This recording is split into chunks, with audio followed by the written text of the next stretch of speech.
Something you wish to report? Go on. You have my undivided attention.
Staring into my eyes is ill-advised.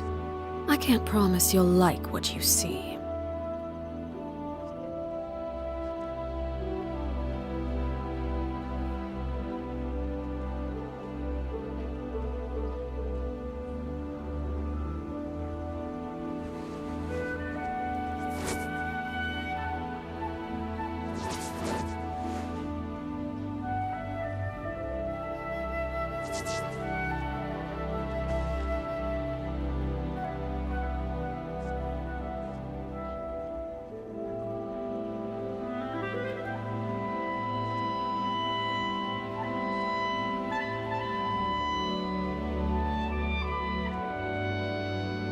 What could the children be up to?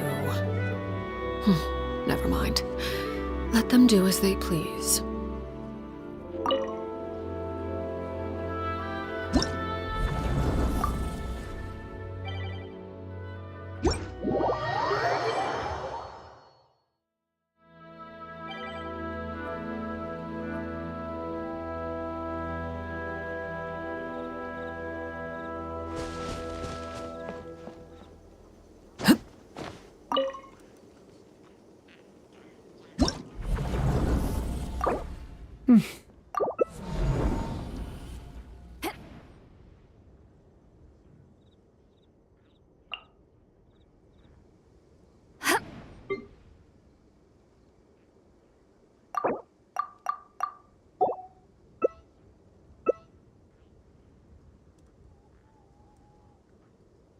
I still have so much to learn about human interactions. Osmanthus wine tastes the same as I remember. Where should I put my hands when I'm nervous? But where are those I just who really share want to make the friends memory? with everyone.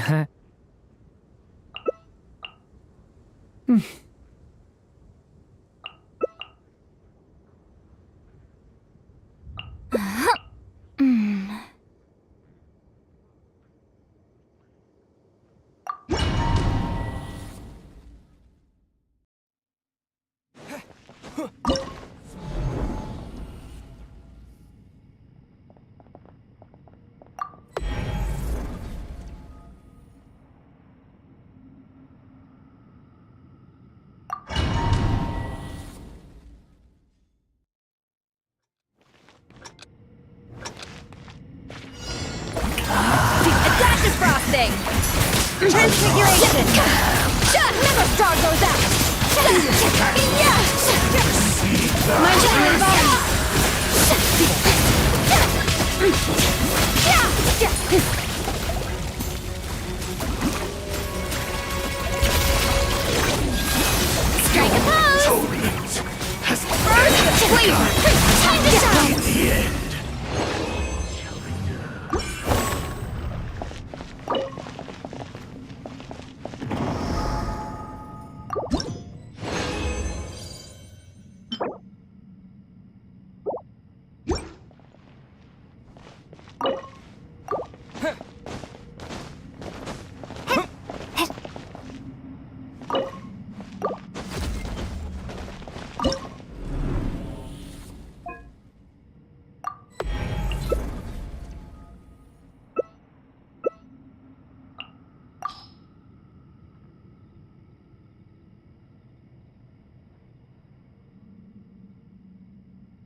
Let's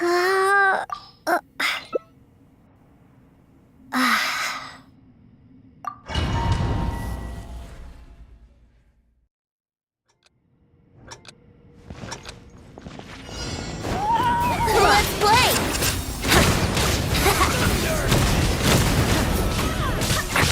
Brace yourself!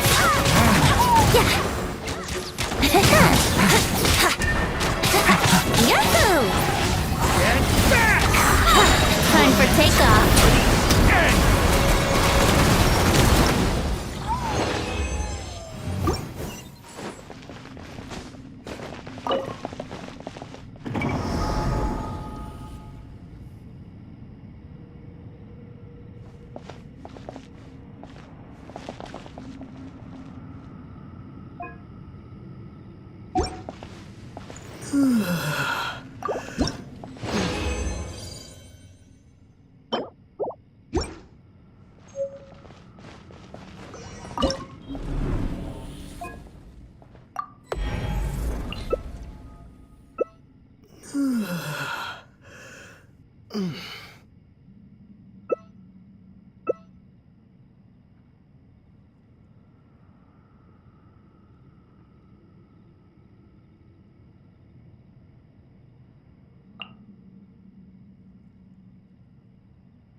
Things are about to get crazy.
Something you wish to report?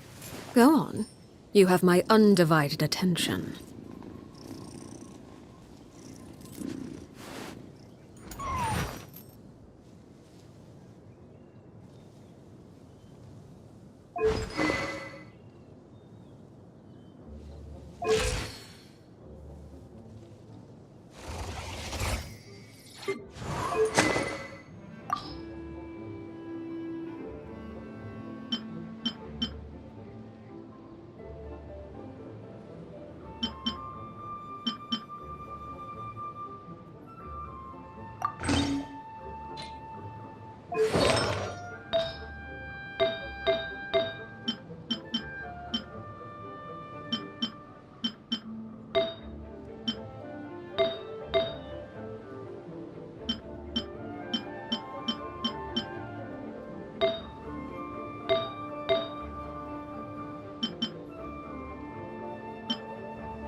Ready for a rehearsal?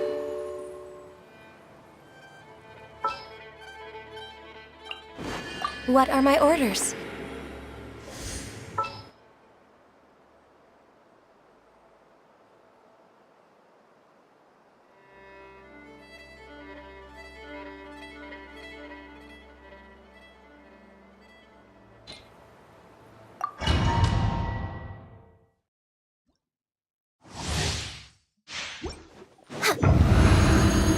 Next on the agenda, Born of Ice and Think you can get away? Brace yourself! Game's up. Phone's over. Busted.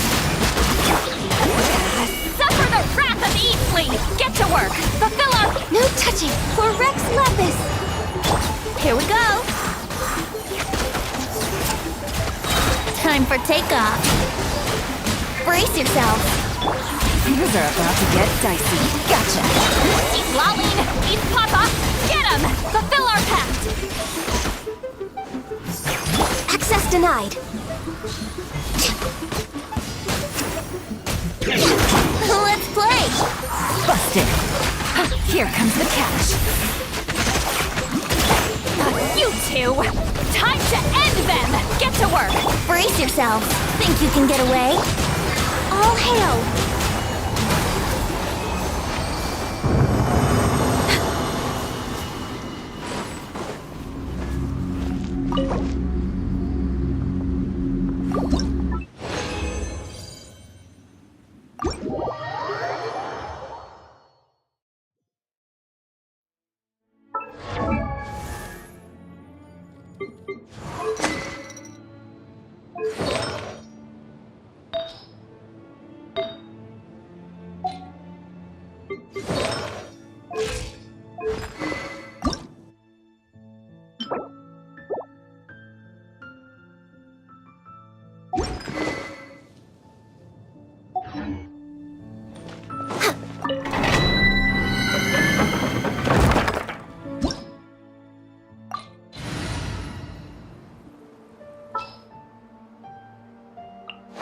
I have high hopes for this journey.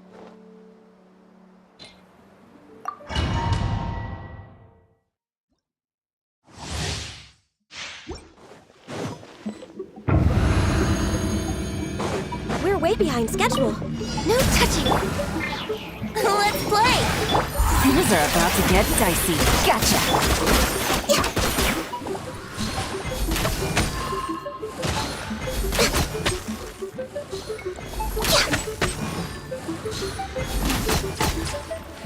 Born of Ice and... Time for takeoff. Game's up. Phone's over. Play's over. No touching.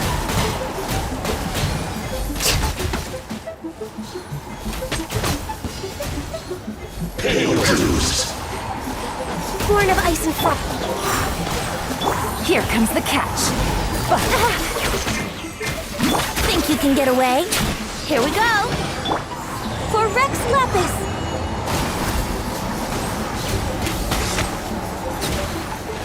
We're way behind schedule.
Next on the agenda...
Ad Astra Abyssosk.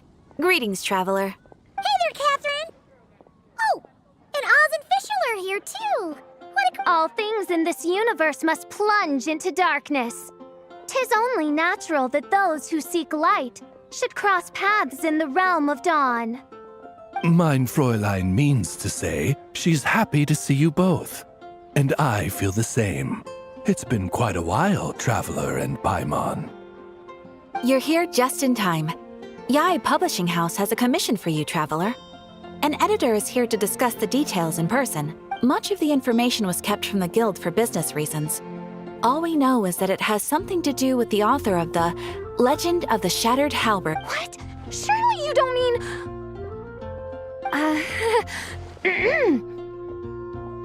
Wait, is this author really that important? What if we weren't here? Or if we decided not to take the commission? In that case, it'd be a free trip to Mondstadt where one needs only pass some information along. That's an opportunity most would fight over. In any case, if the commission is of interest to you, the editor is waiting at the Good Hunter. Just look for the man dressed in Inazuman clothing. Hold on! Halt thy steps, good traveler. Fate cast you upon the tides of the world, but not for you to stand alone in the face of its desolation. Nay, you step forth onto the path of the NODKRAI. What Mein Fräulein means to say is, she would like to go with you. Wow, you seem really jazzed about this commission, Fischl. Do you have some kind of insider information? Well, let's head to the Good Hunter to meet with this editor then.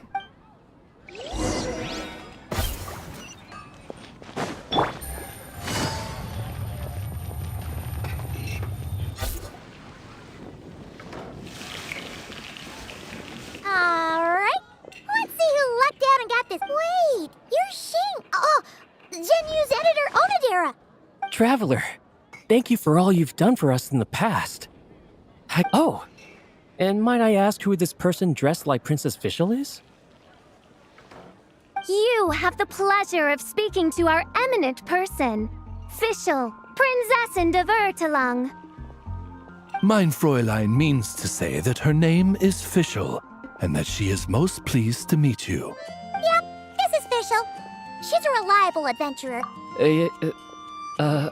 Yeah, I, kinda got that the first time. Since thou hast learned my name, understand this. To speak it is to be absolved. Praise it, therefore, and thou shalt earn thine salvation. Mein Fräulein means to say she... Oh, I see. I completely concur, my lady. Remembering names is simply... You understood Fischl language before Oz could even finish translating. Well, let's get down to brass. Now, have you heard of the... Flowers. What was that, Mein Fräulein? Flowers for Princess Fischl. That's what Mr. Nine is actually famous for. Mein Fräulein means to say, even should the creator be cold and unmoving, the Prinzessin and her immer Nachtreich's resplendence might yet compel them to weep. Well, sure. The author of Flowers for Princess Fischl, Mr. Nine. He sent a letter from NODKRAI asking for help, and he seems to be in bad shape. So ask the Adventurers Guild or a local mercenary to find him. Seems pretty simple to Paimon. Where it's so simple. But here's the problem. We don't know anything about Mr. Nine. He's only ever So, Well, we'll need to investigate. We did a bit of his initial edit. whatever hath once existed in this world is enshrined in the memory of the Prinzessin de Vertelung, to endure unchanging in her Immanachreich. For from the sacred primordial words flow the wellspring of all cause and consequence. Mein Fräulein means to say that Yes, we had the same idea. So, we tracked down the original. Oh man, wait. You didn't need Oz to translate this time either, Onodera. Osvaldo Hafnavines, hast thou perceived something? no such Henry exists, mein Fräulein. I sense a faint, elusive resonance. Something akin to the... Isn't that interesting? Well, in the end, our only takeaway was that... Could Mr. Nine be from Liyue then? No, wait. If we're talking off, no, it couldn't be. Chong the Ninth? Ah, I've heard of... It matters not. Though the Saint of Tears and the Saint of Atonement perform manifold labors on divergent principles, their power flows but from a single source. Mr. Onodera. Wait, Oz? It's great that you... You speak true, mein Prinzessin. Even if Chong the Ninth doesn't turn out to be Mr. Nine, he's still an author. Well,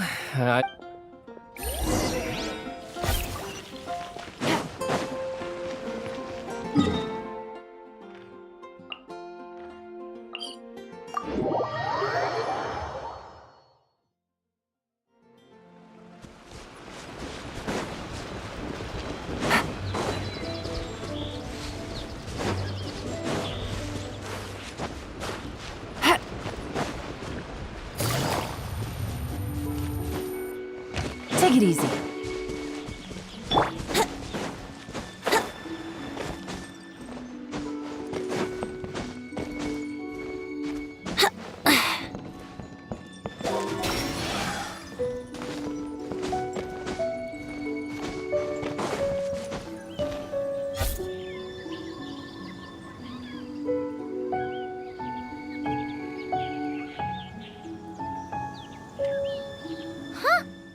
Doesn't look like there's anyone around we can ask. Seems like that's all we can... Still, perhaps we should have a look around his... Barging in without permission seems wrong. But if he really is Mr. Nine, then...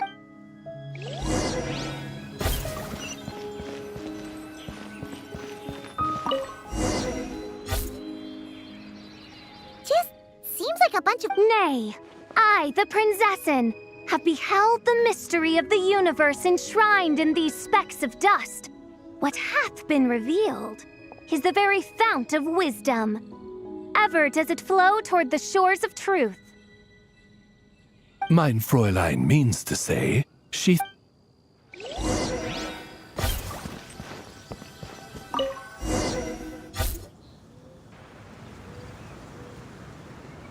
Wait! It looks like the soil's been overturned. Oh no. Maybe we should call the Millilith. It's all right, Paimon.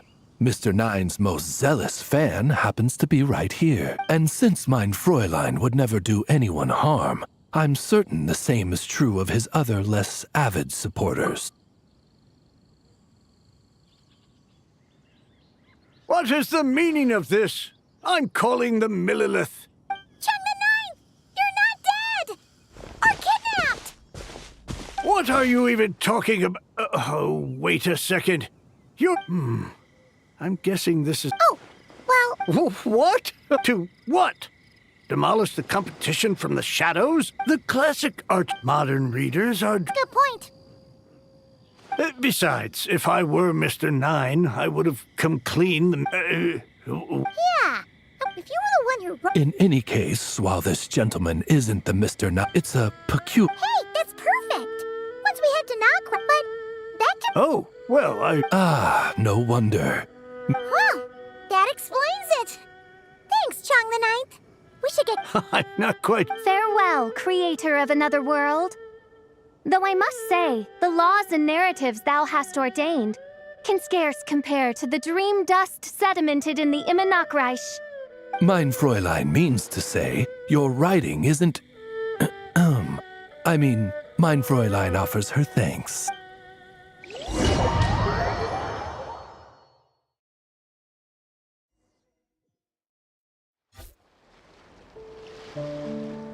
It should be up ahead. Wait, did something attack that Sealy? Something doesn't seem right here. Then it would seem fate has dictated our path for us.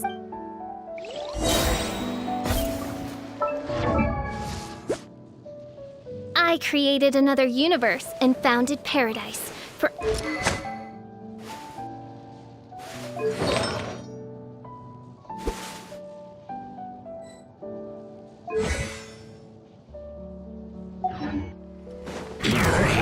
Oz, reveal thyself! I summon thee! Midnight Phantasmagoria! Ha! Time for takeoff. Brace yourselves. This is long overdue.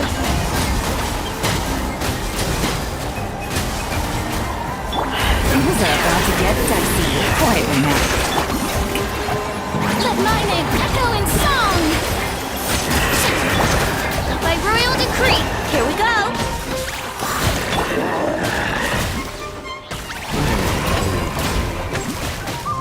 Think you can get away?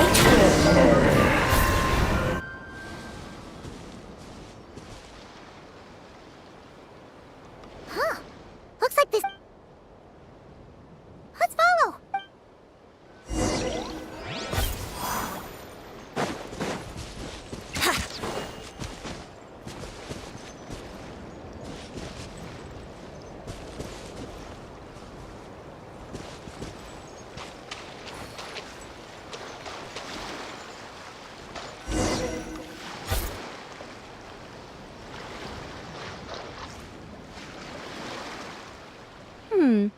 What are you doing here? Wait, that voice. Also, that should be... Ah, I see. Well, Mr. Nine is... Hello. What bizarre demarung is this? Never in 1,000 sunsets have I heard of such a thing. In truth, I too aspire to be an author. And as I'm sure you can understand, I thought perhaps if I found someone with whom I could share my ideas, it might give me the same release as well. So, I tracked down an old Sealy friend of mine and told her all the stories I was imagining. Then, we even came up with several character traits to lend a certain authentic... Yep, I'm the one she roped into all this. Come now, it was beneficial for you too. And anyway, an angel has always... So you, what, possess... Oh, it's fine. She did it while they were... As long as the person is someone who dreams of creating worlds of... Wait, but... Nicole sent me... As for your friend over here? Well... Yeah, we've seen that before. A real... Indeed. In a similar vein, Mr. Nine's stories are full of metaphors. We just never Mein Fräulein is speechless. So... It was more like... No, it was 90% made up, 10%... You don't seem too surprised, Oz. Well, I suppose I vaguely... Well, once... I don't want to be your eyes... Oh, but, Wait. I bury it. Feel free to come search for my personal stash someday. I've buried it at the furthest... I will. I absolutely will. Mein Fräulein? And, I just want to say that... I really like your books, Mr. Nine. What Mein Fräulein means is... Though the cosmos stretch forth in unending darkness, yet shall come an hour when all things shine. I'm glad to hear it. All right. That settles that. Now, I need to have... Absolutely not!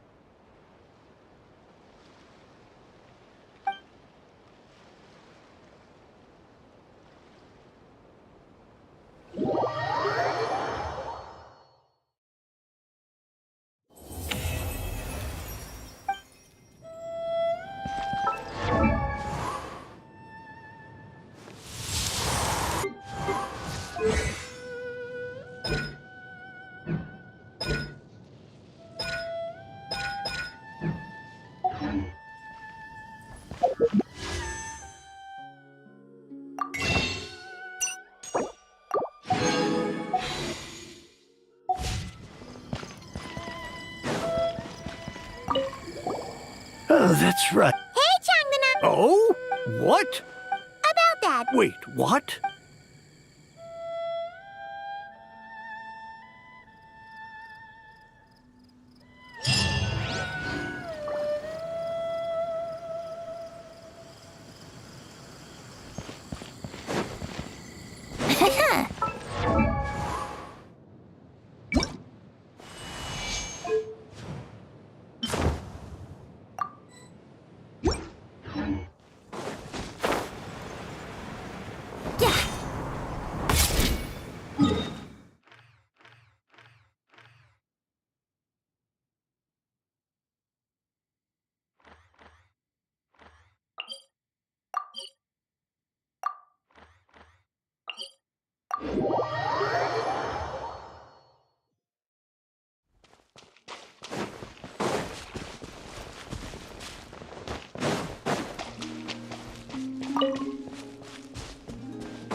Hey, she's sitting up!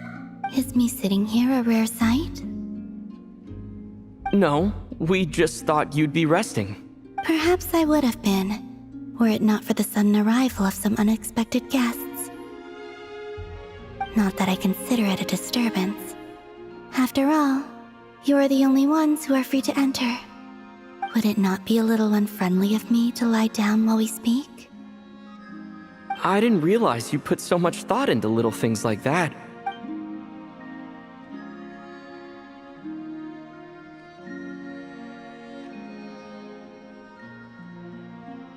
Only sometimes. There have been moments lately where I think about you and your companions. They are warm, mysterious, and cozy memories. Very few of my past memories are anything like that. They say that travelers return home bearing bags full of souvenirs. But my luggage was empty, and I believed it would stay that way. Return home? So, you're still planning on returning to the moon? Yes. This planet continues to reject me, reminding me that I do not belong here. If I remain in Teyvat, there will come a day that I disintegrate. And I don't mean reduced to dust, or turned into food for the flowers. I mean, I will cease to exist entirely. All right then. Well, we're sure gonna miss you.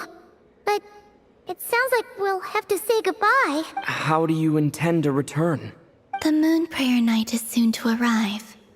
On that day, the moon will be closest to Teyvat. The Kuvaki in this land will reach its peak at that time. I merely need to grasp the tide, and with relatively little effort. Oh, Paimon gets it! It'll work like a slingshot! You make it sound like she's gonna get blasted up to the moon. If I did that, I suspect I would crash into the false sky. I will be using a much gentler approach. But I do like the analogy. It's fun. You see? She gets Paimon's sense of humor. In the blink of an eye, the time has come to part ways. It does feel that way, doesn't it? Time seems to fly fastest when you are enjoying it. I have always thought of myself as a wanderer on this earth, and it has never expressed any desire to keep me here. Yet, just as I plan to depart, it tugs at my arm. Is this a gesture of affection? Or is the world mocking me? Oh. Were you hoping I can answer that? Yes. You are a traveler, so you must have a lot of experience in this area. Then, what I would say is, enjoy the moment. That's right! Don't overthink it! Happiness is happiness and joy is joy! The point is to enjoy it, not analyze it! I see. Then what I would say is, even though I am very tired right now, I am still happy. I can't tell from the tone of your voice. Oh, really? You don't think I sound happy? I'm just kidding. I could tell you were in a good mood today from the moment we saw you. Ah, a joke. Albeit not a funny one. Anyway, I assume you're here about you-know-what. Give me your hand. Actually, it's not that.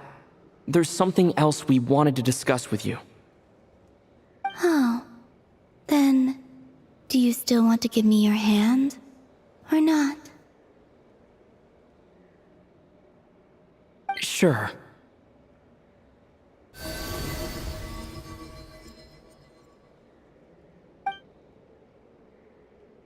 Thank you.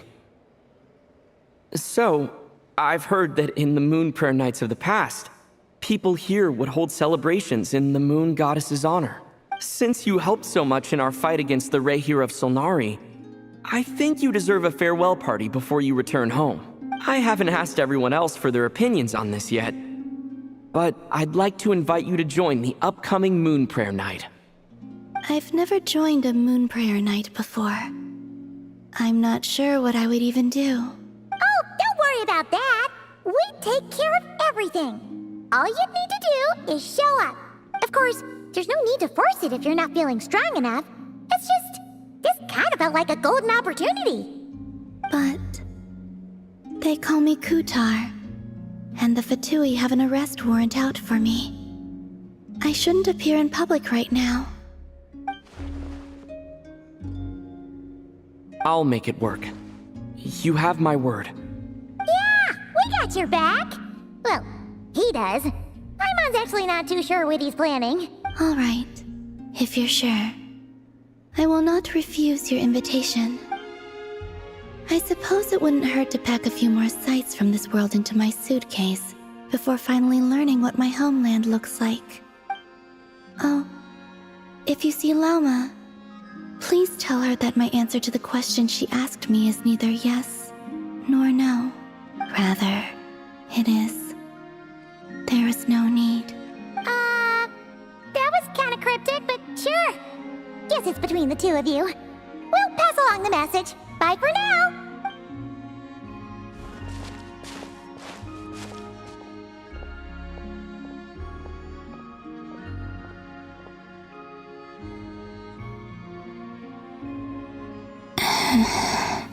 And also, I do not know.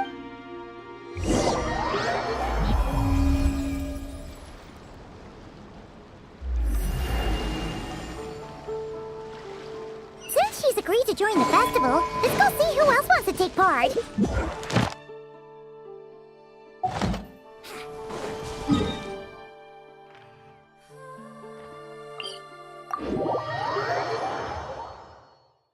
Lauma's gotta be the person most familiar with the Moon Prayer Night.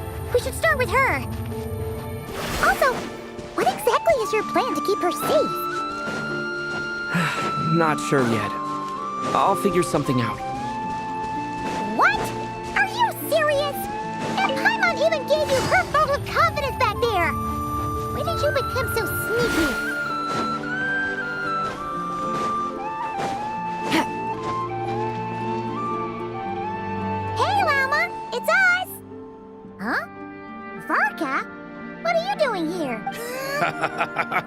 Beats me.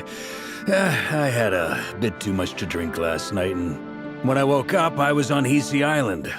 Mr. Varka is helping to oversee Nasha Town's preparations for Moon Prayer Night. He is here to go over some details regarding the decorations and custom cloth designs. Right, yeah, that too. What do you mean, that too? Yes. Celebrating this festival is a long-held tradition here in NODKRAI. On this day, the crescent moon at the top branches of the verdant crest turns into a full moon, and the moon prayer blossoms bloom with a special radiance. It's an especially welcome event coming off the back of all that nasty business with Rare. Everyone got put through the ringer recently, and now they're looking to turn their fortunes around. The big shots in town all agree that a big, lively celebration is just what we need to rebuild people's faith in this place. No wonder Catherine said that people weren't so bothered about the religious element. That's right. It's become more of a local custom by this point. The celebrations have little to do with whether the religious stories behind this event are true or not. Even the Frost Moon Scions are eagerly awaiting the coming of Moon Prayer Night, despite now knowing that their past beliefs were founded on a falsehood. That's fair. It's a bit like the Lantern Ride in Liyue. It's a chance for people to enjoy themselves, not debate the existence of the Adepti. Oh, one other thing. We just went to see Columbina. We went ahead and invited her to take part in the festival this time. Hope it's okay. Wait, so... you mean she agreed to it? Huh. That's quite a surprise. Then, I suppose that she intends to return to the moon on that day. Oh, yeah! It's kind of a complicated process, but basically, it's like a slingshot. I understand. In truth, I had a feeling that she might make such a decision. Well, if Kuthar has decided to participate in the festival, we should prepare accordingly. Yeah, exactly. She was saying how it could be risky for her to show her face in public. We were wondering if there was any way we could hide her. Unfortunately, the people who carved the statues did an excellent job of capturing her likeness. It will be very challenging to hide a goddess whose face everyone is so familiar with. Darn! We may have bitten off more than we can chew here. Nah, don't sweat the small stuff. We can handle that. Huh? Are you saying you have a plan? Not as such, no, but the most important thing with a festival is to keep the mood light and your spirits up. You can't go preparing for a festival with those long faces. You'll never convince anyone to enjoy themselves. The Mondstatter spirit is strong with this one. As it happens, I agree with Mr. Varka. Let's start by making our appreciation for Kuthar the beating heart of the festive atmosphere. And who knows? Once we get the ball rolling, perhaps everything will just fall into place. Hey! Did you catch that? Lama said the thing! Or close enough, at least. I'm looking forward to the Moon Prayer Night already. We have a festival in Mondstadt called Windbloom, and you can always tell which couples are celebrating it for their first time by the smiles on their faces. Big, beaming smiles like their whole face is glowing. And I have a feeling we'll get to see that same smile on the Moon Goddess's face at this festival. Not quite the same, surely. Anyway, I'll take care of business in the city, but I'll have to leave the decor up to you and the Frost Moon Scions. No one else can capture that traditional aesthetic quite like you. But lastly, there's the final key element that brings the festival to life. Companionship. Before you leave, let me show you something that we've been preparing. Mr. Varka had asked to see it already, so you may as well tag along. Also, I have some further questions about Kuthar's decision.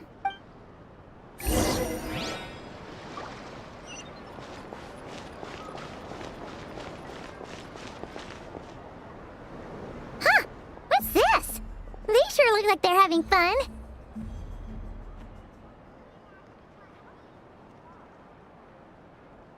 I believe so. Kuhenki seem very skilled at playing drums like these, although I'm not sure where they learned it from. Maybe it's an innate talent? In their eyes, they're probably just playing with toys.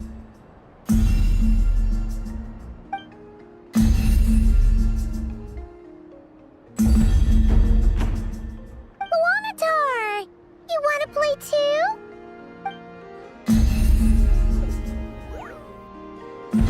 Yeah. She looks more confused than anything. Maybe we can teach her next time if we get the chance.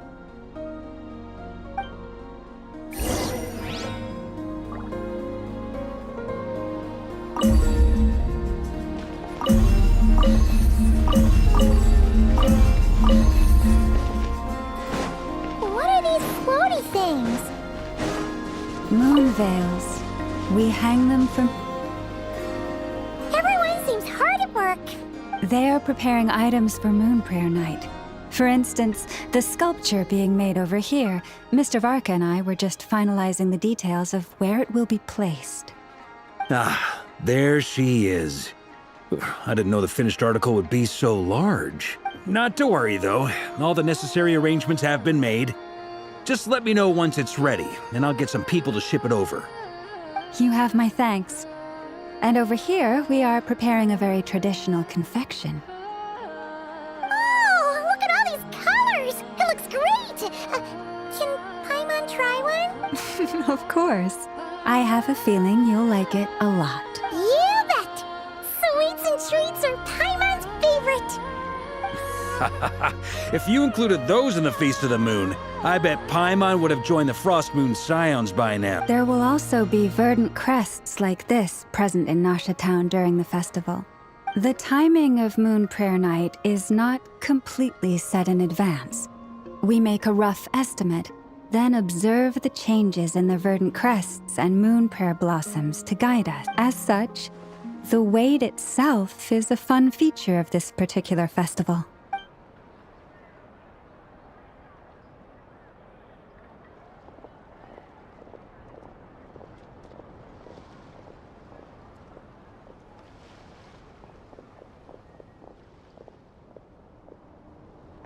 Let's talk here.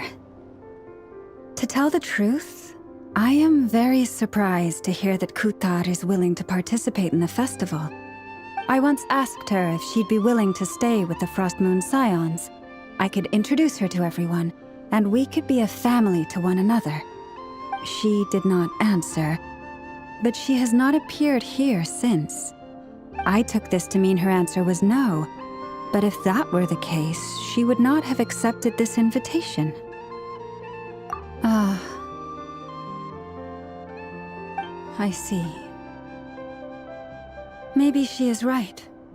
Maybe the Frost Moon Scions of today no longer need a moon goddess. But my wish was not for her to come here and be worshipped as a deity. I simply wanted to offer her a place to stay. I'm sure she believes that showing herself here might invite Fatui intervention, and as such she does not wish to cause us trouble. But what really pains me about all this is that this is her birthplace. She ought to belong here, yet no one has been able to grant her shelter. I think I'm qualified to weigh in here. When someone's about to depart on a long trip, what they need is blessings, not burdens. We should wish her the best, not make the journey harder than it already is. Anyway, she's agreed to attend, hasn't she? All we need to do is simply respect her decision. I see your point. Yes, she will soon depart after all. Our job is to leave her with some happy memories. Besides, who's to say her journey to the moon is a one-way trip? It's not like she can't come back and visit if she wants, right? Paimon agrees wholeheartedly. Festivals are all about having fun, so let's... All right, I'm gonna head back to Nasha Town soon. Want to come with? I'm guessing you have some other folks to visit there. Sure thing, let's go! Bye for now, Wilma! Thank you all. Goodbye.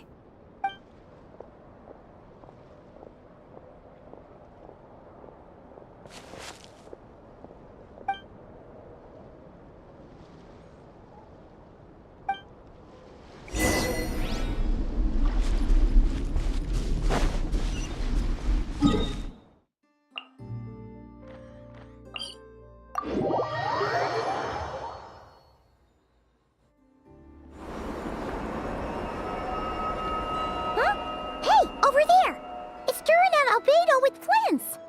What could they be chatting about? Your guess is as good as mine. Ah, Grand Master, and the Traveler and Paimon. Hello there. It's been a while. Perfect. We have some new volunteers for our investigation. Wait, let me guess. The righteous Lightkeepers are finally ready to hunt down the Abyssal Dragon? Yes, that too. Yeah, right. Oh, wait. Why does everyone keep saying that too? Well, to be precise, the facts match, but not the causality. Wait, so I guessed right? Half right. Don't act so impressed with yourself. Maybe I can explain. We ran into Mr. Flint's north of Noshatown. At that time, we just noticed a few abyssal creatures out in the wild, but the strange thing was, I didn't detect any traces of abyssal energy on them. On closer inspection, we realized that they were not real monsters, but something akin to reflections in the water, or perhaps a mirage. Huh? What do you mean? Like, you could see them, but not touch? Exactly. It was very peculiar. They roared and tried to attack us, but we could not make any physical contact. I think I've heard of things like that happening in NODKRAI before, but I don't know much about it. Yes, it's a known phenomenon. Mirage-like illusions tend to appear in NODKRAI in the run-up to Moonprayer Night. From a distance, they appear quite real. I myself thought that Misters Durin and Albedo were locked in battle with abyssal monsters when I first arrived. But after sharing intel and investigating a little further, we can confirm that these illusions are harmless. There is no great cause for concern. All the Mirage stories I've heard are either animals, rocks, or small houses. Abyssal monsters, though? That's a first. It's a first for me, too. So I'm planning to look into... What about you two? Alice contacted me a few days ago. She'd like me and Durin to assist her with but we lost contact shortly after receiving the message. I'm sure that comes as no surprise to anyone familiar with... We don't know when the wind will blow. Yet when the wind blows, we will know. That, in a nutshell, describes how Alice operates. Yeah, that tracks. Okay. Well, I suggest we investigate this Mirage business in the meantime. It's piqued my curiosity, and I'm pretty sure I know someone who will already be 10 steps ahead of us. Well said. Right? Whatever's happening in NODKRAI, she always seems to be the first one. Let's go see what she knows. We can invite her and her staff to the festival while we're at it.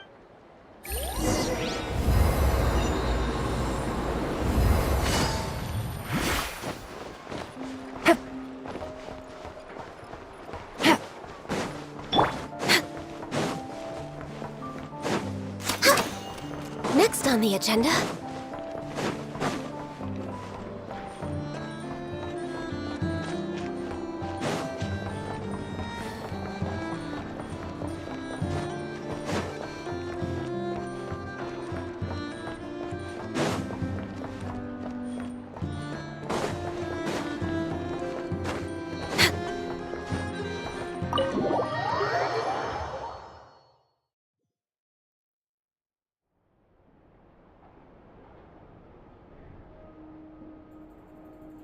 You're right, I have noticed.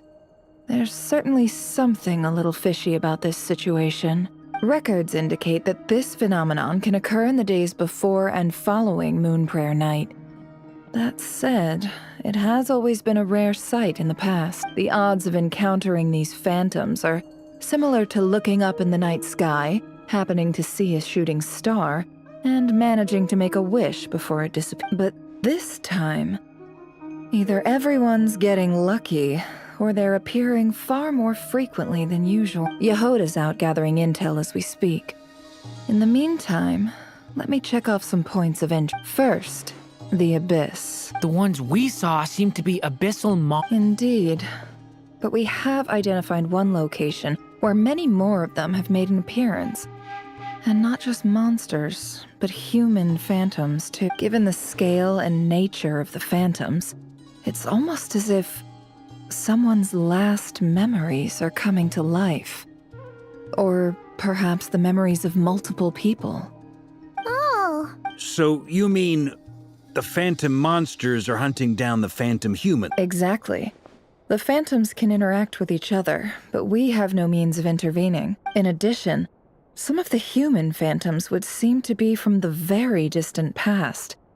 This is clear both from the clothing they wear and the stories they tell. They claim to be from Hyperborea, a name which I've heard from Lauma before. If this is true, it means they must be from 6,000 years ago. Did Paimon hear that right? 6,000? It sounds like this merits further exploration. That'd be a big help. I'll leave it with you, Albedo. My knowledge of ancient history is non-existent. I used to doze off every time the pre-Knights of Favonius era came up in class. It's quite a miracle that you were able to understand these phantoms' speech, given how long ago they lived. I suppose you're right. But I'll leave the archaeologists to ruminate over that conundrum. As an intelligence broker, my sole interest is in the value of the information I get, which, in this case, hopefully means earning myself some good favor with our dear Lady Moonchanter. So calculating. Whew, this intel broker logic always catches Paimon by surprise. Sounds to me like we could split the work up. I think the abyssal phenomenon is best left to Albedo, Flint's, and me. Agreed. It coincides with my duty as a lightkeeper. For my part, I'd like to understand the abyss better. Even a little knowledge would go a long way. This is certainly a rare opportunity to study the abyss. But even rarer, perhaps, is the chance to make contact with the ancients. The Curatorium will take the lead on investigating the Hyperboreans. We put in the work to learn what we know so far. It seems only fair that we get some quantity of exclusive intel. That just leaves our trusty team of 2 unassigned. Since you became an honorary knight, of course.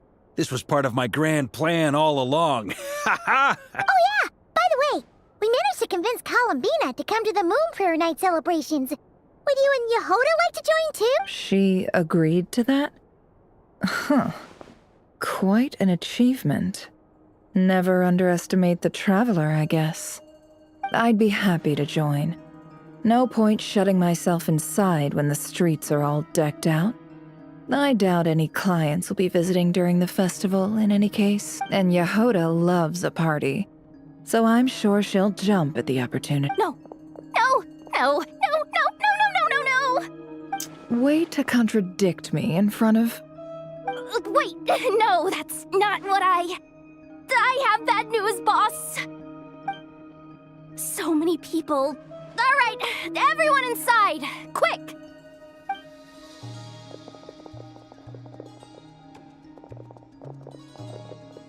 This is gonna sound crazy, but hear me out.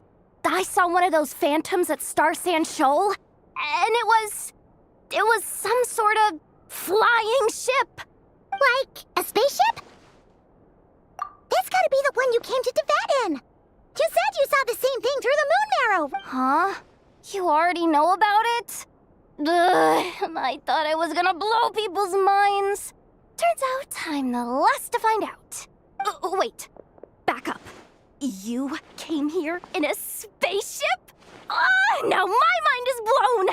What's it like on the inside? Was it like flying through space? I want to know everything!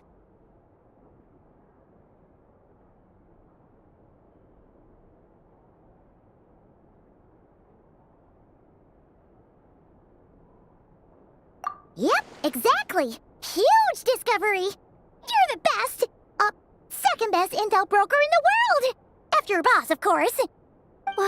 Wow. Really? Well, I don't know if I'm all that, but...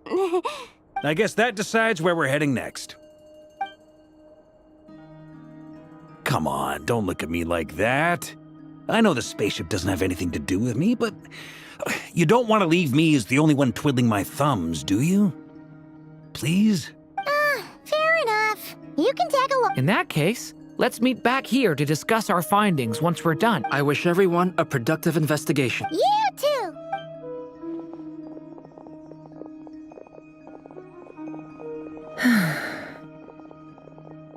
What's up, boss? Aren't we gonna head out? Tell me, Yehoda, when did the Curatorium start giving out intel for free? Oh, sorry, boss.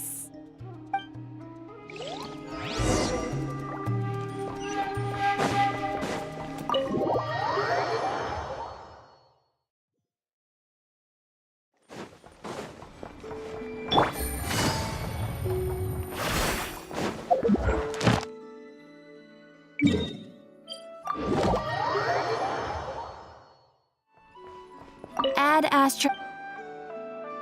Thank you for Add Astra.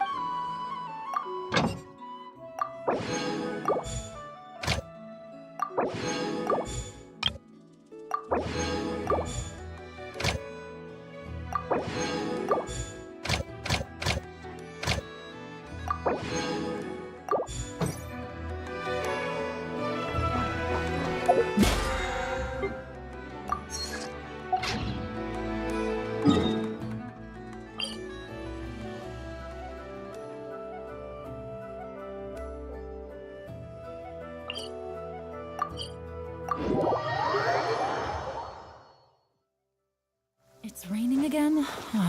This isn't good. If the rain washes away the traces, it's gonna set us back a long way. Take it easy.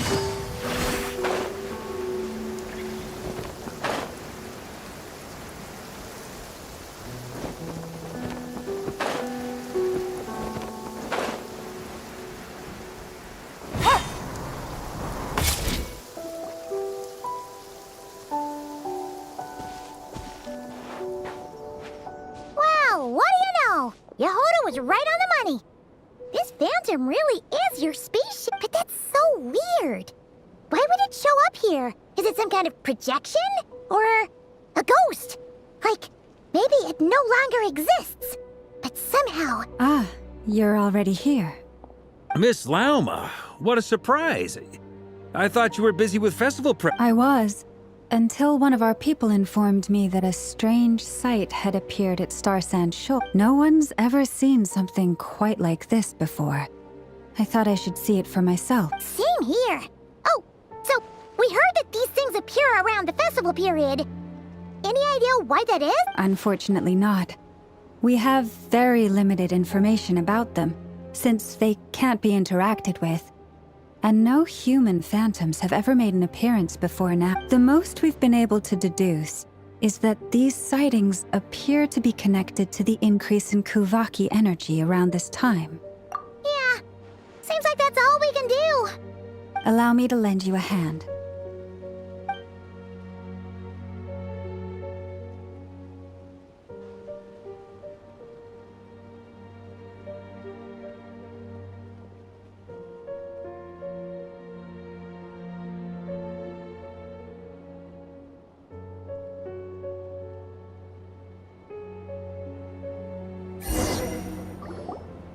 Everyone, our friend here should be able to provide us with some information. Is that a phantom rhymehorn? I've heard about how the Frost Moon Scions live in harmony with the animals and can even communicate with them. That's coming in handy now, for sure. Okay. Yes, I understand. Then how about this?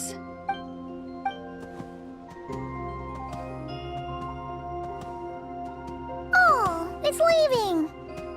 It appears to share our curiosity about this giant spaceship, so I asked it if it wouldn't mind investigating along with some friends. In return, I told it about some nearby spots where the wild fruit grows abundantly.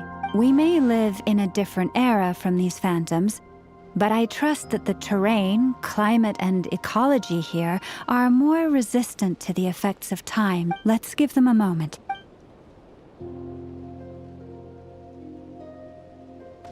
All back together? Must have been a lot of fruit. Indeed.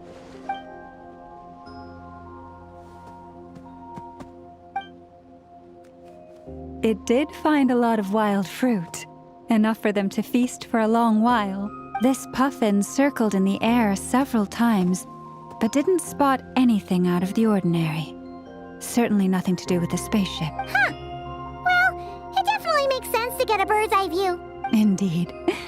Other than that, I was also thinking that the world these phantoms see is also different from ours. Oh, I get what you mean. The wild fruit exist in both times and spaces, but there might also be things that only exist in that space-time, which we can't see. Good point. Great thinking, Lauma. Blunthorn rhinos can use Kuvaki to shift great rocks, But this one says it couldn't get that ship to budge by even an inch. The sniffer mole tried too, but despite being a skilled digger, it could not get through. They say that the spaceship looks robust and undamaged. It seems completely impervious to any and all attacks. Whatever lies within is well defended from harm. So, just like us humans, there was nothing they could do about this spaceship either. Yes. Still, they deserve our thanks. We are grateful for all your efforts, dear friends. Now go, and enjoy your feast. I've noticed some other human phantoms gathered nearby. Come on, let's go talk to them.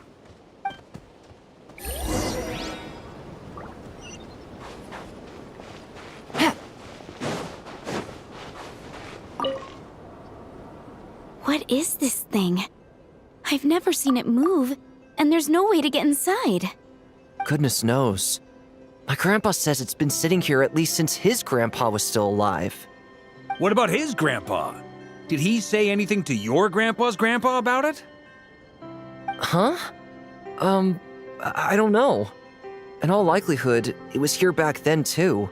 Hard to imagine something this huge could move. Guess that means that as far as they're concerned, this ship's been around a long time.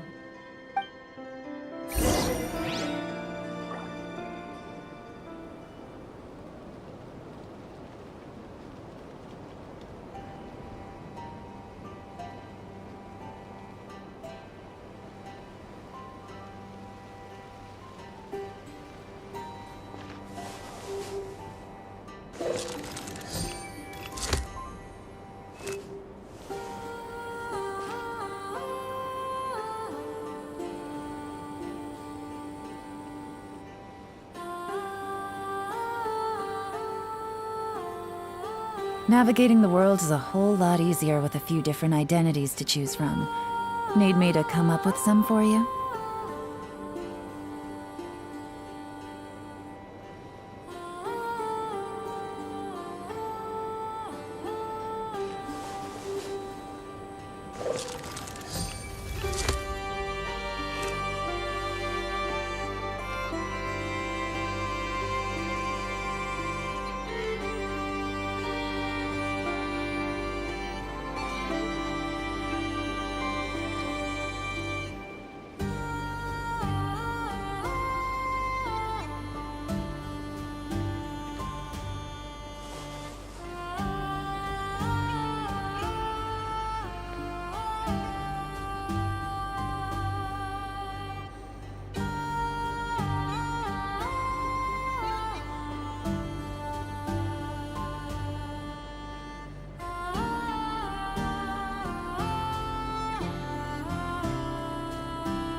Come on, brothers.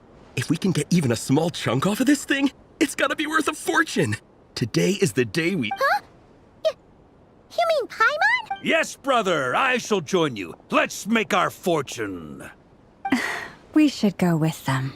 What the? This thing is crazy tough. I can't even scratch it.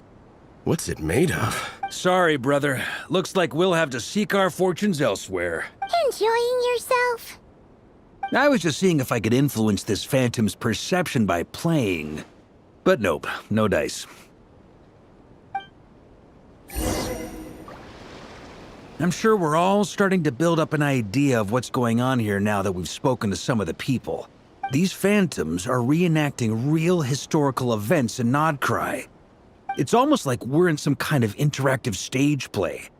We can talk to the actors, but the plot is fixed and we can't influence it. It makes sense. History is set in stone. The objective facts of the past cannot be changed. Paimon totally thought you were just goofing around earlier. But actually, you were doing some serious investigating. Of course I was. Anyway, at this point, I think we're forced to conclude that although the Phantom spaceship is right there in front of us, we aren't going to learn much about it from these people.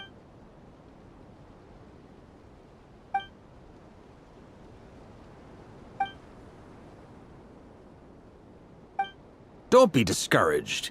If nothing else, this is proof of the ship's existence. And think about it. So many people tried to hack their way inside, but no one could get the door open. To me, that says that we'll either find the ship itself or the story behind it. It's just a Huh.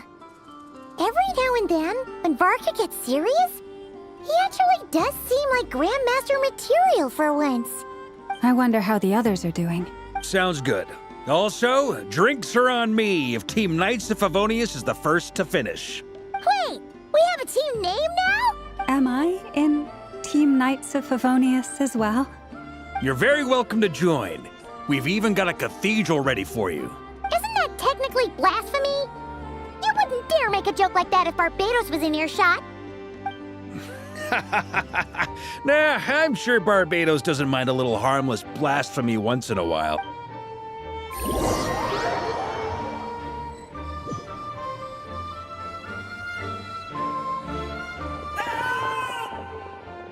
Oh, no!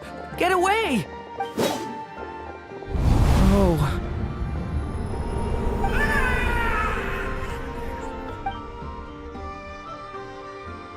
I know it's hard to stomach, Mr. Duran.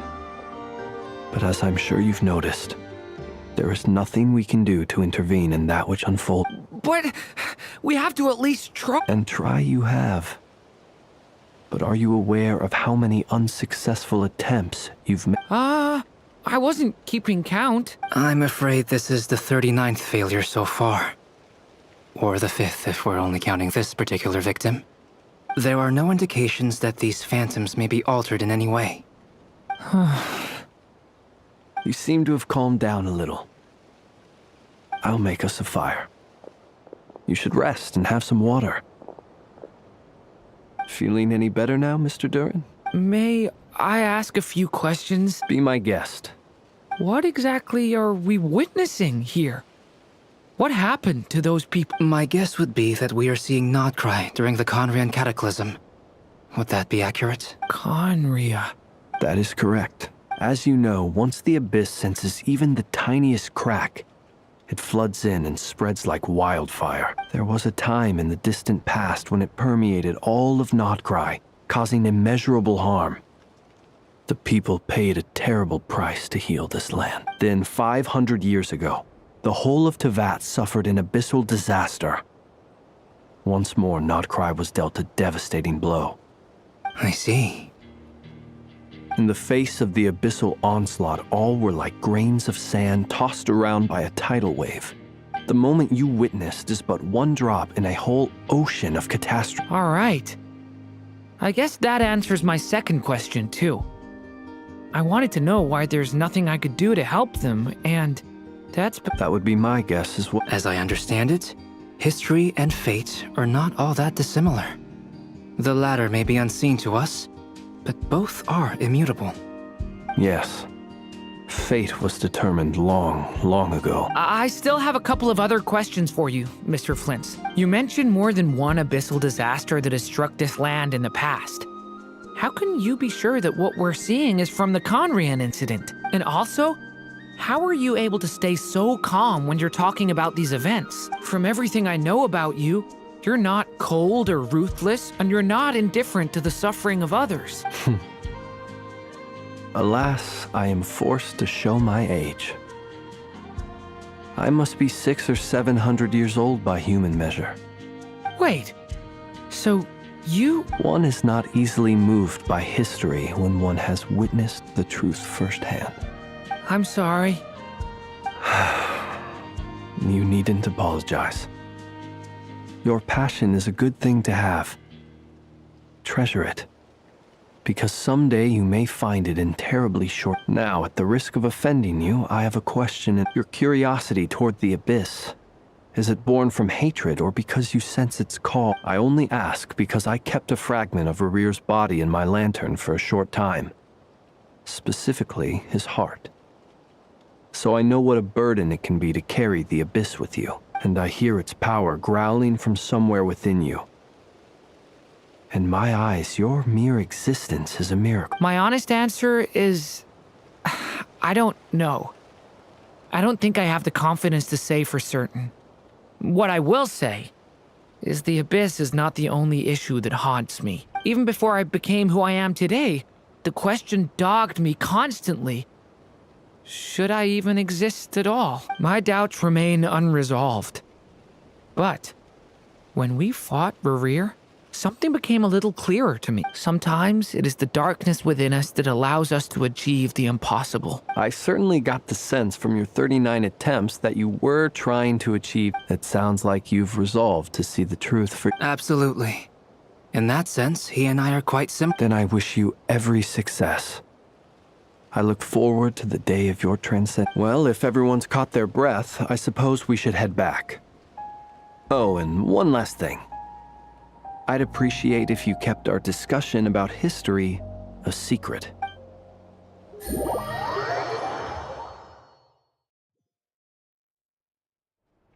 Incredibly, our separate investigations led us all to the same conclusion. Hooray for consensus! Yeah, but we barely learned anything, though. I totally thought this would be the mother lode. Talking with the ancients? I mean, come on! But nope. All we got was useless snippets of conversation. And all this stuff about moons and hyperopia. What a load of baloney. Seems like people back then had a few screws loose. I understand your frustration. We found the same issue. Each phantom only showed a very brief moment. There isn't much value to be found in these miscellaneous fragments of a civilization's history, no matter how glorious it may have been. If there's a silver lining, it's that these phantoms are harmless to the present reality. They shouldn't get in the way of the festivities. Paimon agrees. And not just because it's the first thing she understood in this whole conversation. You look disappointed, Nefer. Is something the matter? What do you think? We all worked our tails off, but the only one to gain anything from it was you, Lady Moonjanter. Well, please do share the Hyperborean records with me. I will gladly inscribe them in our people's documents. Oh, duh! Yeah! That was it! Hyperborea! I'm serious. Only an expert in the Frostmoon Scions and their history can turn these records into valuable research material. The alternative is to let them gather dust on the Curatorium's storage shelves until the pages turn yellow. Nefer, you're wise enough to know that cooperating and sharing the profits is the best course of action here. Well, that goes without saying. Sure, let's do that. Huh? But didn't you say we aren't supposed to give out intel for free? Sorry. Shutting up. Now is not a good time to push Nefer's buttons. Anyway, back to Moon Prayer Night. I'm thinking that we should prepare something a little special, aside from the usual decorations and so on. You mean a parting gift? Can't go wrong with food. Although, does food go bad on the moon? Perhaps a lantern would be a better choice. It might be dark up there. It could prove difficult to light a lantern on the moon. Magical stones might serve that purpose better. What about a clockwork mecha model from Fontaine? I've got a whole bunch at home. I use them for fighting practice in my free time. None of these sound like things she would be even remotely interested in. But we don't interact with her enough to know what she likes. Yeah. It would really save us the guesswork if someone could find out what she's... Wait, what the? Traveler? They're all looking at you. Great! Haha, problem solved. Now, I need to stop by Dory's. Gonna need her help sourcing a bunch of stuff for the festival. Then let's leave it there for now. We all have our own business to attend to.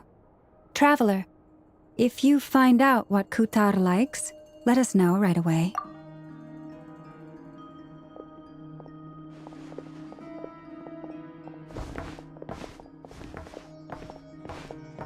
Is something the matter? I'm fine. It's just... I'm still feeling a little rattled after witnessing the horrors of the Abyss. But it's okay. This is something I have to work through. I'll be all right. Thanks for your... Well, don't put too much pressure on yourself. If you ever feel like something's wrong, physically or mentally, we're here to talk. Come on. Stop treating me like a kid.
Weren't there a few Kuhenki here last time, too?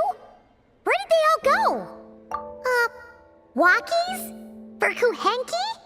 You're not pets, you know. Oh, well.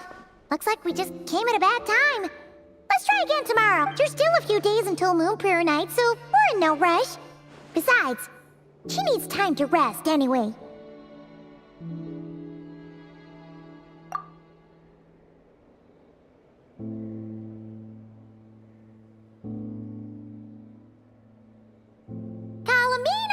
Are you back yet? Oh, how strange. Looks like she still isn't here, right? It's not like her to spend so much time outside, especially since she's worried about attracting unwanted attention.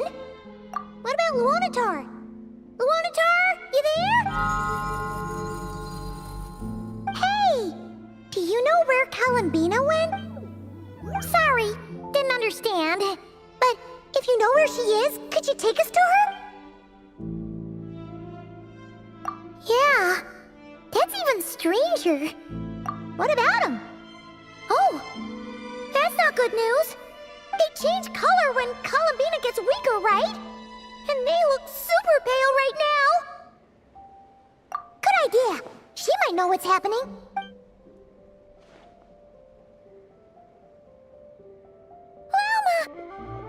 Ah, it's you. How is Kutar? Is she... No, she hasn't. I came here to check on her after I noticed the flowers had changed color. Based on past precedent, she must be very weak right now. Even getting up to walk would be a struggle. It seems unlikely that she wandered off outside. Not to mention that she doesn't do that at the best of times either. So yeah, this is super weird. No. Very few people are in the know about Kutar's whereabouts. And if anyone suspicious had visited, they'd have left some sort of evidence. Come on, let's go to Nasha Town. If anyone has seen her, someone there will know about it. It's NODKRAI's information hub after all. Makes sense. Let's go!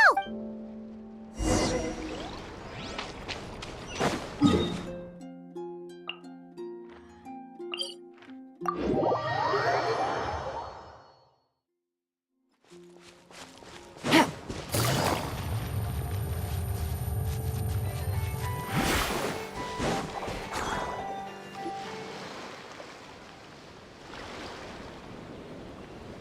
a moment.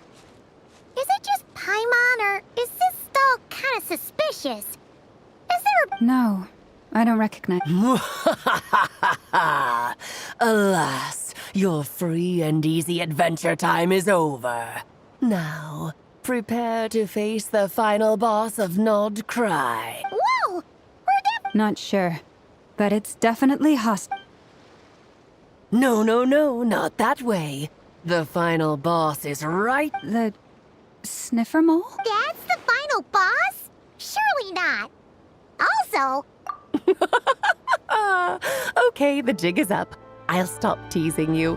Turn around. I'm right behind you. It seems I've managed to leave quite an indelible impression, even though you've never seen my face. Oh, nothing could make a great mage more pleased with herself.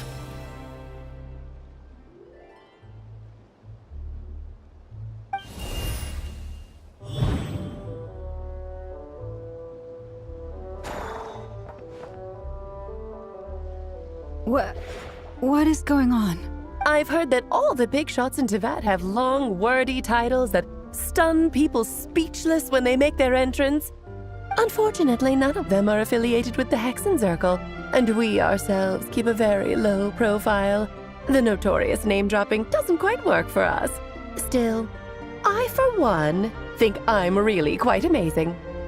So that didn't stop me from coming up with a title anyway. Alice? It's really you this time? Not a lantern or a Dodoko, but Alice in the flesh? Oh, that's right. So, what do you think? How does it feel to finally meet me?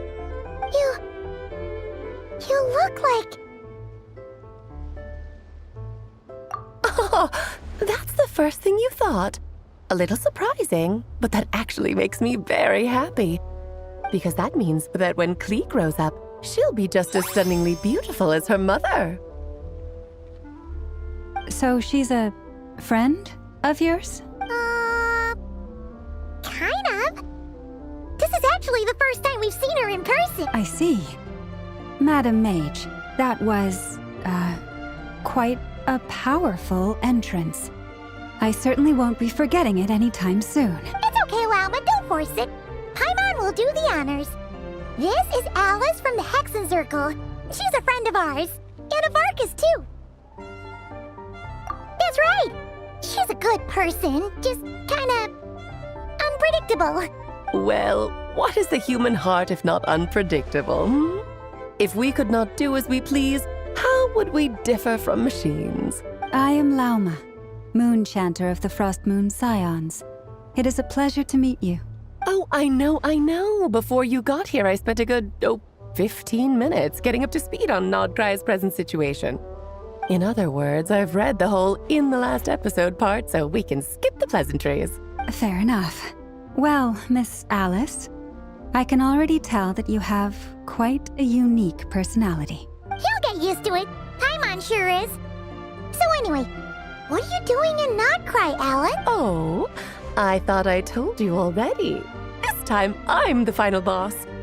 And what a formidable foe I shall be. Powerful, confident, decisive, and good luck finding my weak spot. You will never succeed.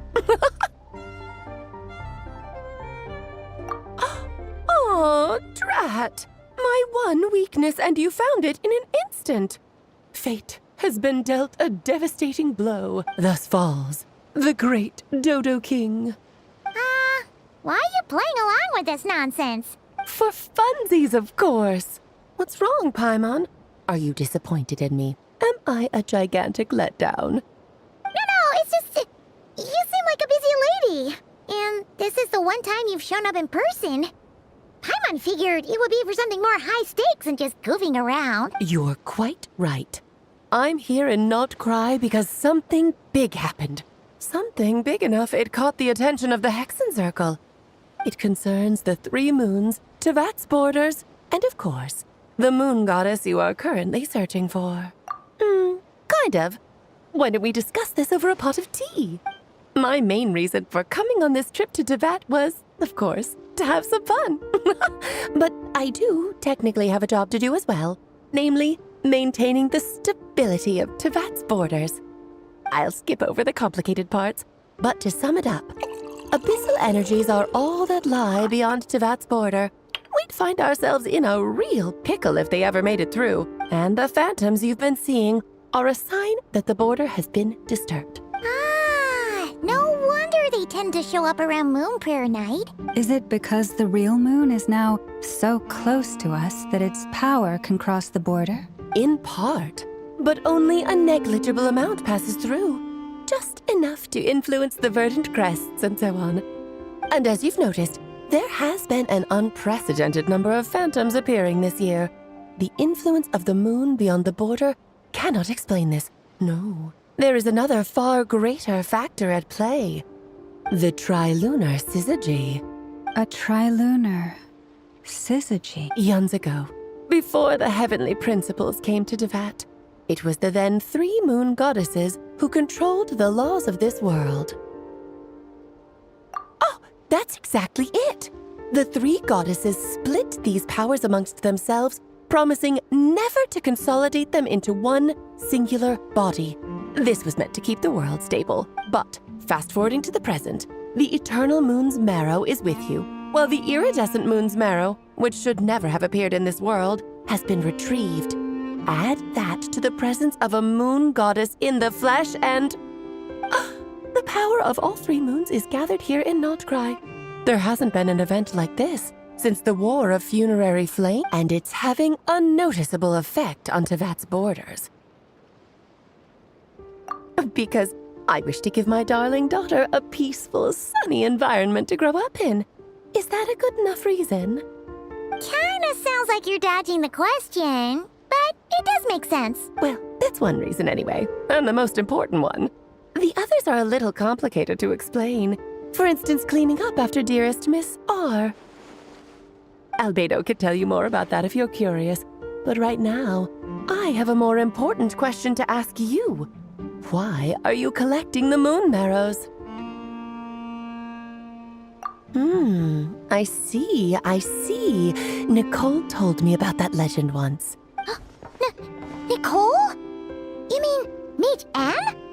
Oh, so you remember. Yes, of course. That was a story about fate, her area of expertise. But back to the story of our dear moon goddess. I'm afraid her intended method of returning to the moon is unlikely to work anymore. What does that mean? She may be missing, but she hasn't gone anywhere. She has disappeared.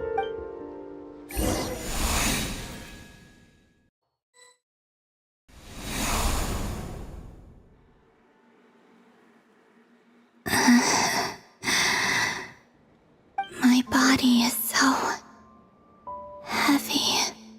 Wait, no. It's my mind that's heavy. My arms and legs are as light as a feather. What's happening to me? I feel drowsy, like I've been asleep for too long. Is it daytime or nighttime? Is the moon out? I think I'll go for a walk.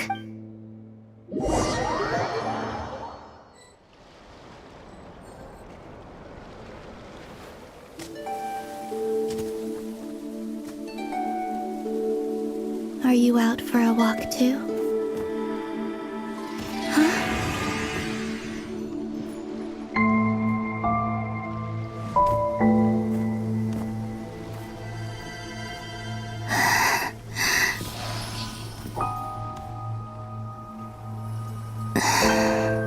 The day has come at last.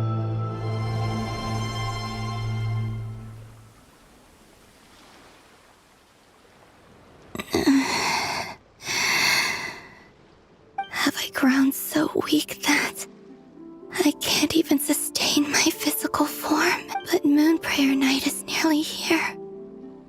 I was so close to returning home. Death is near. Is this how it ends for me? Will I return to the moon after I disappear? Or... I don't want it to end like this. So far, at least, I still exist. Even if not physically, I can still feel, but as my power wanes, I'm sure that too will fade. I suppose I might take one final look at this world. The world where I was born.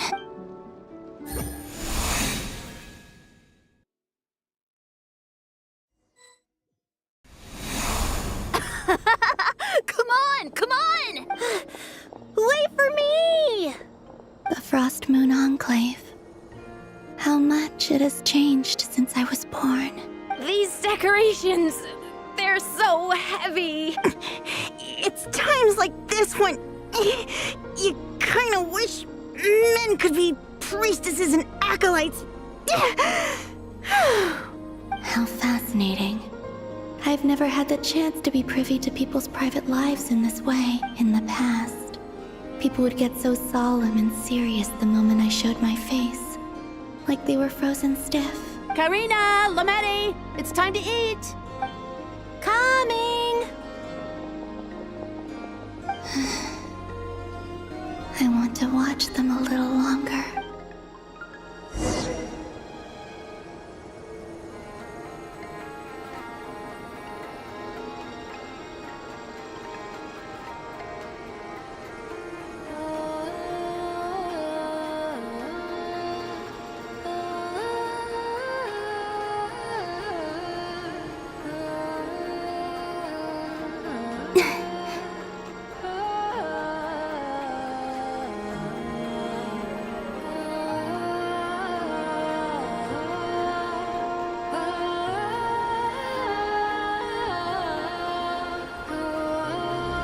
So just fill these balloons with air. Yep. Try a couple now to test things out. Think fast. Rita! Teasing an acolyte of the Frost Moon Scions? Surely that's a punishable offense. Take this! Huh? All right, enough horsing around. Lady Lauma gave us a task. We should get back to it. The task is just to check that the balloons don't leak, right? Doesn't matter if we fill them with air or water. Yeah. Okay, you got me there. And you got me there. But still, we can't use all the balloons before the festival even starts. We won't use all of them. And as long as Lady Lauma's trusted acolyte doesn't snitch, this can stay as a little secret between friends. A couple more can't do any harm, right? Oh, you menace. Then, think fast! Is pumping a balloon full of water really so much fun?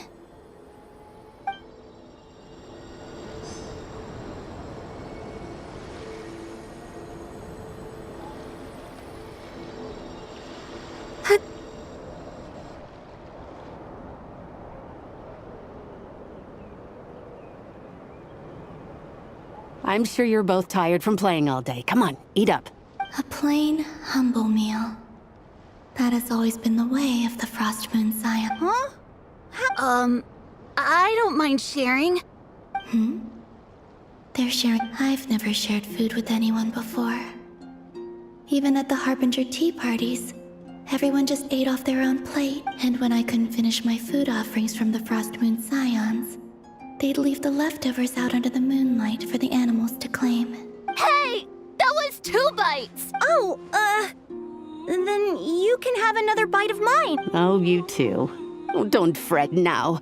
Here, have some of Granny's too. So this is what it means to be fam-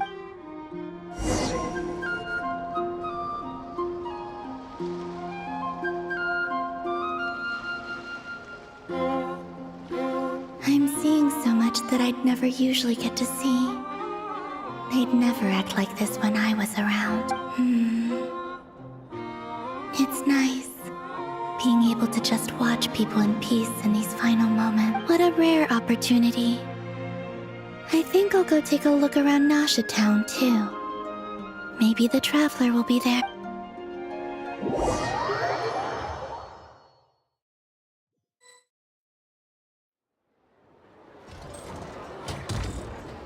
After the War of Funerary Flame, the Moon Goddesses were no longer recognized by Teyvat.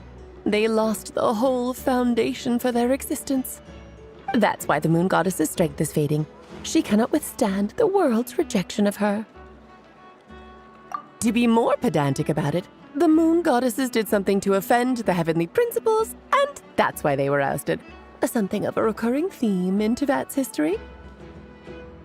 Theoretically, speaking so candidly should put me in their crosshairs too, but they can't tell me what to do.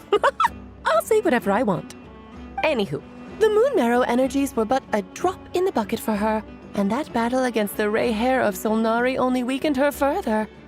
Fortunately, it happened close enough to Moon Prayer Night when the Kuvaki concentration here is high. That's the only reason she managed to survive this long.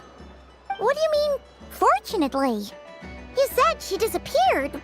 We're too late. Oh, what a headache. I thought this was all common knowledge. I guess I have some more explaining to do. Okay, buckle up. It's time for another lecture.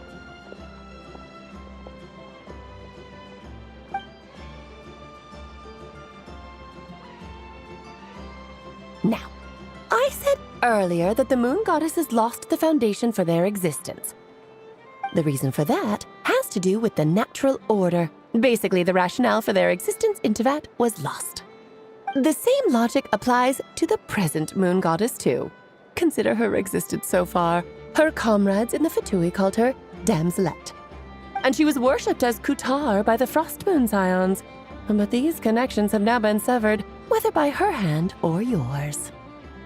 So, the rationale that once sustained her existence is now gone. Wait, we did that to her? Oh, well, strictly speaking, yes. But let's not start pointing fingers, shall we? I'll only end up as the big bad villain, and that's not the kind of final boss I want to be.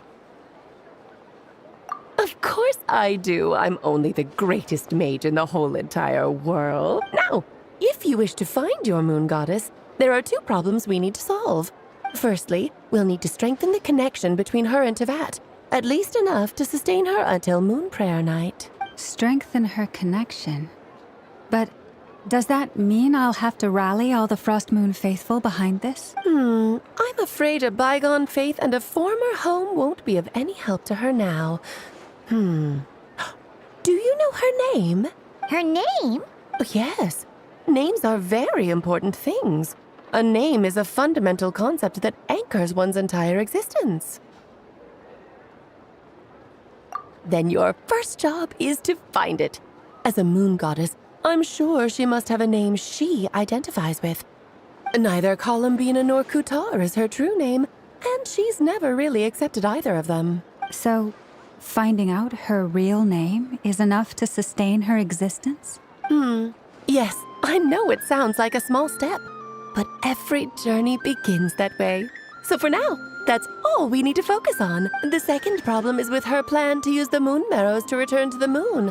Unfortunately, piercing through the false sky will take an enormous amount of power. Given her current condition, she won't be able to provide anywhere near enough power, even if she recovers her physical form. But no need to fret. Nicole's the expert in this field, and I'm sure she'll figure something out. Wait, Mage N is going to help us out too? That means we've got 2 Hexencircle mages on the case.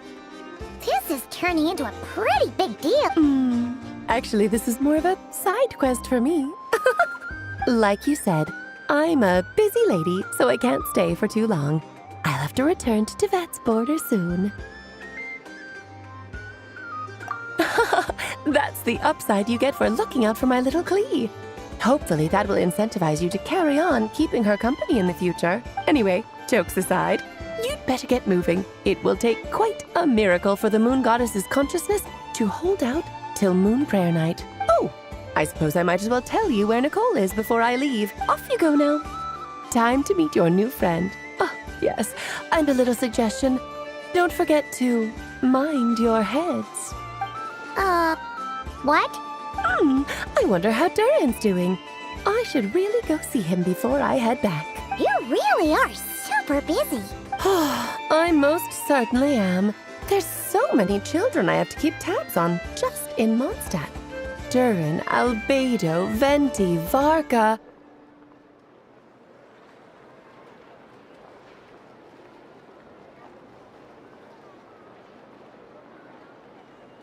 Klee didn't make the list, huh? Of course not. Klee is my pride and joy.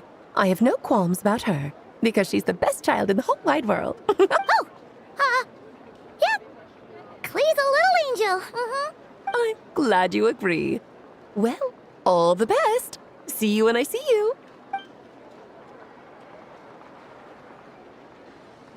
She left in a hurry. Yeah. She didn't pack up her stall. Should we handle it for her? I must say, I'm now very curious about her daughter. Klee, wasn't it? What's she like? That's a long story. Come on, we'll fill you in as we go.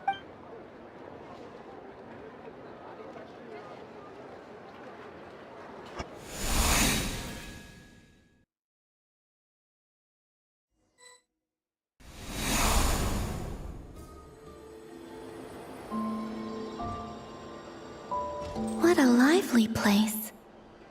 I've never experienced Nasha Town like this. Hey, you old geezer! Your hammer's rusted through! Who are you calling old geezer? Are they... I'm looking right at him! You've really gone downhill since giving your daughter free rein in the workshop. Can you even swing a hammer anymore? It shouldn't take you days just to fix a single You might as well use that hammer to... Don't run your mouth, or you'll get a back massage that'll put you in bed for the rest of your life. Look, the materials haven't arrived yet, all right? You know how busy it gets in the days before I'll bet you send all the materials to your little princess. Blood's always thicker than... All right, you've made your point, Uncle Koski. As soon as the materials arrive, fixing your chair will be the #1 priority. And Dad, if you've got time to chat, why don't you lend me a hand? See? Lolka knows what the score is. I guess they're... friends. But then again, it wouldn't be the first time I've seen something like... Columbina!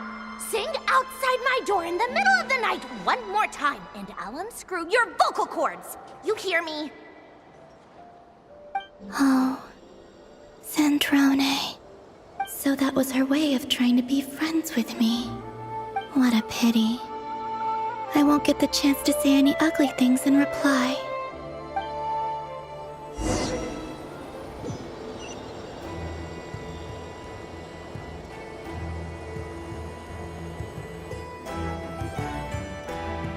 Hey, have you decided what to give her for Moon Prayer Night? I sure have. She's gonna get the surprise of her life when she's least expecting it. Then I'll whip out the ring and pop the question. The surprise of her life. What a fun turn of phrase. Cool, I get the picture. You can spare me the gushy details. Ooh, looks like we have a customer. Hello there, ma'am. Would you like some Moon Prayer Night candy? Huh? Is he talking to me? Can he see me? Here you go. Oh. Come back anytime. Right. Now, where were we? I don't know why, but I still held out hope.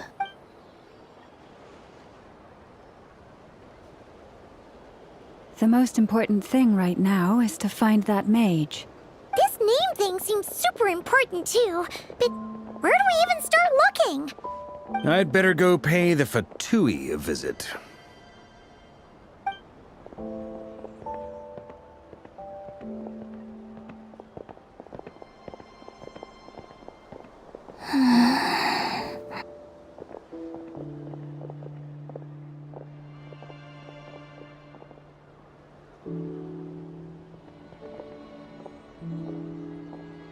Columbina?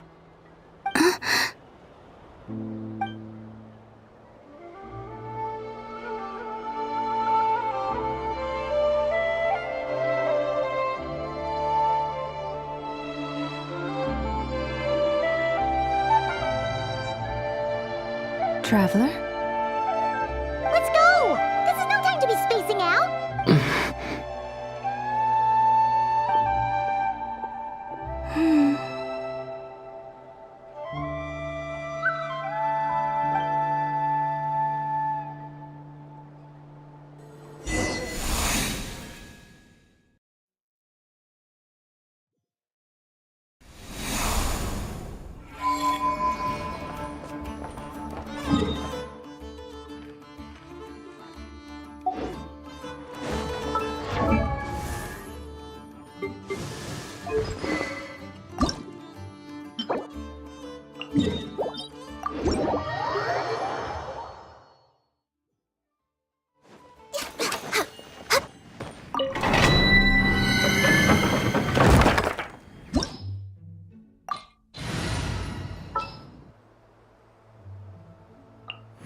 An insurmountable problem, I presume. All right, after you. Whatever you need.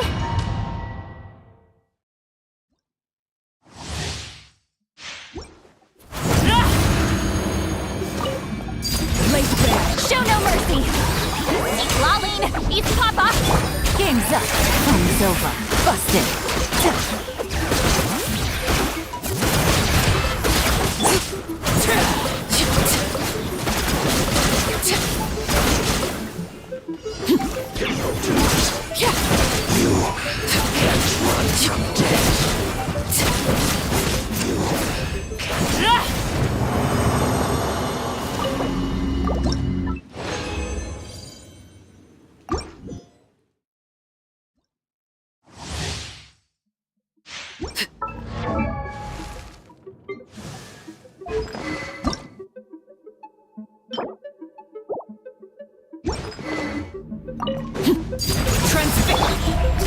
Fulfill our pact! You two! Time to...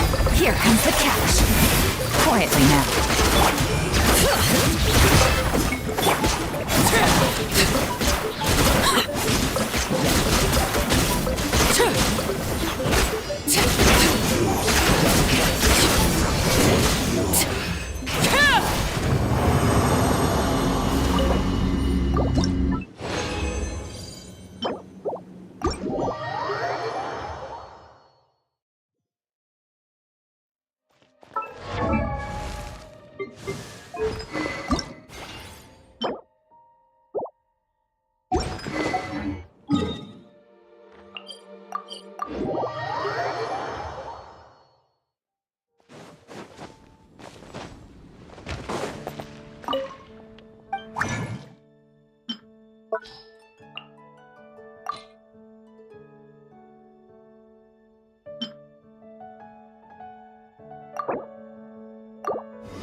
Overrule!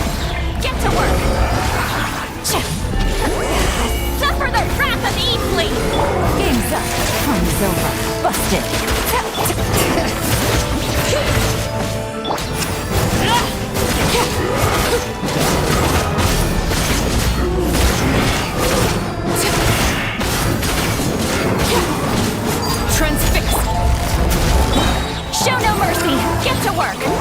Lolene, it's Papa! Get him! Things are about to get dicey.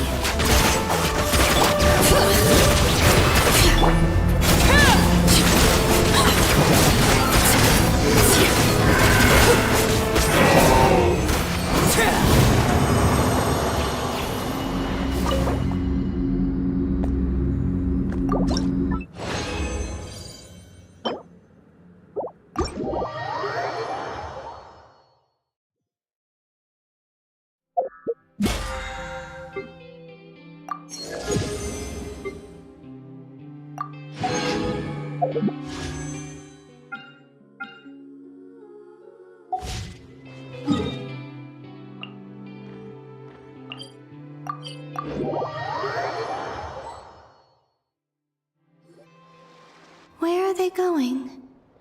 They mentioned a mage and... a name? So, Mr. Varka, are you acquainted with this Nicole? Or should I call her Mage N? Not really. We've never met, though she has come up in conversation. From what I've gathered, Alice kinda took Nicole under her wing. Taught her how to speak in a more ladylike fashion, that kind of thing. Huh. Hard to imagine Alice as an etiquette coach. Yeah, Alice is a larger-than-life personality, I'll give you that. But then again, that's why she's able to draw such an eclectic mix of people into her inner circle. If I remember correctly, being an interesting person is actually one of her main entry requirements. So, if you ever wanted to join the Hexen Circle, I'm sure you'd both be eligible to apply. Hey! Don't go around making promises on Alice's behalf. I wouldn't dare. I'm just trying to paint a picture of the Hexen Circle for you. Okay, sure. Anyway, since none of us have ever met Nicole, how are we supposed to find her? We can't just go up to every woman in sight and ask, "Hey, are you Nicole?" Maybe something she's wearing will give it away? Like, a wind bloom pinned to her chest or something. Wait a minute. Alice never said Nicole was from Mondstadt. Oh, true.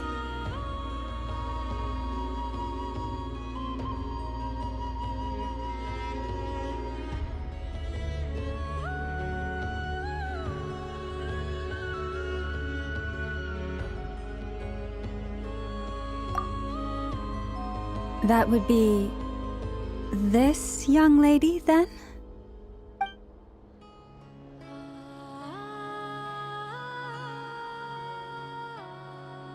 Hey there! Sorry to disturb you, but... are you Miss Nicole? Varka, Knight of Boreas of the Knights of Favonius. Alice might have mentioned me before. Have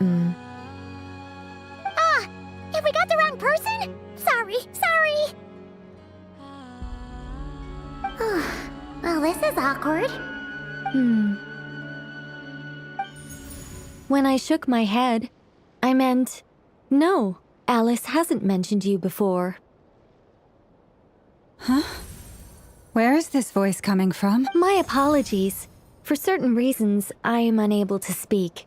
This is the only way I can communicate with you. It might take some getting used to, but I hope you can understand. Hey, it's fine. I'm more shocked by the fact that Alice never speaks about me. As for you two, we have crossed paths twice before, but it is nonetheless a pleasure to finally meet you. It's really you! Thanks for all your guidance in the past. You're quite welcome. This time, things are different. We have reached the unwritten pages of the story. You might say that we stand at the crossroads of fate. Now then, allow me to formally introduce myself. My name is... No, stop! Alice! I can't believe it! I had a whole speech prepared. I'd agonized over every single word. She always picks the worst moments to ruin other people's plans. I'm so sorry about that. Alice took the liberty of devising some bespoke self-introduction magic for each member of the Hexen Circle, but I could have sworn I deleted all of the triggering conditions for it.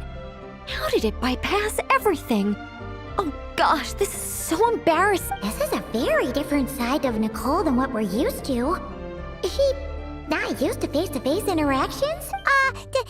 Don't worry about it. We've seen that introduction magic once already, so it wasn't too much of a shock. Please go on, Miss Nicole. We'd love to hear what you have to say, or, well, communicate. Huh? Are they talking to this lady?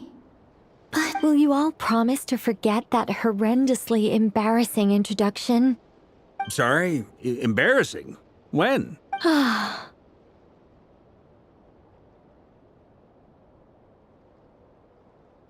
Yes, my name is Nicole, and I am one of a very few angels who have retained both their preferred form and their power. The Traveler and Paimon should be no strangers to this concept.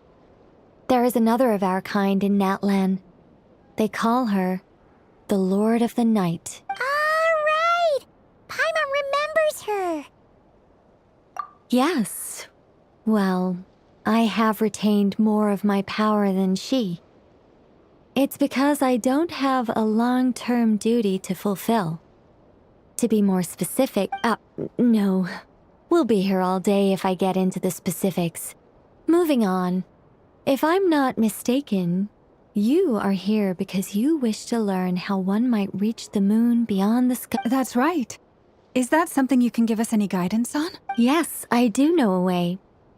It began with the Hyperboreans, who lived after the War of Funerary Flame. Blank looks. Maybe I should start with the background of the war. Or maybe not. It shouldn't be an issue. I'll fill in the gaps for you when we have more time. Anyway, after that war ended, the three moons retreated to beyond the false sky. The Hyperboreans were humans I once aided. They accepted the civilization and creations bestowed upon them by the angels. But despite accepting many blessings of the angels, many among them still held on to their faith in the moons. They were reluctant to accept the new order. Even after the War of Funerary Flame, they sought to contact the moon goddesses beyond the sky and receive their guidance. But all three had passed away by that point. This mage has a unique method of communicating. Is she talking about the moons? Yes, but they did not know. And so, still they prayed for the moon goddesses. After building titanic structures that consumed vast amounts of Kuvaki, at last they glimpsed the moons and heard their voices. But of course, they were gravely disappointed. For it was then that they realized the three moon goddesses were dead. It is. Humanity was in a very sorry state at that time. The angels who had once aided them were gone, and the War of Funerary Flames had left them homeless and destitute. Just a second, I gotta ask. How relevant is all this history to the task at hand? Well, I mean, it's... Okay, it seems we've drifted into irrelevant narrative waters. It's been a while since I've had the chance to speak inside someone's head. As soon as I got started, I lost control and the words just flowed out like a waterfall. What I'm trying to say is... Right, yes, that's it. The relevant part is the ritual created by the Hyperboreans. The fact that they bypassed the false sky and saw the true moons implies that they successfully built a connection between Tevat and the outside world. Which means, with enough Kuvaki and a sufficiently stable connection, it should be feasible to send one person over the border. Okay, so they built some kind of portal?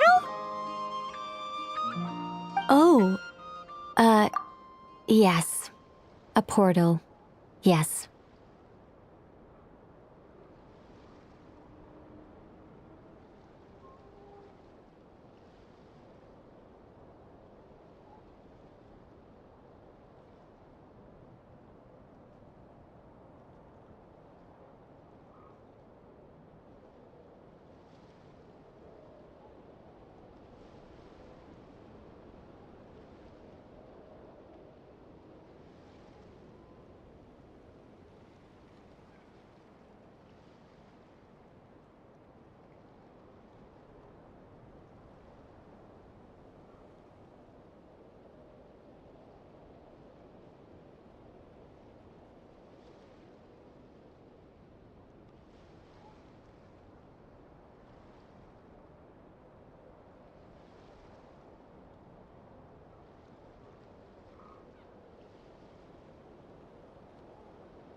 disappointed. I just didn't expect you to summarize it so well. It turns out I could have said all that in one word, if only I'd managed to think of it. No, please, it's fine. This is invaluable knowledge. I'll be sure to record and preserve everything in writing.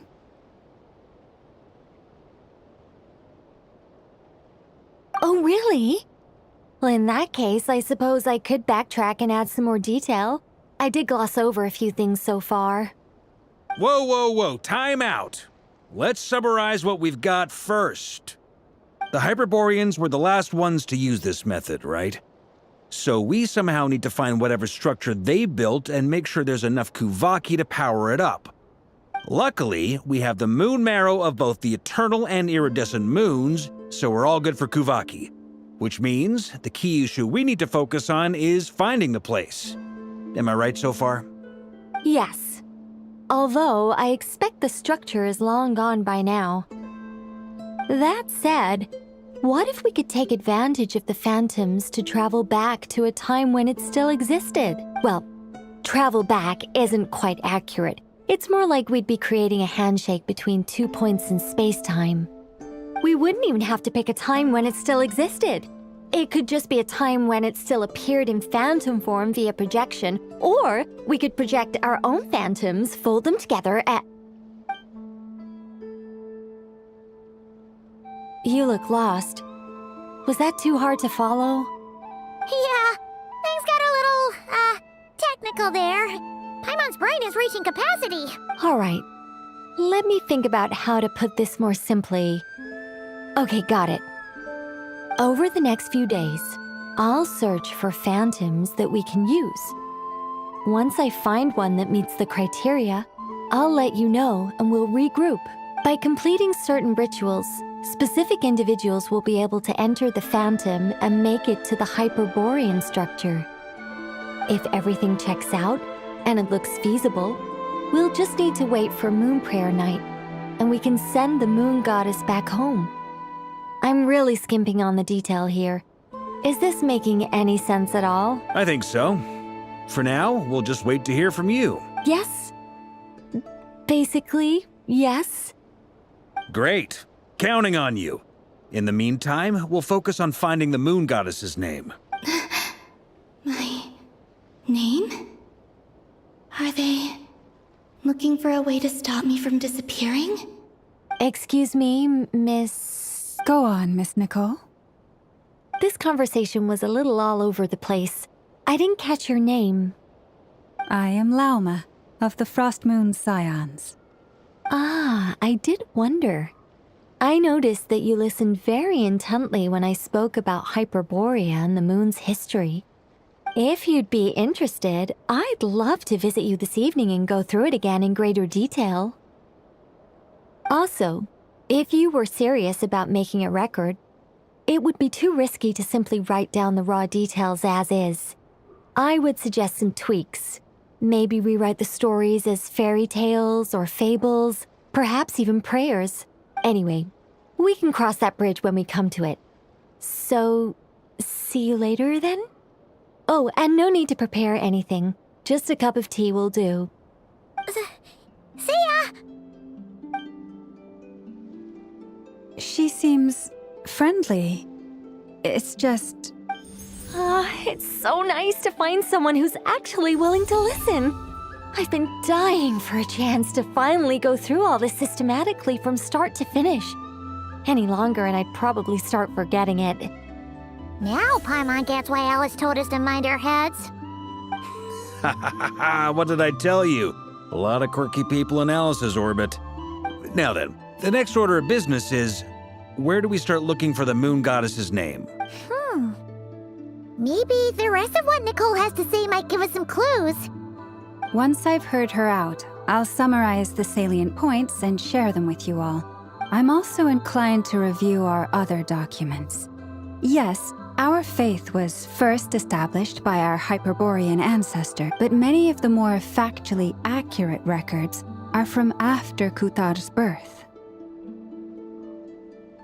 Sounds like we're gonna follow Columbina's journey through Teyvat, huh? In that case, We'll start by heading to the Frost Moon Enclave. Sounds like a plan. Take this with you. I'll see about getting in touch with the Fatui. It'll probably just be Arlecchino and Sandroni again. They're the only ones who would want to help. Thank you, Mr. Varka. Don't mention it. Honestly, I'm more comfortable dealing with the Fatui than prying into the details of a young lady's childhood. Catch you later. I should follow them, just in case there's some way that I can help.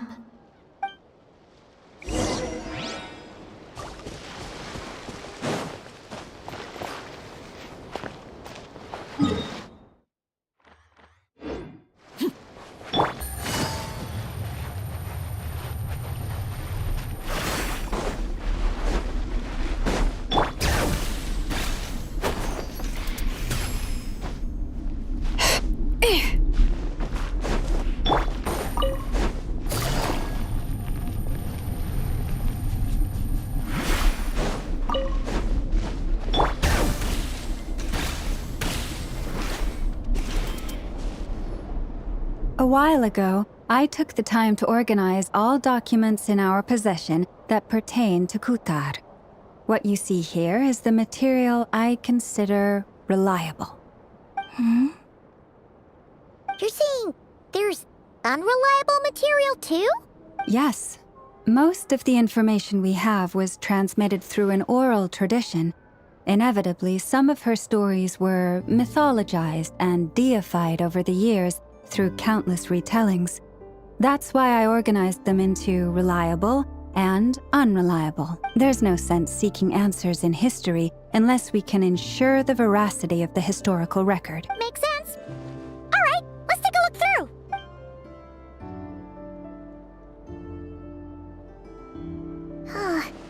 Almost all these records refer to Kutar instead of Columbina. Although neither of those is her real name. What we can gather from these records is that the Frost Moon Scions worshipped her as a god, placing impossible expectations upon her.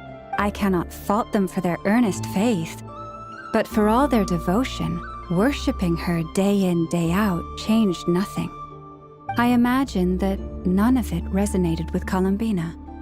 It wouldn't surprise me if, even back then, she had already begun to reject the name Kutar and everything it represented. Lama speaks the truth. When I heard them call upon Kutar with hope and expectation in their voices, they may as well have been calling upon somebody else.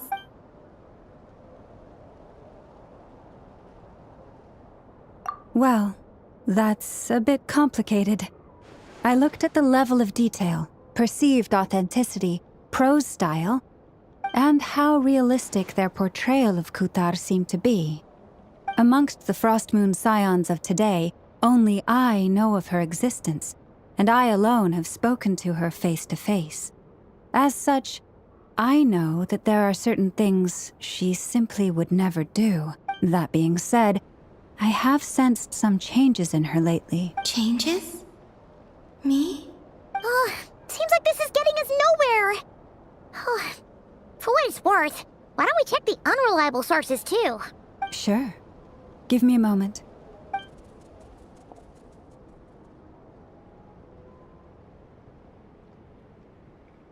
Exerting but a fraction of her divine might. Yeah, right. That doesn't even begin to pass the sniff test. The 3 moons are not but lies through and through. Only one moon has ever shone for us, and Kutar is her name. The vast majority of ancient texts are filled with fanciful tales like these. I trust you understand my criteria a little better now. Kutar did not speak, merely gazing into the distance in silence. And where her gaze landed, this was her prophecy. Clearly, whoever wrote this text never even met Kutar. Otherwise, they'd know that her eyes are always closed. What about you, Traveler? What are you reading? Come on, let Paimon see. The child wished to build a wooden nest with which to shield a fledgling bird from the cold. But being so young and lacking in strength, the child could not snap the branches from the trees. Kutar was passing by. Upon seeing the child, she summoned forth a Kuhenki, who built a beautiful nest for the child.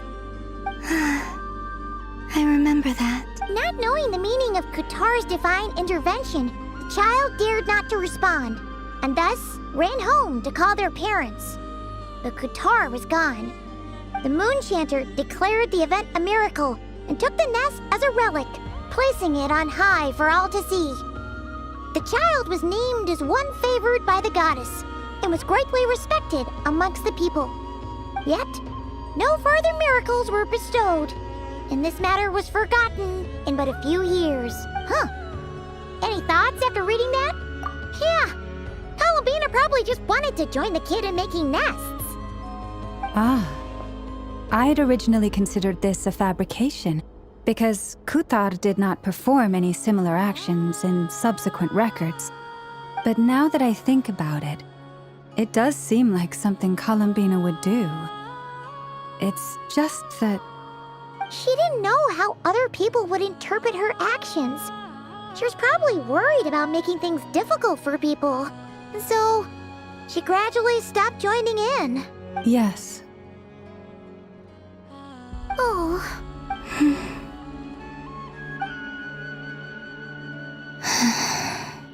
And now, I can make no such gestures of warmth, even if I want to. Still no name. That's a bit of a shame. But we did learn some interesting stories. It's gotta count for something.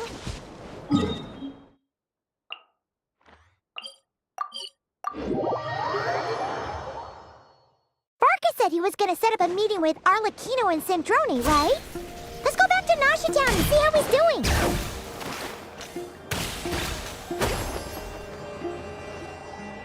Let's see. There's Barca. Oh, and it's Durin and Albedo too. Yeah, this is pretty much the same place we bumped into each other last time. I convinced them to stick around a little longer. We were all waiting on people, so I figured having a little company would help pass the time. Ah, so you've been waiting for us? Does this mean that you've already arranged things with the Fatui? Sure does. Now you're back, we can go meet up with them together. How'd your investigation at the Frost Moon Enclave go? Well, we didn't find out Columbina's true name. But apart from that, it went pretty well. Aha, just as well that I didn't tag along then. I'm sure our moon goddess wouldn't want every man and his dog knowing all about her private life. Still, desperate times, desperate measures, I guess. Someone had to do it. So, Barca was waiting on us, but what about you two? Are you waiting for Alice? Oh, no. We already met with her. We discussed that experiment I mentioned to you last time. Oh, and she also handed me this communication device. That's right. I understand she informed you about the relationship between the phantom phenomena and Tevat's borders, yes? She wants me to help her with some more experiments on that front. She said that she'll contact me through this device with more information. Ah, I see. Following instructions and making observations. Pretty common research method. Takes me right back to Albedo's lab. Wait, then who exactly are you meeting? Someone you know. Albedo's met him too. But I don't think Miss Lauma or the Grand Master have been introduced. Introductions are overrated, especially in cases like this. It's you! So, it's not like the academia has prohibitions against going abroad.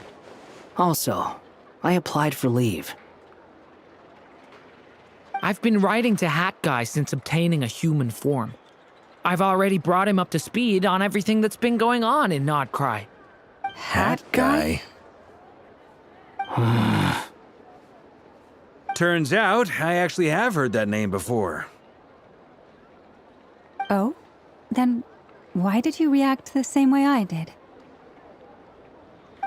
I only knew the name, not the fella. But since we're all here, let's do some introductions for what it's worth. I'm Varka, Grand Master of the Knights of Favonius. Lauma, Moon Chanter of the Frost Moon Scions. And I'm a Drioche from the Vahumana Darshan of the Sumeru Academia. Hat Guy. Good to see you again, Mr. Guy. I believe we last saw each other on the boat ride here.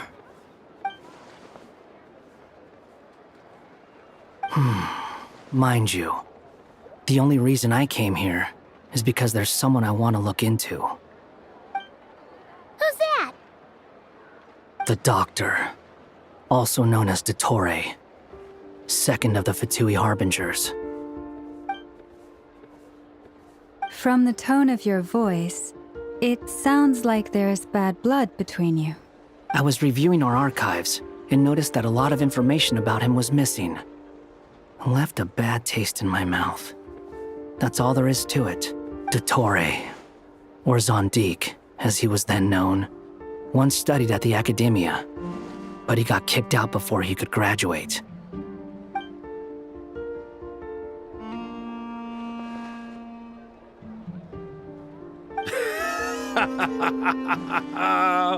So the Harbinger's #2 man is a college dropout? How embarrassing for them. Last we heard, he was planning something. We actually heard that a few times before, even coming to NODKRAI, but we haven't seen a trace of him since we got here. He only appears when something interests him. For all we know, he might have left already. But the fact he did something here at all is worth noting. It'll fill a couple extra lines in his file.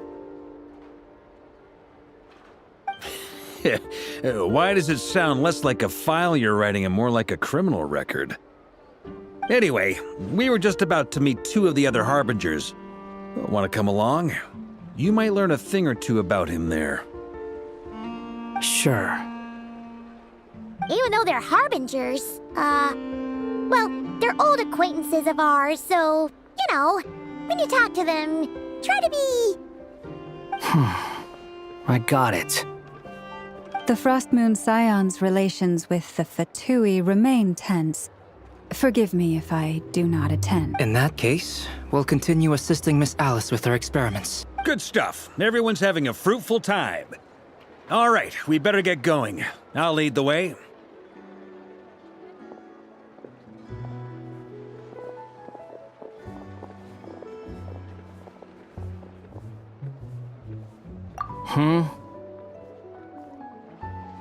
Well, yeah, that's obviously part of it. But I'm not the only one who has a score to settle with him. Neither you, nor Lesser Lord Kusanali, nor I want to see him meddling with things again.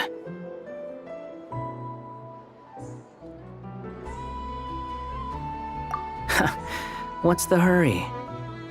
Don't worry. Pigeons always know which way home is.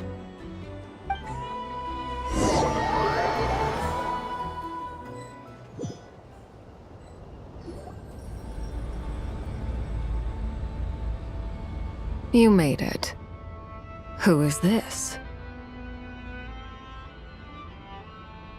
A scholar from Sumeru. They call him Hat Guy. He's an old friend of the Travelers. Wait, this is the Academia representative you wrote about? He doesn't exactly look the part. I believe this will prove my identity. You'll notice it bears the seal of the Sanctuary of Surasthana. Well, what do you know? So it does. All right then. My mistake. It's fine. I expected as much. What? So as I mentioned in my letter, the Academia's got its eyes on Dottore. But this matter remains top secret. Apart from those assisting in the investigation, the fewer people who know, the better. If anyone asks, I'm here in NODKRAI to pursue my personal academic interests. Gotta say, Varka, you did pretty well to keep all this under wraps for so long. Sounds like you got in touch with the Academia about this way back. You flatter me.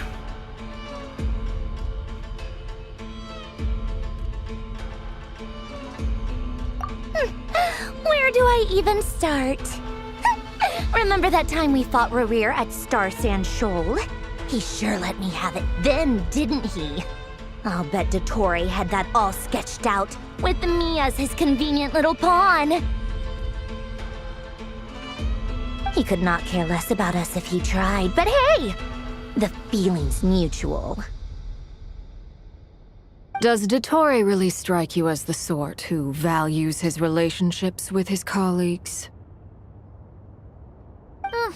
Fair point. Definitely not. Which is why I always keep my guard up whenever he starts making suspicious moves. To that extent, our motivations align. On top of which, I consider you trustworthy people. Now, back on topic. In the wake of the Reihir of Solnari episode, Sandrone and I grew suspicious about Dottore's complete inaction during the entire affair. So we tried to find out what he'd been up to, but unfortunately to no avail. He never lets anyone in on his plans. The more he cares about something, the more secretive he gets. Indeed. Perhaps he believes that by keeping a low profile, he can avoid trouble. But that trick isn't going to work on his colleagues. Yeah, I mean, he's been researching the ancient moon's remnants. And he's been trying to get his paws on the moon marrows. Only an idiot would believe he doesn't have something more planned. With this in mind, I returned to Snezhnaya and relayed my thoughts to Her Majesty the Tsaritsa, entreating her to have him recalled.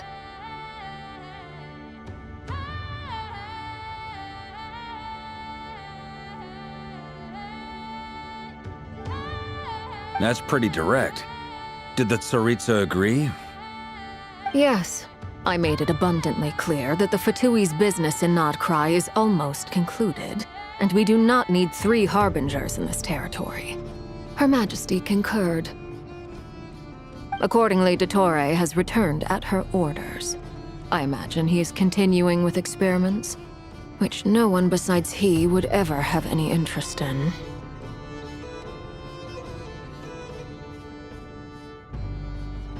Common sense might mean nothing to him, but he's not stupid. He knows that no good can come from opposing the Tsaritsa.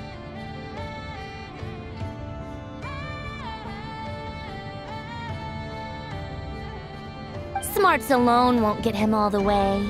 He needs the Rooster's resources and Regrator's Mora, both of which the Tsaritsa can strip from him by waggling a finger.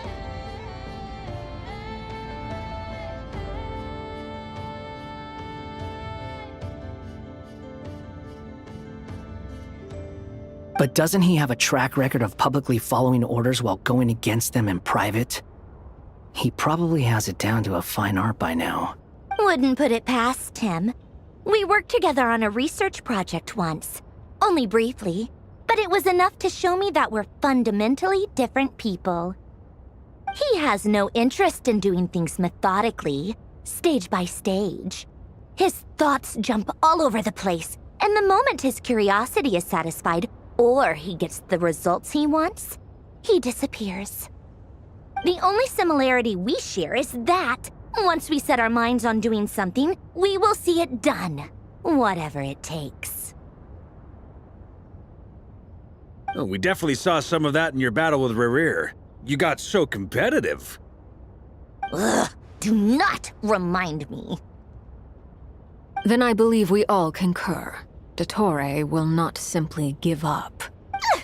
Fantastic. Now this is turning into a whole day of unpleasant memories. Ugh. Are you talking about the moon marrow stuff? He also strikes me as the kind of person to disregard experimental regulations, ruin all the equipment, and go way over budget. Then leave the first person he can find to deal with the fallout.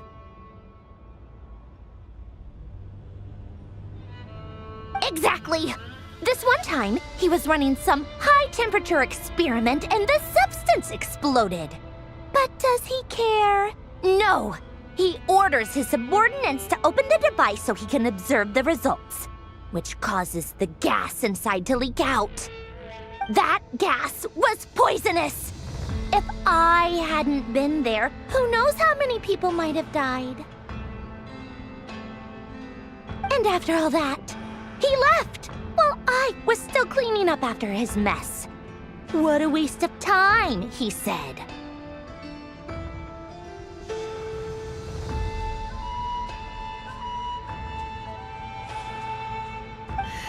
Waste of time? The nerve! He wasted my time!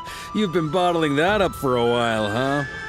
Hat guy, I must say, you seem awfully familiar with internal Fatui affairs, especially when it comes to DOTKRAI. Thank you, Lady Harbingers, for providing such valuable information.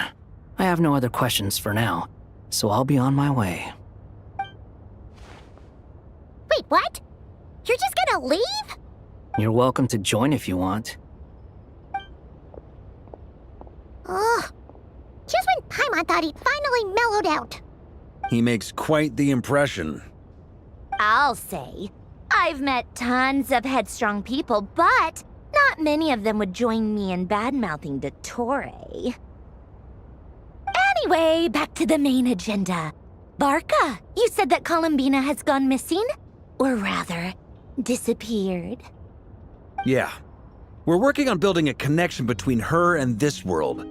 The simplest method is to find out her real name. I've actually asked her that question before, but she said she didn't know. Considering our relationship, I doubt she was lying to me.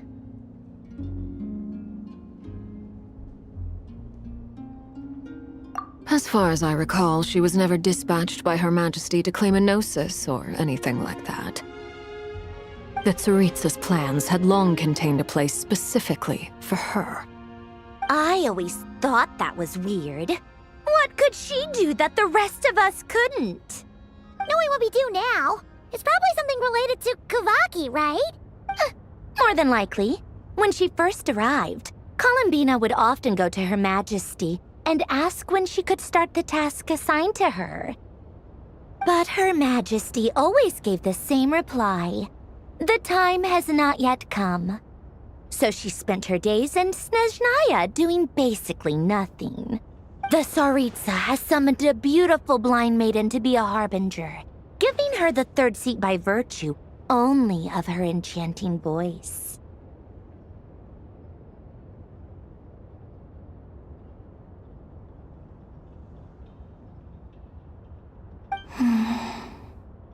It was a dumb and stupid rumor, but the reality of the situation made it hard to refute. And what happened after that? I imagine she stopped caring.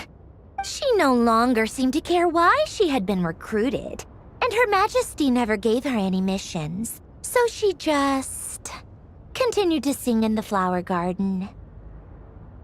For my part, I was busy.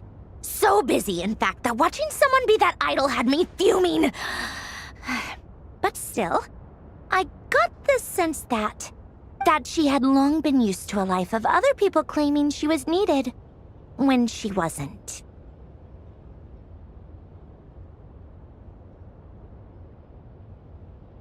I just felt that having a place to stay would cost me something eventually, and so I waited quietly for the day that I would have to pay the price. And on the other end of that spectrum, you had me. Someone once told me that I had the lousiest work and the toughest luck. That's a good way of putting it. I forget who said it, but those words have always stuck with me.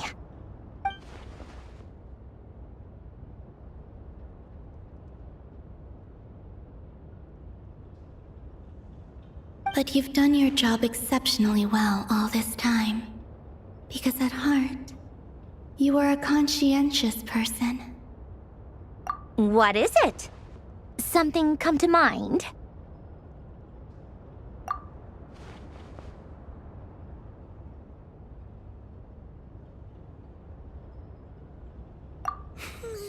That makes sense. Nothing screams you are needed like your name shouted from across the town. Well, good luck with it. But if you ask me, Colambina is still the most shoutable name. I'm just so used to it now. After all the arguments we've had, I can't be bothered trying to remember another name for her. Nor I. Sandrone. Harlequino.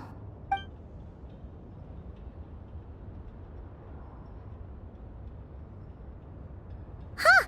It's a Sealy! Does that mean Nicole? Ladies, I thank you for your hospitality. If the chance ever comes up, I definitely owe you both a drink sometime. I'm sure it will. You can make your own way out. Heck, you've been here enough times, you probably know your way around better than I do. Okay, time to do what adventurers do best. Follow that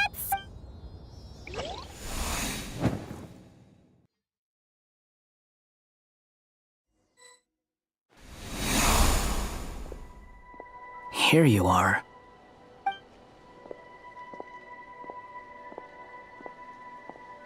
Oh, hat guy. How come you're back so soon? Did things go all right with the Fatui? Fine. Dottore been summoned home by the Tsaritsa. Couldn't get much more than that. How about you? Any progress with the investigation? Unfortunately not. We've tried everything. Different phantoms, different locations, different points in history. Abyssal monsters roaming the land. People crying out in despair, with no hope of being rescued. Every time I see it, I can't help but think, is this what it was like in Mondstadt when Dragonspine Durin attacked?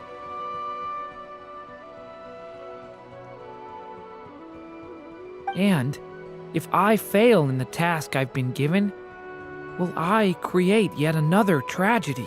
That's just meaningless speculation. When we encountered similar phenomena previously, I tried to interfere with those illusions, using sounds and lights to guide them. However, we could not change their fates. At most, we were able to extend their existences. The events of the past are like fate that has been written into Irminsul. There isn't a living thing in Teyvat that can escape its past. But Miss Alice instructed us to try to find ways to change the outcome that these phantoms face. It's an impossible task. Can't you just refuse? Since she asked us to do this, I feel like it can't truly be impossible. Or if it is, well, mages can make the impossible possible. I could not have been born as Durin otherwise. But you also said that your past 39 attempts were fruitless. That's true. But you're still going.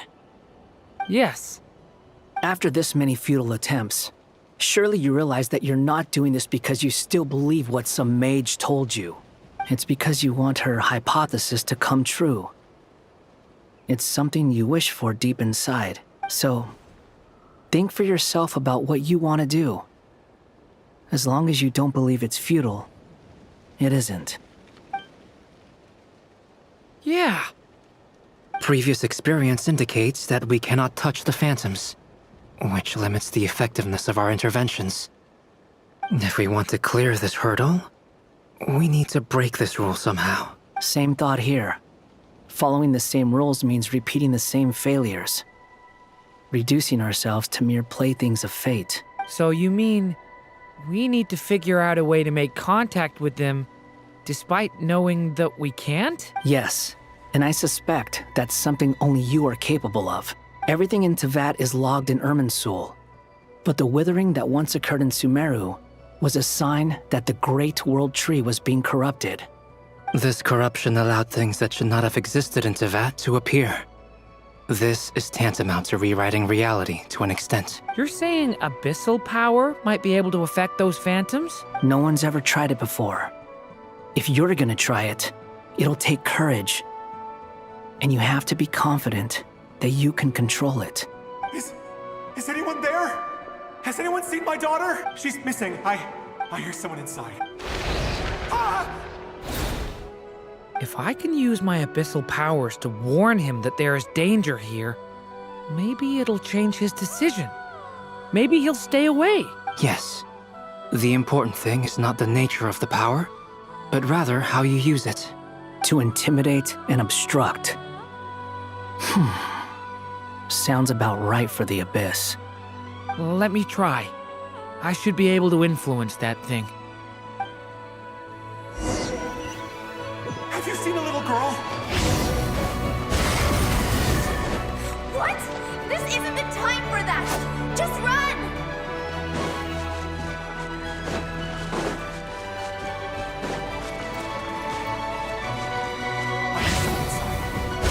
Sparkana? Are you in there?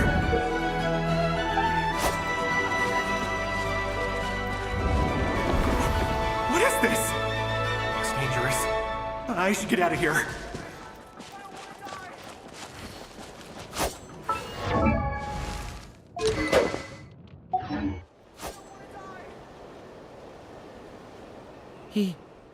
He really left. Ha! We did it! Don't celebrate too soon. Follow him. See what he does next. Monsters approaching from the front. You need to stop them and create an opportunity for him to hide.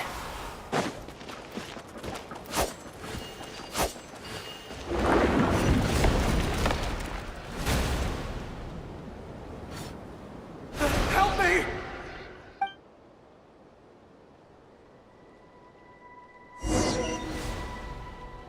Monsters approaching from the front.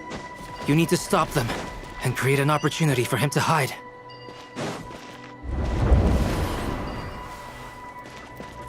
No! There's monsters ahead!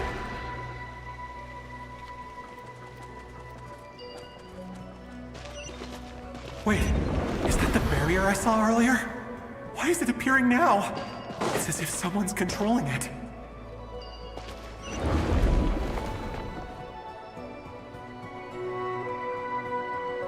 The monsters are gone. Is it safe now?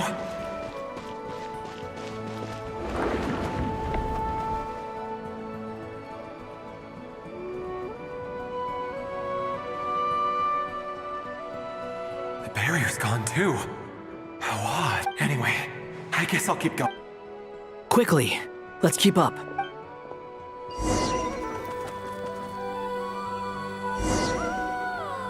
Wait, there was someone else here? Don't go any further. We've got anti-monster traps laid out everywhere. But my daughter must just be up ahead. I have to go. This way's blocked.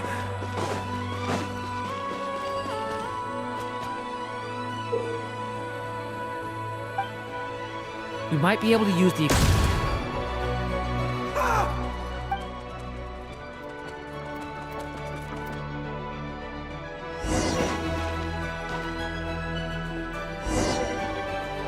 Wait, there was someone else here? Don't go any further. We've got anti-monster traps laid out everywhere. But my daughter must just be up ahead. I have to go. This way's blocked.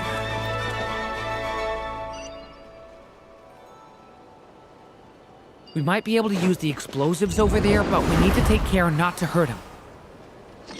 I'll use the barrier to keep him at a safe distance. This barrier seems to be helping me somehow. Hey, wake up! Oh, good. Gotta keep moving ahead.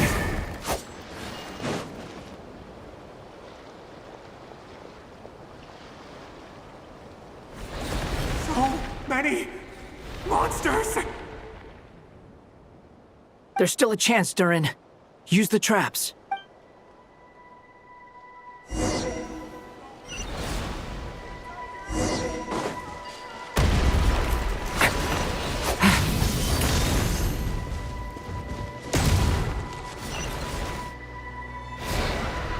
Help me!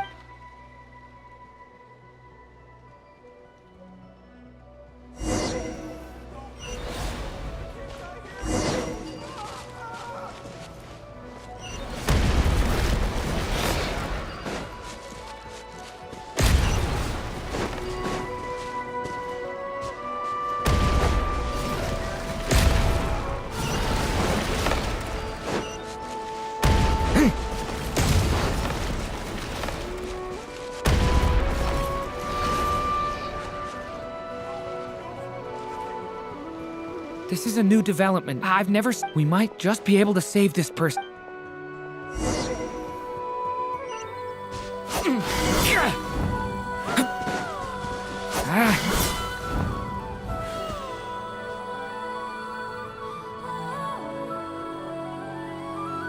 Hello there. Have you seen my daughter? Get out while you still can, you fool. But I can't just... Sorry. Wish I could help, but I haven't seen her. You'll just have to keep looking. Okay, if I do find her... Don't bother. I've got nowhere left to... What's that noise? No, if he goes inside, he'll... Why?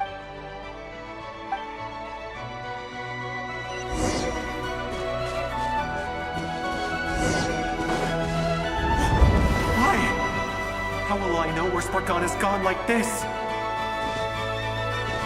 You know what? I'll trust this strange barrier. It's gotten me this far after all.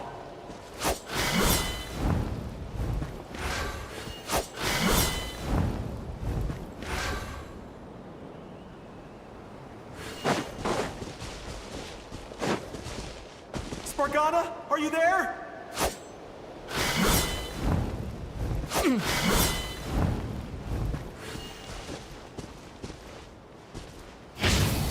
Devouring Claw!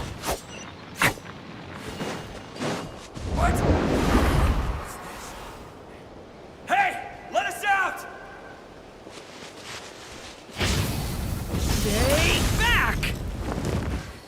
Hey!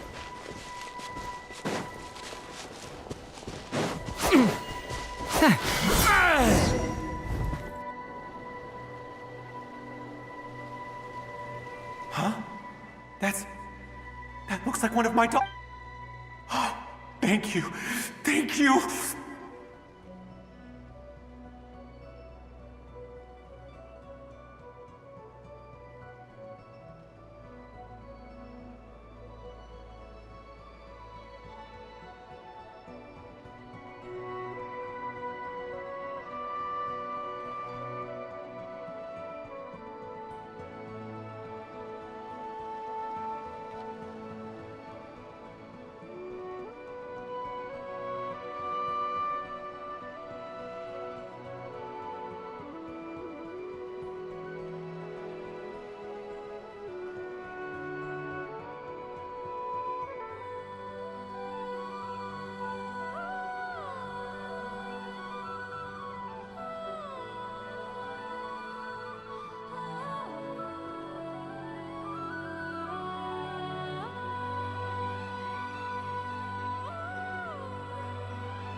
Yes, it's one of hers for sure.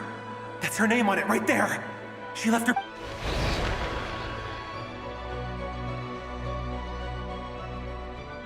Durin, just like last time. Use the explosives.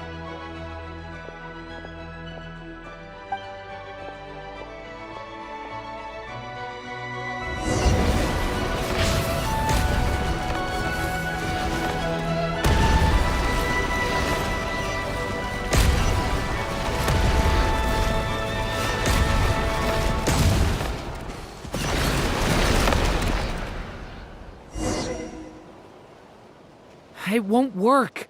There's not enough left. If he makes it in, he'll... But then... This clue could be the key to him finding his daughter. It might not be the only one. Better he misses that clue than loses his life. I guess so.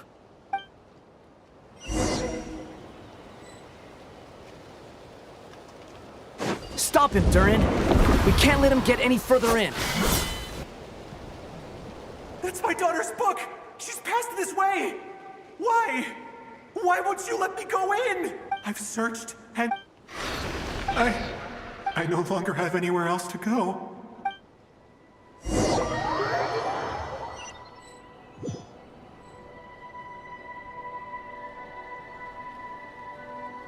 I'm sorry.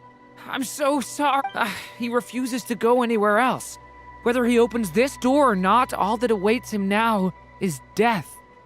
We couldn't change his fate.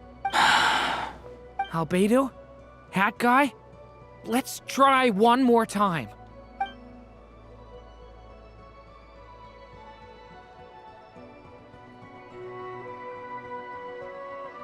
Why am I here? What's going on? All these scenes running through my head. Huh? What's going on? His reactions have changed. How many times have I... What's happening to me? Huh? Wait, who are you? You can see us now? I feel like I always could, but that I only just realized you were there. I'm sorry, I don't know how to do... But you were the ones guiding me using that marked barrier, right? I haven't done anything yet, but those monsters, those deaths, they feel like memories. Like things I really did experience. I won't find my daughter. In fact, I'll ultimately die trying to find her. Isn't that right? Well, no, it isn't. Yes, it is. Even so, we're trying to find a way out of this. You've not seen my daughter either, have you? It seems she really isn't here. I'm sorry we couldn't help you. I'm just tired. Maybe this is destiny. Maybe it doesn't matter how hard I search. How long do I have left? Experience says 15 to 20 minutes. 15 to 20. Thank you for all your help. Now's not the time for you to start pitying us. It's not pity. I'm just realizing that I've only got 10 or so minutes left. You know?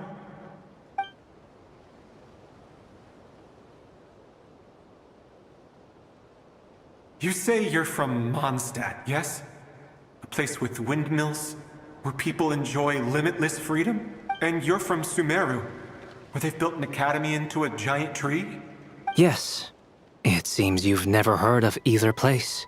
Those names are unknown to me, I'm afraid, yes. Have you heard of Hyperborea? I have, but I heard that it was just... I see. That was where my ancestors once lived. What about Delphi Pytho? Was it later rebuilt?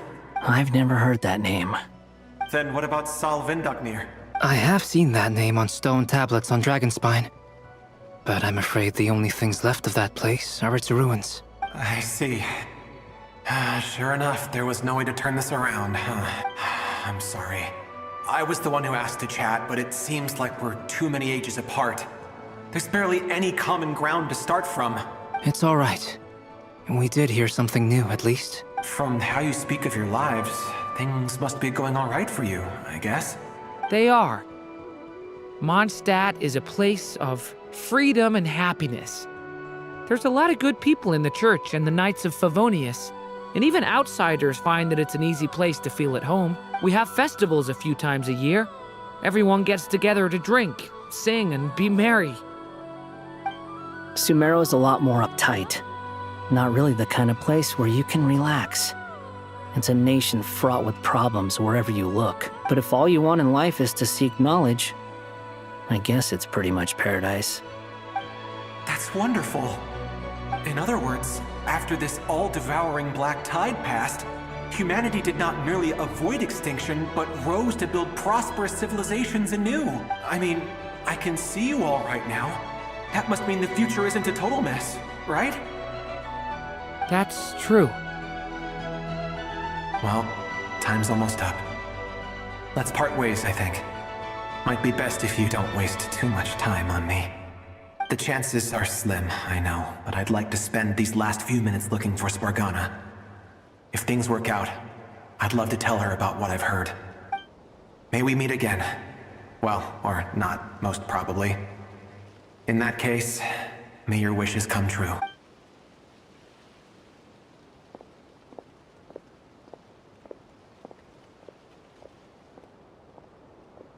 He's gone. In a few minutes, he will meet the end that was his to begin with. The ending of this tale did not change. But I believe that we've just made the most progress we have yet. May your wishes come true. If only it were so simple. Hat guy, could I ask you a question? You've never talked about your past. It seems complicated, and it weighs heavily on you, too. Would you be willing to tell me about it? I mean, Sometimes it's better to get things out in the open. Take that guy we try to help, for instance. At least he said goodbye with a smile, right? I know about Albedo's past. Our experiences are very similar, and he created me.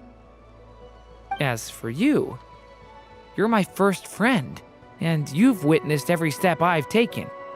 But by comparison, I know nothing about you. Either way, I mean, we're still best friends. But if I knew more about you, I might understand your thoughts a bit better.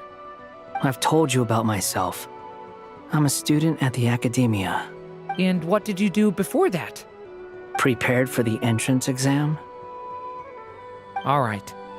If you really don't want to talk about it, I won't press you any further. I was a puppet built from the branches of a white tree, using technology left behind by the Conrian schools of mechanical engineering.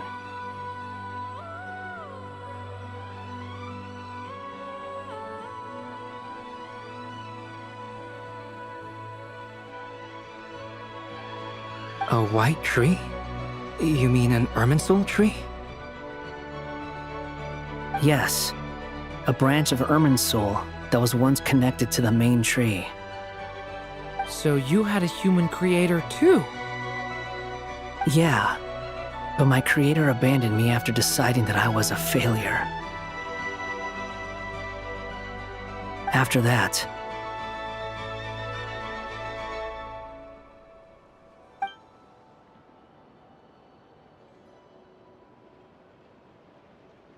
Durin, resisting the influence of the Abyss, suppressing the urge to destroy, trying to do the right thing. None of these things are easy, but no matter how hard they are, trying to rewrite past wrongs is far harder. You asked me if you would create a new tragedy if you failed. I told you there was no point speculating about that, but the real answer is, yes, you absolutely will. That guy. But at least you've got people here to help steer you away from the wrong path. So, just keep aiming towards the light. I will. I promise. All right, break time's over. Hello? Durin speaking. Hello, friends, it's me. What have you been up to, I'm detecting some unmistakable fluctuations here at the border. The amplitude isn't particularly high, but they're completely different signals from the ones before, and the scale is comparable to those I've detected previously. Alice, we were unable to save that person. However, he appears to have retained a portion of the memories gained through that cycle, and was able to hold a conversation with us. I see. Well, that is rather odd indeed. It definitely merits further attention. Could I trouble you to keep trying the same approach? I need to gather some more data. Counting on you. I should probably have Nicole come and check this out as well.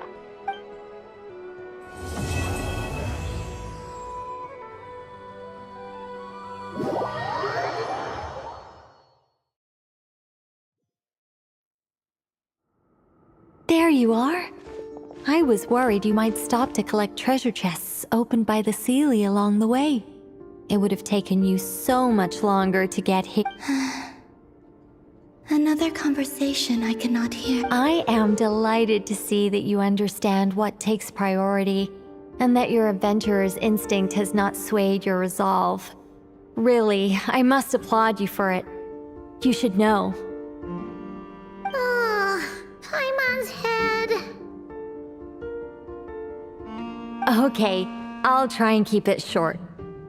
My senses are telling me that this is where we shall find the entrance to the ruins. Oh, cool! Well, what are we waiting for?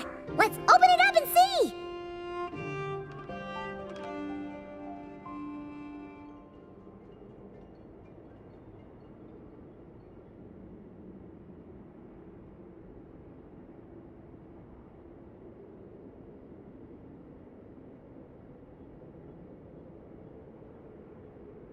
Patience. This was a sanctuary of great importance to the Hyperboreans. A special process is required to open the gate. Oh! Like the place moon's marrow? Okay, so what's the plan? Need us to do anything? And just the short version, if you can. Ah. Alright then. I was planning to start with some background on the invention of these techniques. Are you sure you don't want to hear it? It's quite informative. Remember what you were saying about priorities? Fine. Simply put, we need 3 human representatives to successfully undergo a process of Kuvaki resonance. Think of it as a test from the 3 moon goddesses to see if the entrants are qualified, with the most recognizable qualification being Kuvaki. Pretty sure Lauma would ace that test. Oh, wait. We need 3 people. I also have no doubt that the Moon Chanter would be qualified. But we would need 2 other people with the same constitution. Therefore, the most feasible method is not so much to follow the rules, but to figure out how the test functions and find a workaround. I've done some research, and it turns out the mechanism is rather crude. We'll simply need humans to stand before it who have sufficient Kuvaki energy within them. I'm with you so far. How do we get the Kuvaki in them? The easiest way would be transfusion. Take some Kuvaki from NODKRAI's soil, put it into the bloodstream, and get it circulating in the body. So we're going to cheat on the test? Precisely. There are other methods, but this is the simplest one. Cheating the system is much easier than trying to hide from it. Huh? Sorry? Does the idea of cheating upset you, Miss Lauma? No, that's not it. I suddenly had an idea. Oh, what is it? It's about Moon Prayer Night. I figured out a way for Kutar to join in the festivities. Huh? But as Paimon said, we need to have our priorities straight. Let's get back to the test. I'll follow up with Nefer on the festival arrangements. Oh, okay. Anyway, is this really the best method we have? A Kuvaki transfusion sounds dangerous, no matter how you slice it. If you think that's dangerous, wait till you hear the other methods. I'd be more than happy to go through them if you'd like. There are several. No need, we're good. Let's go with this one. Very well. Kuvaki transfusion it is. Now, I should mention that the risks can be greater or lower depending on individual compatibility. It would be rash to simply infuse the Kuvaki and hope for the best. If the body rejects it, the reaction can be quite severe. The symptoms are similar to another condition that some people living here suffer from, known as congenital Kuvaki sensitivity.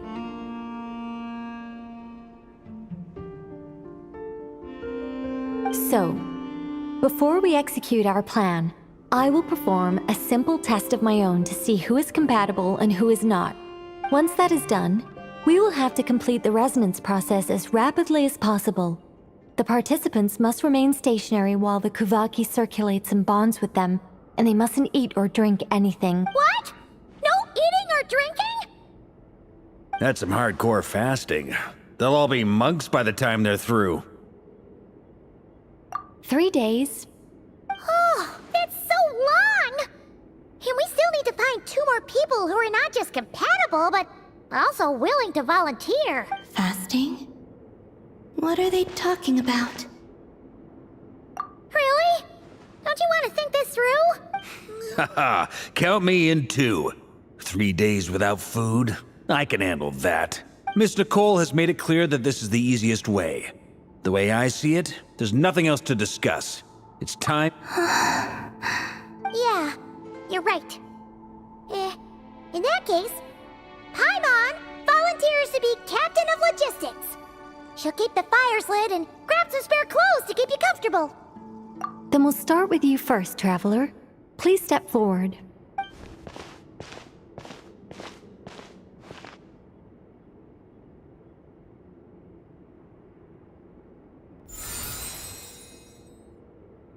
How's it going?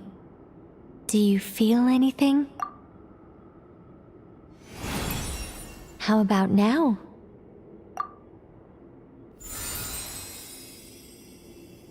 And now?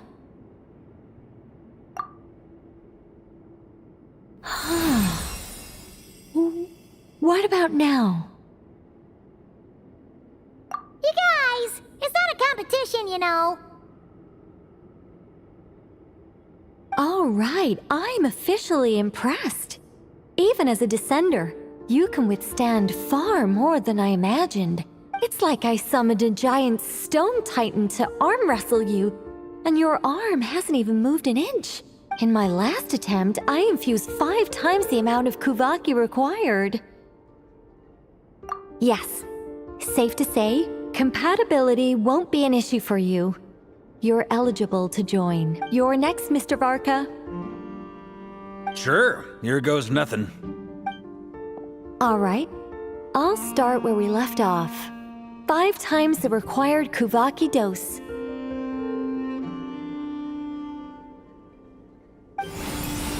Whoa, whoa, whoa, hey, wait a minute. How's it going? No, not great. I kind of want to puke. Feels like I've been drinking too much. A few bottles of wine, then a big stein of Dark Horse, with some hard liquor from Liyue mixed in. You think this is funny? I just lost to a young lady in an arm wrestling contest. I'm never gonna live that down. My apologies. I'll lower the concentration and try again. Oh. How's it going now? I'm not as dizzy as last time, but I can still feel it pulsing around.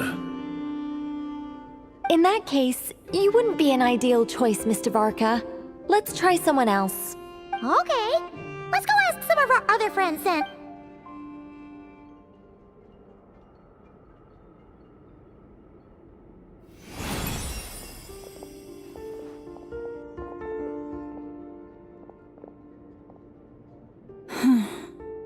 No surprises here, Miss Moonchanter. You're perfectly compatible. You may join. I'm getting a slight headache. Shame. You were so close. Whoa! I'm itching all over! Allergic reaction. We can't have that. Huh? Well, are you gonna start a what? The Hexenzirkel is an organization that cares for and protects children. We will not have them do dangerous things. Not even tests.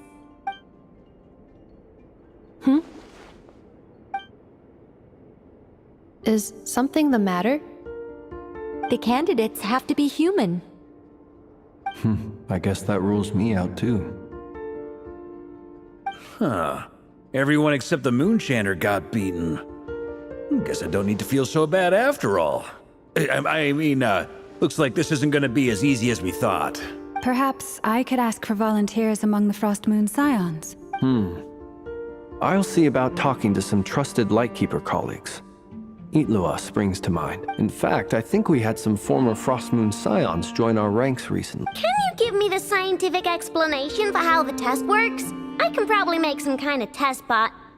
Then we can just zip through Nasha Town, going up to people and pressing a button to check their status. Wouldn't that be way easier? No. Wow! No elaboration for once. How about I contact the Knights of Favonia's garrison in the Wave Chaser plane? Shame that Lohan's already left.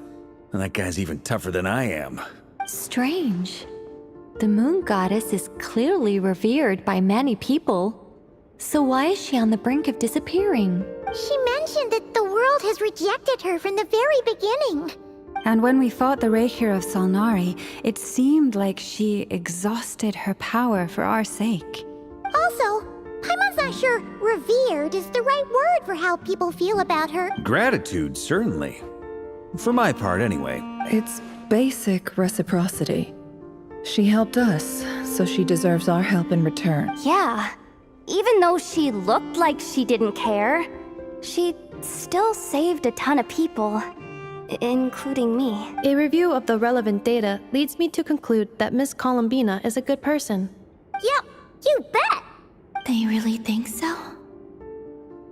I'm super surprised that Columbina isn't her actual name, though. I think it really suits her. It's light and graceful and... yeah, just a really pretty name. I know, right? Unfortunately, that's not our decision to make. Columbina. That was the code name the Fatui gave me. But it also came up in the song I heard when I was born. But... is that really all there is to it?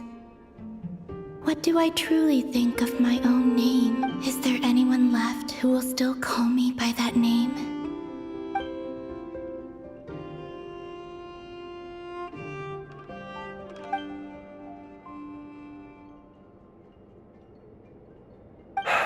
Moon Prayer Night is getting closer by the day. We're running out of time. We need to look for other candidates. Then allow me to try. Huh? What are you doing here? You contacted your friends via the Adventurers Guild. Sandrone has been keeping an eye out for something like that, so she informed me. Since I have the ability to accommodate a moon marrow, I should prove to be a suitable candidate. Arlecchino. When can we begin? I see. We can begin right away.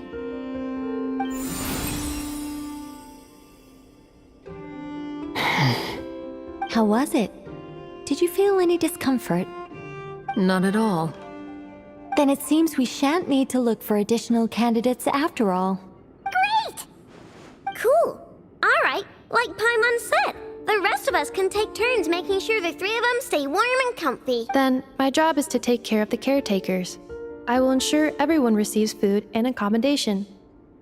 I'm ready as well.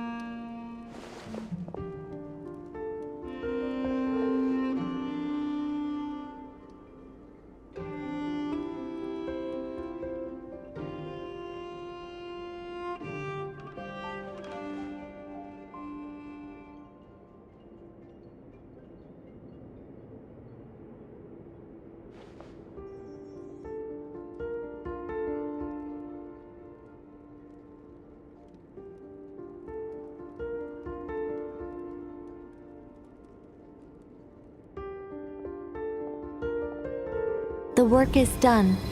The sacred scroll shut. The stars grow dim, the people silent. The white sun sets, the silver moon rises. O path to the temple, appear now before us.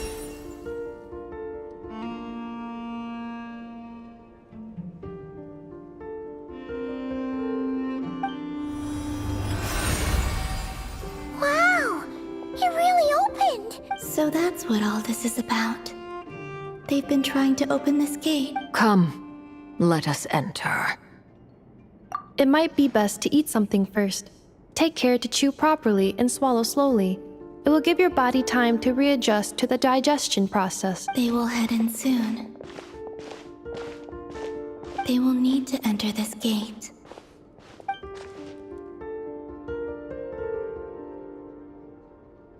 Huh? I cannot pass through. Is it because I have no physical body? It has been 3 days. My strength is all but completely faded. Can I really hold on until Moon Prayer Night?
people...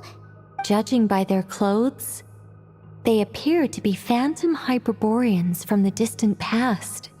That could mean they have some clues about the moon goddess's name, right?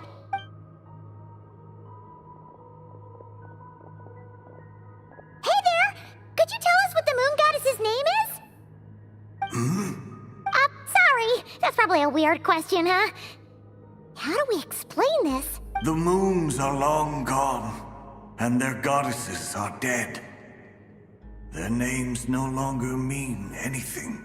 When a new moon goddess is born, we will surely know her name. We have used every last resource at our disposal. All that remains is to wait, patiently and quietly.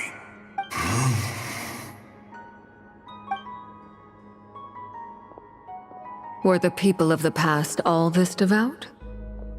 It looks like this phantom doesn't... Surely the new moon goddess he speaks of must be Columbina. Alas, Kuthar's birth came long after the age in which he lived. But, maybe if we find a phantom from a more recent age, they might know Columbina's real name. True. Keep an eye out. We should be able to tell which era they're from by the clothes they wear. Yeah! You've been pretty talkative this whole time. What changed? Oh, nothing. I'm fine. You all make good points. When the Hyperboreans speak of moon goddesses, they mean the three from truly ancient times. I can't imagine they would know anything about our current moon goddess.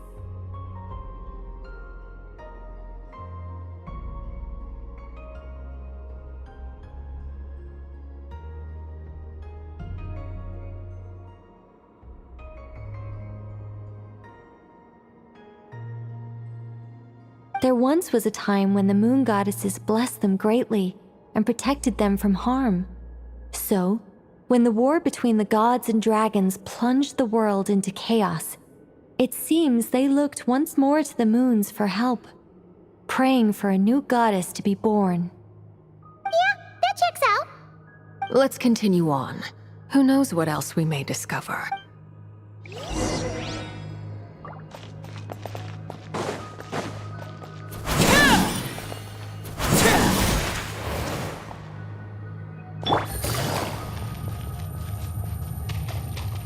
There's a door blocking this path! Not a problem. Try this.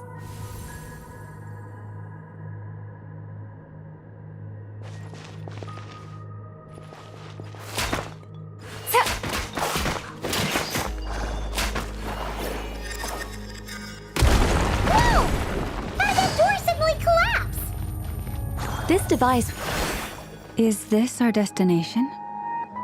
Impressive. More precisely, this is a device that will help us reach our destination. Let's go. We still have a long distance to cover.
Let's try that device again.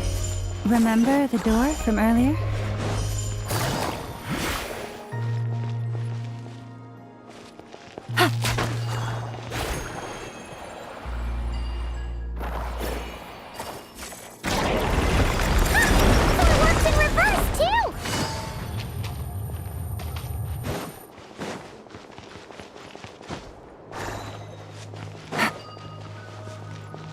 The humans we see are all phantoms, but the monsters are real. What a fascinating place. There'll be plenty of time to admire it later.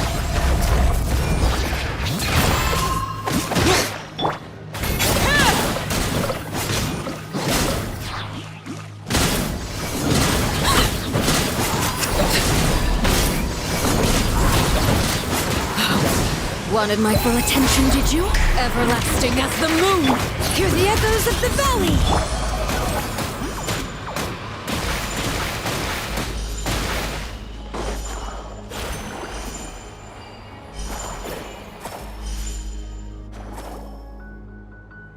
Ooh, there's a whole bunch of artwork in here. Seems pretty old. Nicole, this is probably your area of expertise. What do all these paintings mean? Let me see. To understand these murals requires some knowledge of the history surrounding the War of Funerary Flame. I shared a little of this with Lauma before. Yes, I think I follow. The dispute between the Moon Sisters, the transformation by Nibelung. Oh no, it's no trouble. I'd be delighted to share the tale again. Alright then. Tevat's 3 moons and their goddesses were brought into being by the will of Nibelung, the then ruler of Tevat.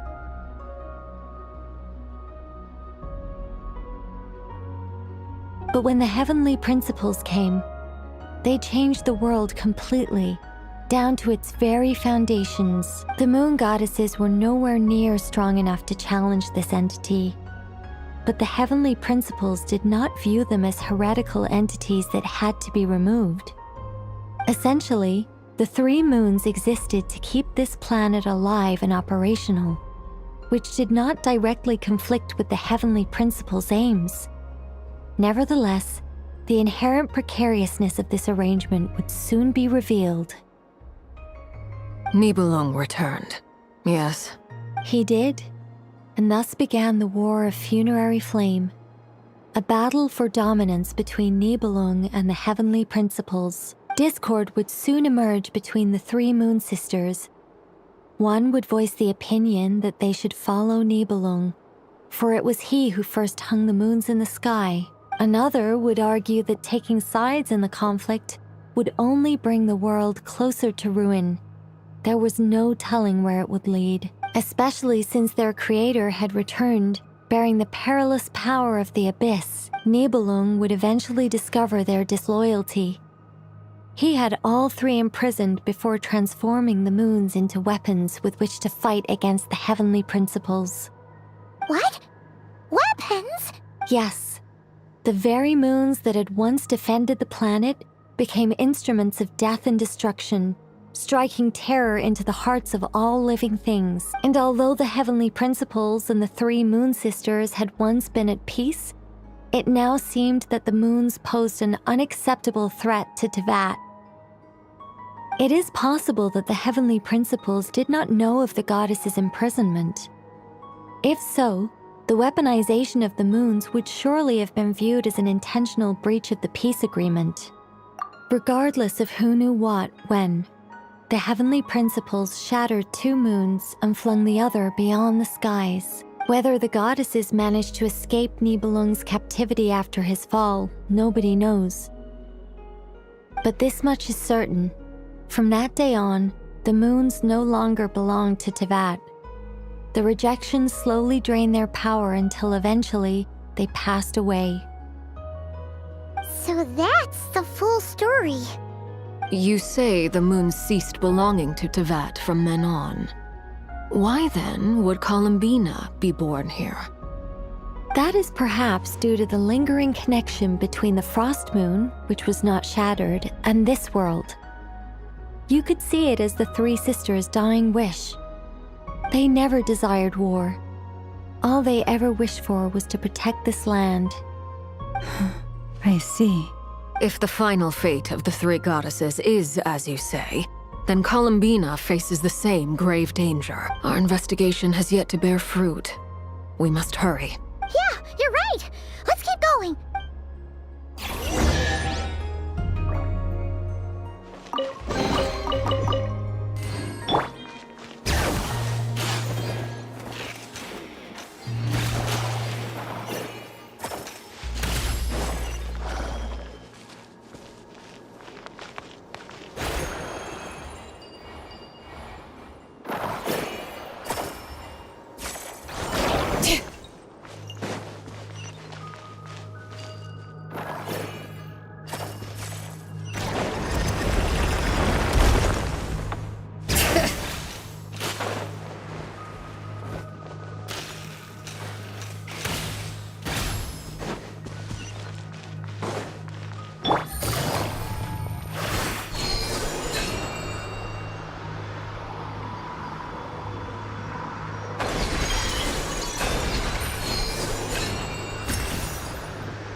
Indeed.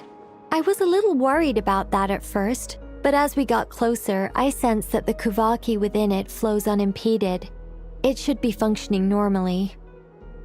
The only issue is how to activate it.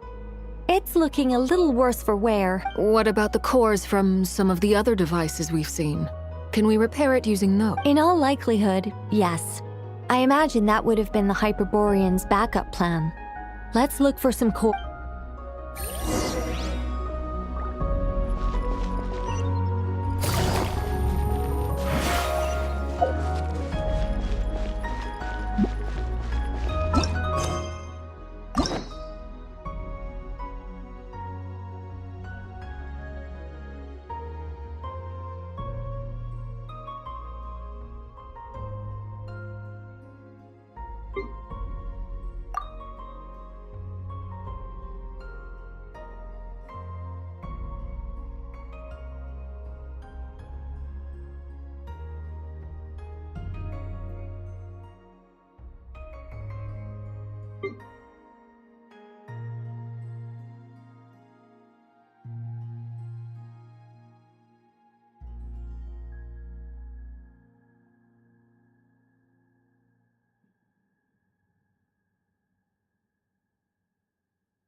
You two!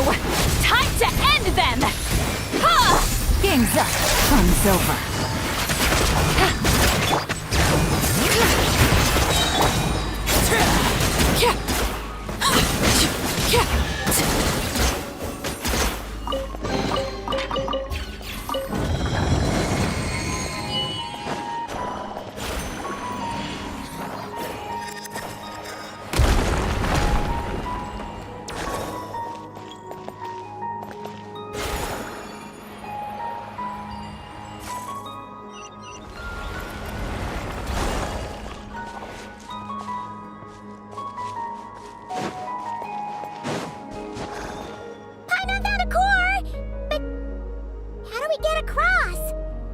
Walk up, then jump down.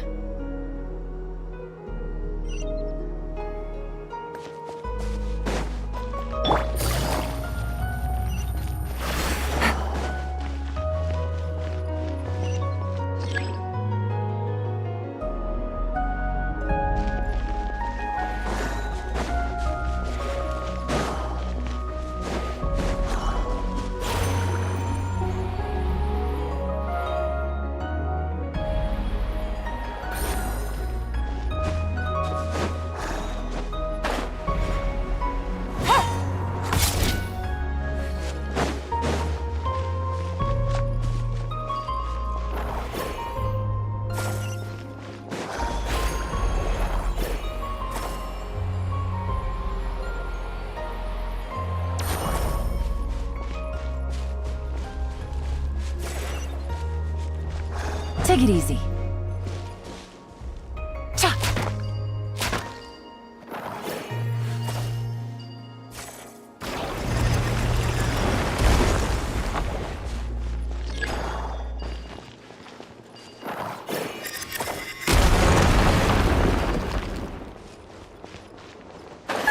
That should be enough cores. Let's head back.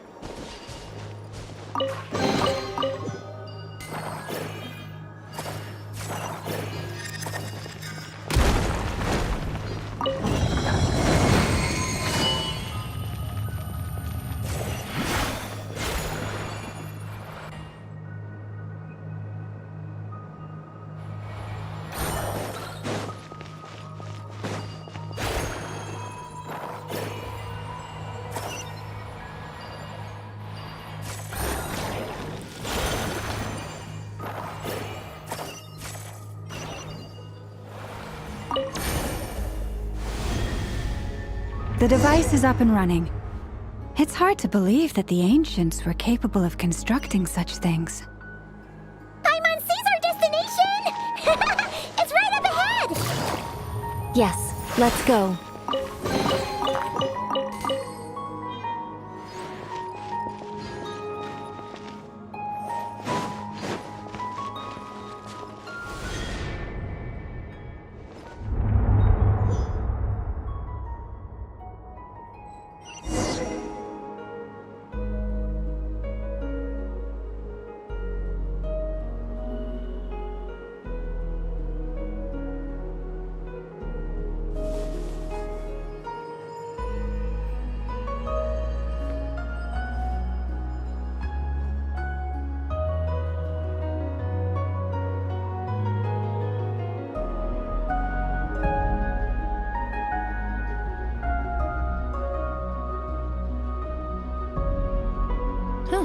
Good roll.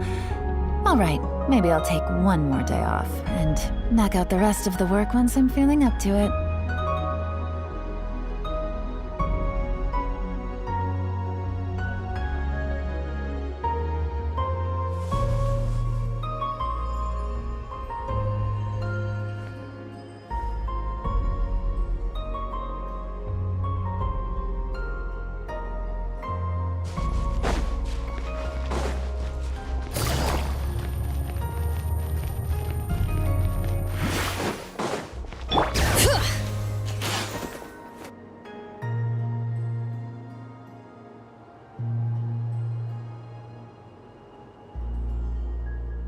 This is where the people of Hyperborea communicated with the moons.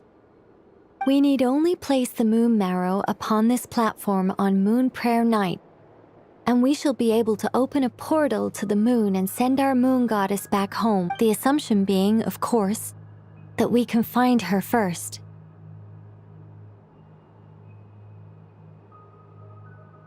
That's right. You want to know if it's safe there, don't you? And yet, she has no choice but to return. You know this. Oh, that's not the only issue here. This is the end of the line, right? We've explored everything we can. And despite looking at historical artwork and talking to people from Hyperborean times, we're still no closer to learning Columbina's name. If it's not too much trouble, could you tell me exactly what Alice said to you about finding her name? Oh, sure. What she said was... Then your first job is to find it. As a moon goddess, I'm sure she must have a name she identifies with. Neither Columbina nor Kutar is her true name, and she's never really accepted either of them. Is it not also possible that she has never had a true name? Not at any point in history? That would be a hard pill to swallow.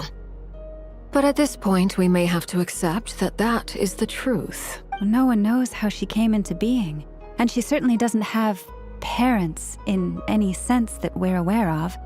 But does that mean there's no way to get Columbina back? She's just gonna disappear and there's nothing we can do about it? Huh? Wait, why all this pessimism? Was it the way I phrased this question? You all seem to be taking this in completely the wrong way. Well, just because she's never had a real name in the past doesn't mean she can't have one now. What? Think about what Alice said again. She never once said that you'd have to find a new name, did she? Are you saying what I think you're saying? Yes. Names are anchors that connect us to the world. If she doesn't have one already, then all we have to do is create one, no? It's like... yes. Traveler, when you first arrived in Tevat, do you think you would have turned around if someone behind you shouted, "Hey, Tumaini"? But what about now? I understand what you mean.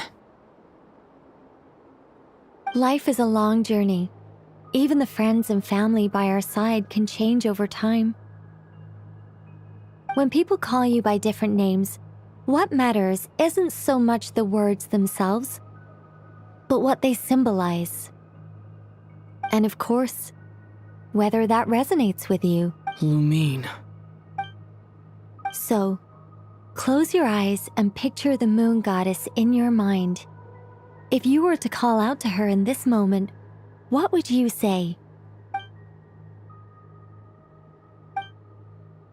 Columbina. Columbina. Paimon would call her Columbina too. Well, she has long forsaken everything that Kuta represents. I think from now on I should call her Columbina too. Well, it sounds to me like you found your answer. Are you sure? Is it really that simple? We haven't found her this whole time, and not for lack of trying. For a journey like this, the process is every bit as important as the outcome. Had you not searched far and wide, rejecting every other answer you were offered? How could you have come to an answer you felt was finally correct? Oh, it all makes sense now. This has Alice's fingerprints all over it. Are you suggesting that Mage knew from the start that Columbina never had a real name to begin with? I can't say for sure. But I can definitely imagine her chuckling in satisfaction somewhere right now, saying, "Ah, what fun." Llama! Your antlers! You should hurry. The festive moon has begun to rise. Do not worry, for when you called the name Columbina just now, I could sense that the power within was enough to summon back the moon goddess. The power within what? Yes. So, the thing is...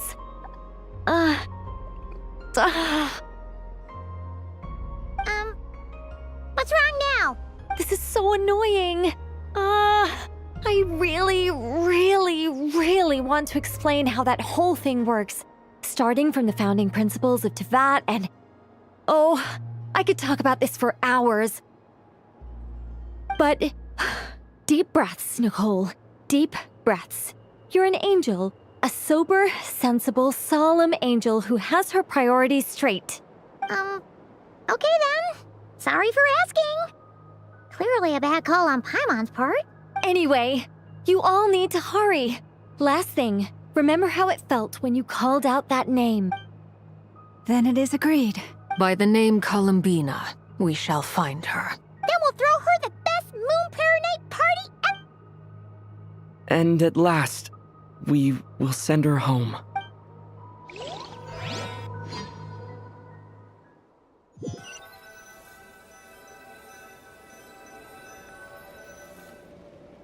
I can barely move anymore. My consciousness is fading away. Have they come back out? I'd love to see them one more time.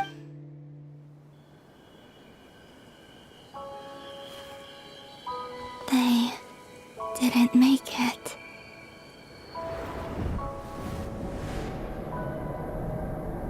Could you tell me your name?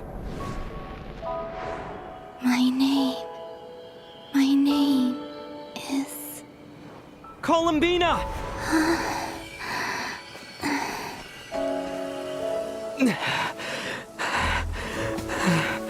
Columbina! Are you here? Columbina!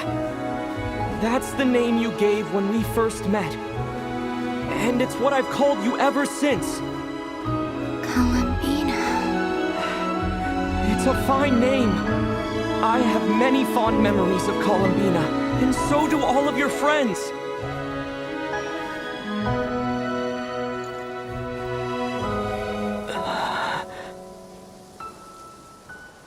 If you like this name...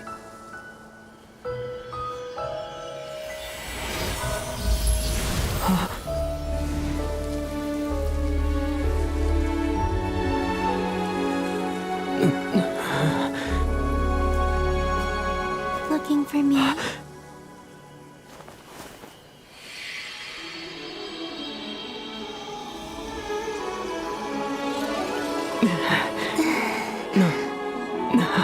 I like it. You can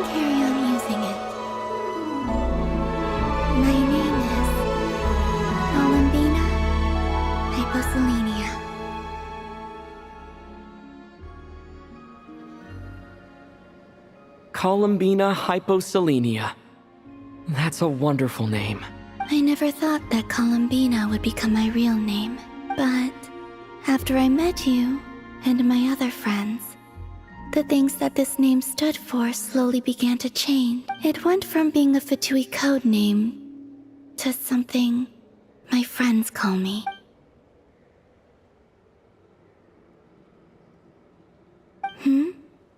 What is it? Why aren't you saying anything? I'm just so happy for you. Thank you. So, where's everyone else? We can go and meet them very soon. Everyone went to different places to try calling your name. Great. I'd like to thank them as well. Everyone's done so much for me. Searching for my name, entering those ancient ruins. Huh? Wait, so you were... Yes, I was there. Not physically, but my consciousness was still holding on. I followed you the whole way. Starting from when? You turned around and called out my name while you were in Nasha Town. Do you remember?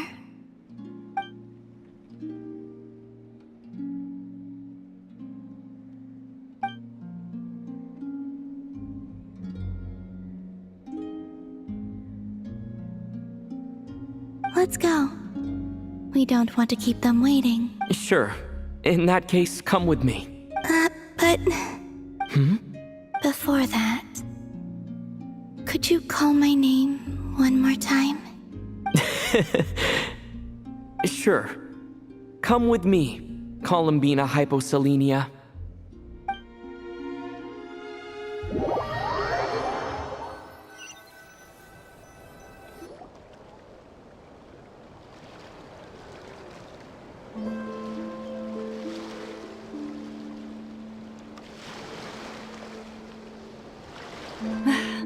Columbina! Oh, this truly is wonderful. Llama, I can't breathe. Ha-ha! Just in time for Moon Prayer Night. It's good to have you back, Miss Columbina. Yeah, we were worried sick. Thank you, my friends. With your help, I now have a name that belongs to me. Columbina hyposelenia. Where's the second half from? You added it yourself? That's right. It means... Born beneath the moon. Yes. And by extension, it can also mean born beneath this world. A fine name. Now, as much as it pains me to interrupt this beautiful reunion, I feel obliged to remind you that the Moon Prayer Night celebrations in Nasha Town have already begun. Don't you want to enjoy the festivities? There's so much to see and do. And some of the ambient lighting and entertainments were sponsored by the kind souls in the Hexen Circle. Nicole? Why have you turned into Dodoko? So you're Miss Nicole. Thank you for helping us, and for helping me find my name. It's nice to finally hear your voice. You're quite welcome. Guiding lost people to hidden treasure is what we Seelie do. And if you ask me, spiritual treasures are far more precious than material ones. Chests are all well and good, but this was what it's all about. So satisfying. Anyway, I had to go help Alice. It seems like she ran into some trouble. That's why I couldn't be here in person. But don't worry, we're with you in spirit. We'll be celebrating right along with you. Keep an eye out for the Hexen Circle's festive stalls in Nasha Town. I think you'll like what we came up with. Alice said she even managed to rope B in this time. The Frost Moon Scions have also prepared various attractions. I believe Aino and Effa and their crew are setting things up as we speak. On that note, Nefer, about that request I made. It's all in hand. Yehoda is on site to ensure that everything goes off without a hitch. Wonderful. In that case, Traveler? Huh? Come on, Columbina. It's time to celebrate the best Moon Prayer Night ever.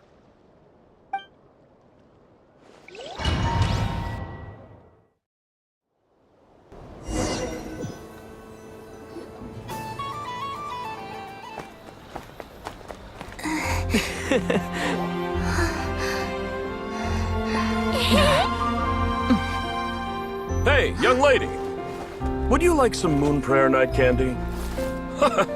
Happy Moon Prayer Night. Oh, yeah. I almost forgot to say. Welcome home, Moon Goddess.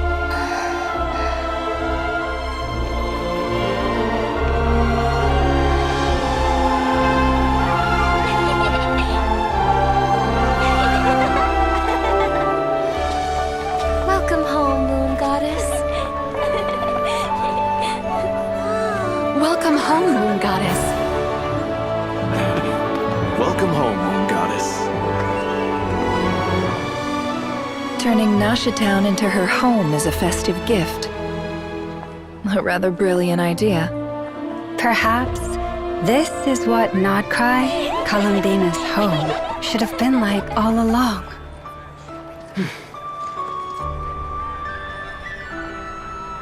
Thank you for the gift. I like it a lot.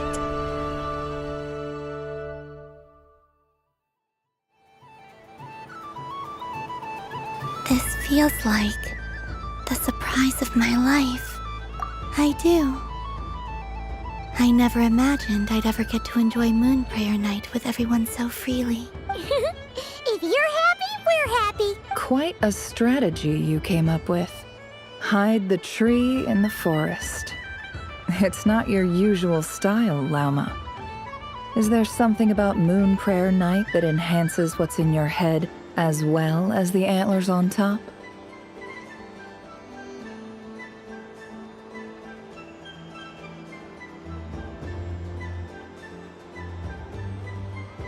Apparently so. It even inspired a perennial penny pincher to use their resources for a greater cause. It truly is a magical festival.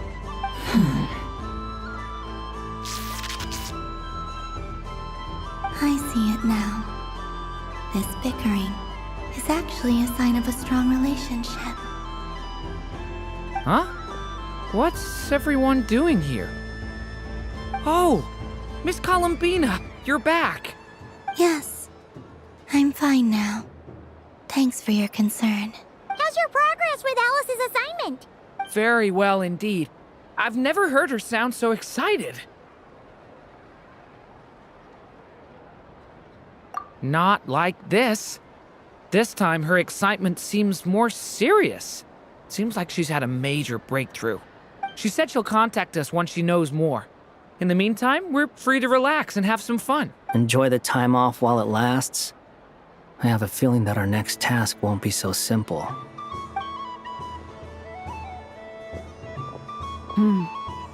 I should go. I still have a few things to attend to at the Frost Moon Scion stall. And I think I'll take a look around. With any luck, this once-in-a-year festival will come with once-in-a-year opportunities. Hold up a second. Where's Varka? I believe he made a beeline for the flagship the moment he entered Nashatown. Ah, that's Mondstadters for you. They know what they want when festivals roll around. Goodbye for now, Columbina. I hope you have a wonderful night. I will.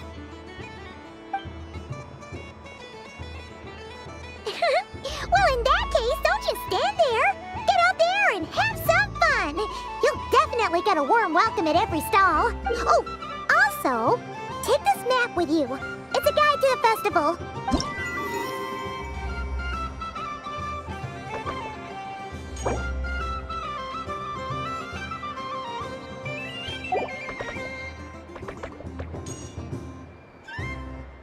The Frost Moon Scion stall is over here. Lauma's invited a whole bunch of cute animals to celebrate too. Over there is the Hexacircle section. Alice seemed more excited than anyone about this festival, so she insisted on making it a grand affair. Oh, and then there's the Nashatown local specialties, including... Actually, forget that. Thank you. It looks like a lot of fun. You're not coming with me? We'll be around. But don't you want to browse by yourself for a bit first?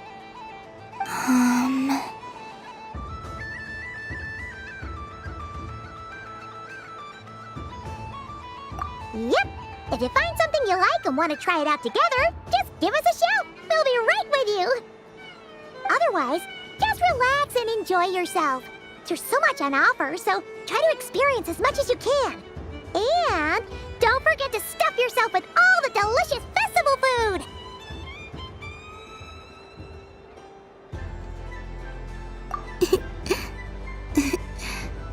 All right then, off I go. Where should I go first?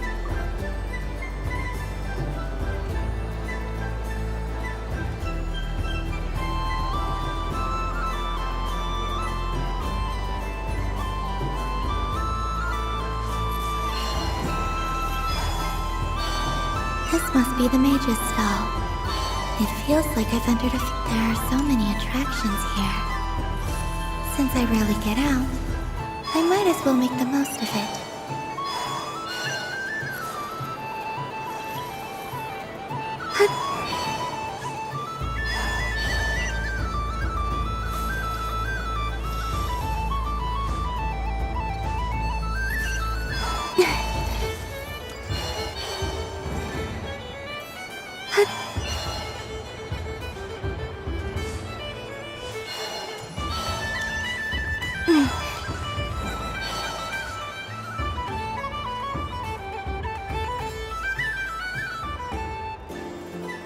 Well, well, look who it is. I heard someone went and disappeared on us the moment we let her out of our sight. They looked all over for you.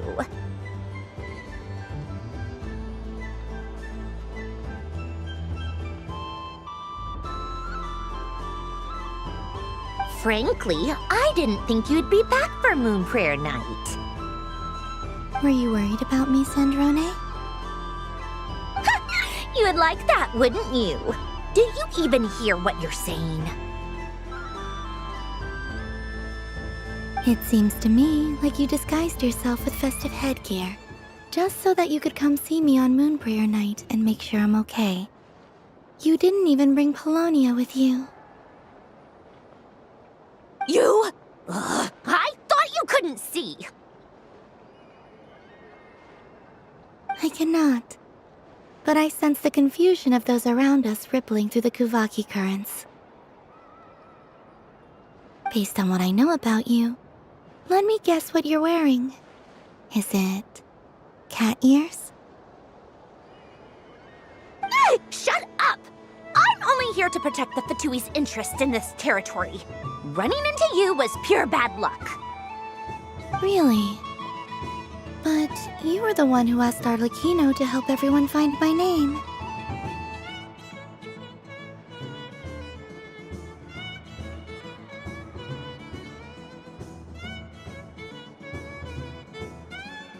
Columbina! Ugh! Just one more word, and I'll unscrew your vocal cords. It's Columbina hyposelenia now. Tell someone who cares. I've missed you, Sandrone. The whole time I was gone, I was thinking.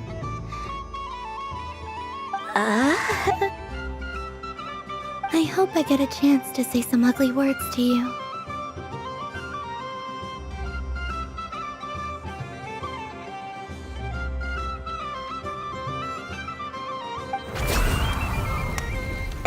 Is that supposed to be a joke? Anyway, let's go play that game. What? You mean that frostfin whale? Yes.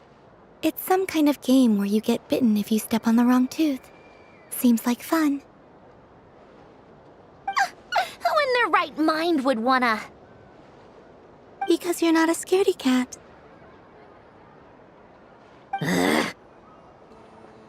Fine! You wanna play? Let's play. Don't complain when I kick your sorry butt. Lovely. You old geezer!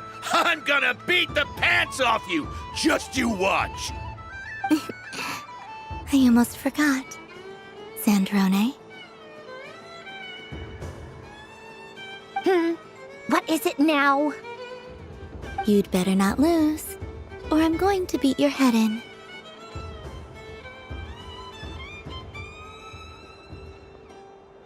What? Allow me to demonstrate since I'm feeling so nice. You just step on the teeth, like this.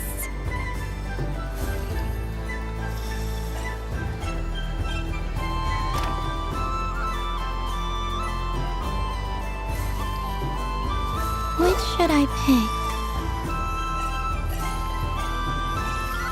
Your turn, Sandrone.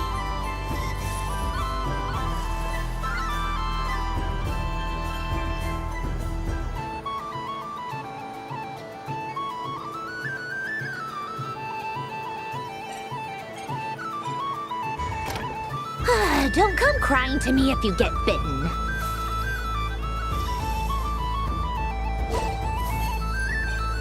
There are less and less teeth remaining.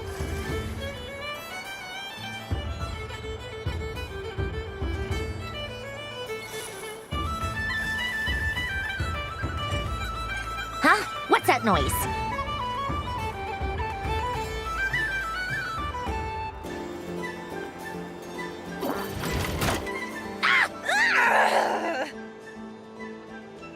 I think you might have picked a bad tooth, Sandrone. Shut it! Do you need any help? It seems like you're stuck. No! It's just a blasted toy! How is its grip this strong?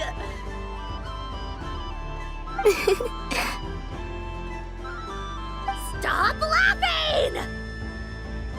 All right. Well, you lost. So just like I promised. Hey! What are you doing? Are you seriously? Hiya! Why, you... Oh, just you wait! Rematch! Are you all right, Sandrone? That was quite a strong bite. Are your clockwork parts? Quit your fussing! I don't need it! All right. I'll go first this time.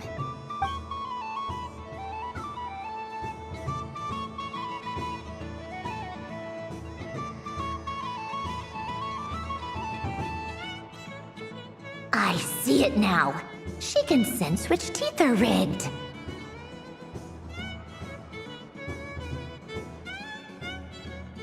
So I just need to avoid the same ones that she does.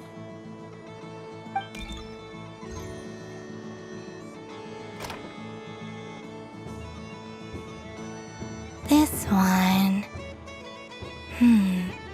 Seems fine. She avoided that one then? Now I've got you. All right, my turn.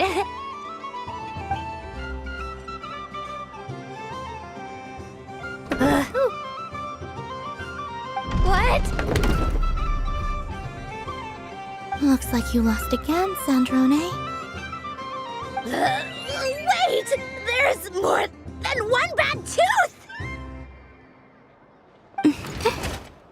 Bonk.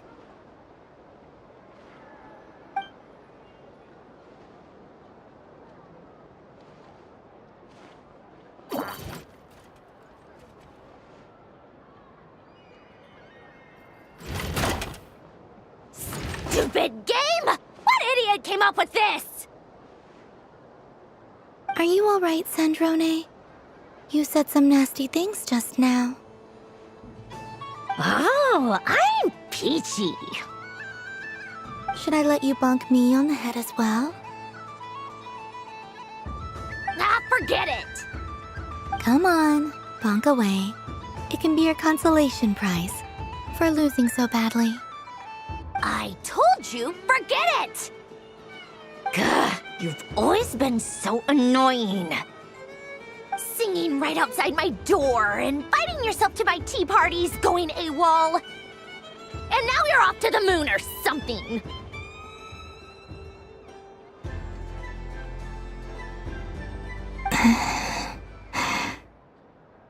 Of all my days with the Fatui, the times I spent with you, Arlecchino, and Rosaline, they were my favorite. I will not forget them, just as I shall not forget this moment.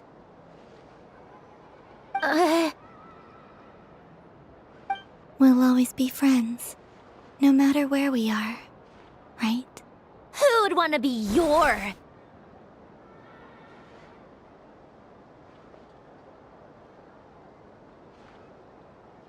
I'll miss you, Sandrane.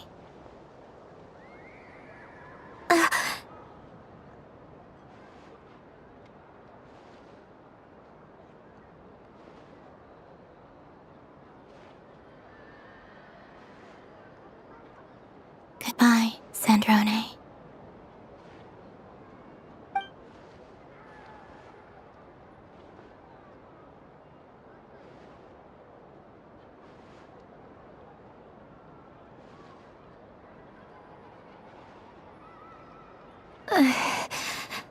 I'll miss you too, Columbina. Sorry, what was that?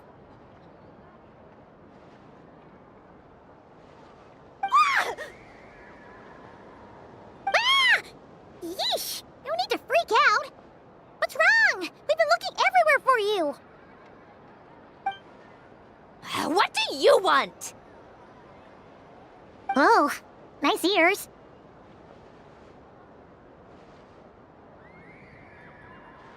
What do you want? This. Huh? It's your turn to draw something. You're one of her friends too, aren't you?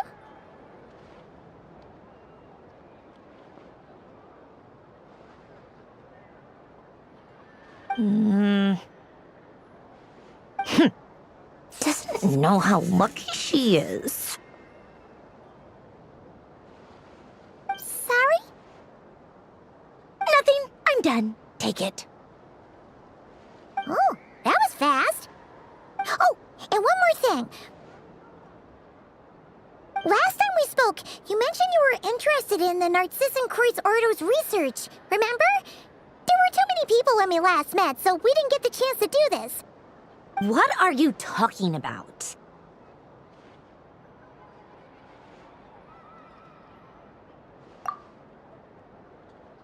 This is... Oh.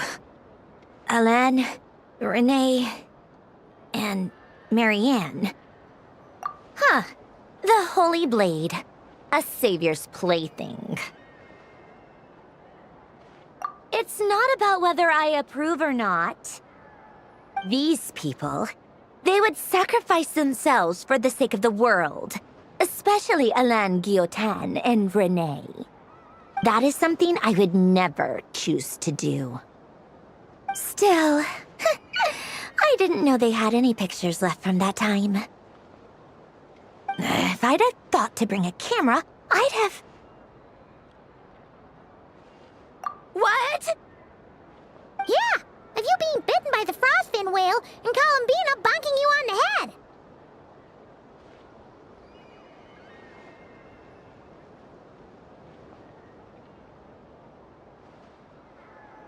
Tear it up! Now!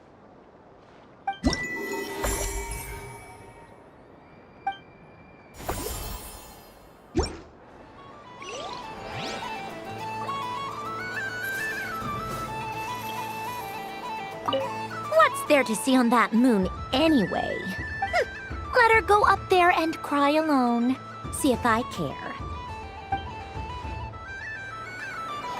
What's there to see on... Let her...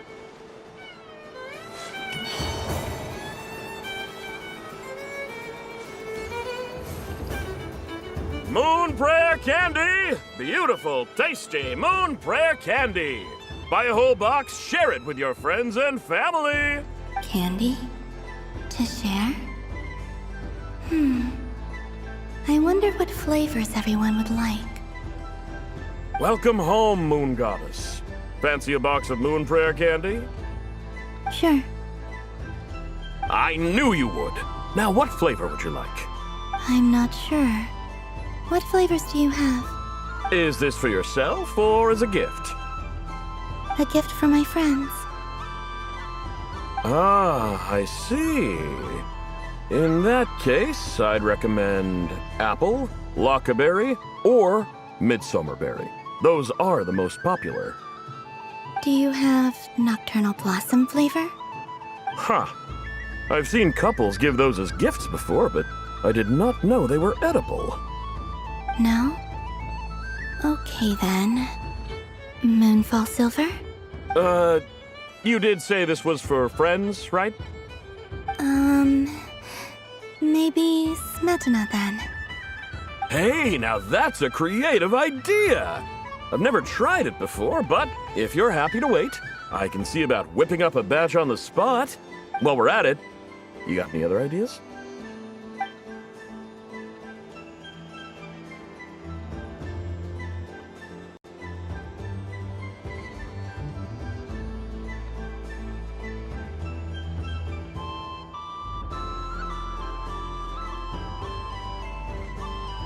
Here you go. Every flavor you asked for is in there. Thank you. I should be the one thanking you! You brought me a whole bunch of new business. It's like a genuine blessing from the Moon Goddess. I hope you and your friends have a lovely night.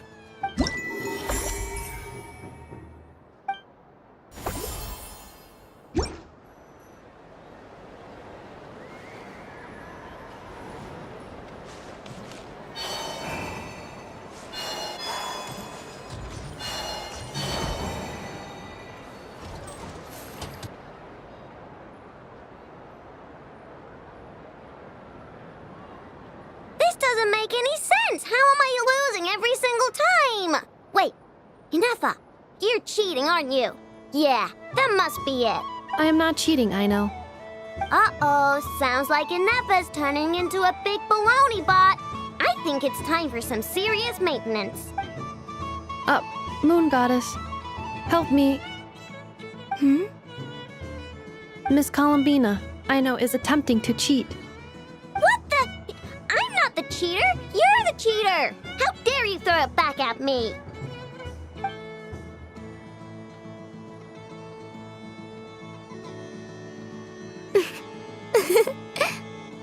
All right, fine. Let's all laugh at Aino. Just you wait till I get home, because I'm gonna make a game bot that can win 100% of the time. Let's see you laugh when I come back and beat your butts. You'll all have your heads covered in stickers when I'm through with you. We came to check everything was okay after all that yelling, but,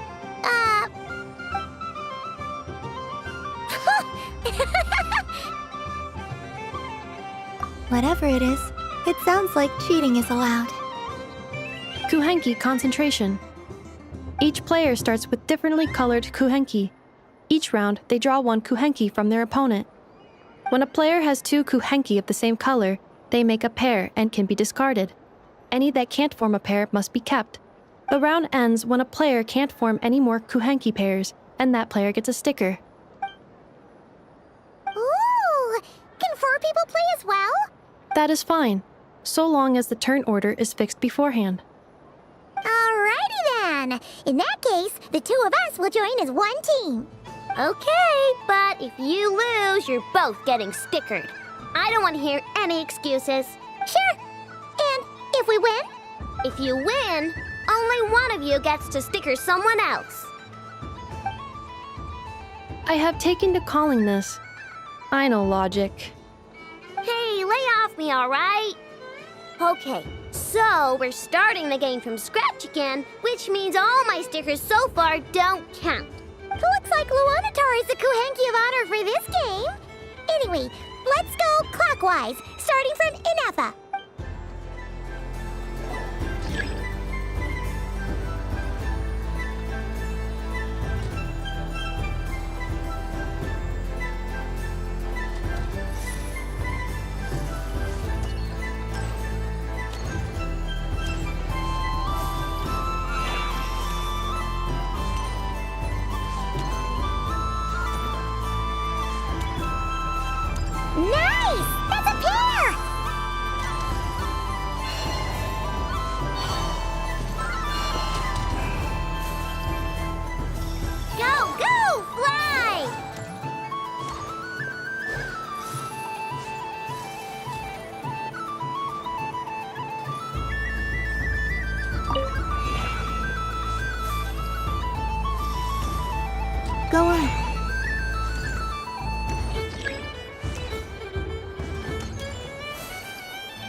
I have a pair.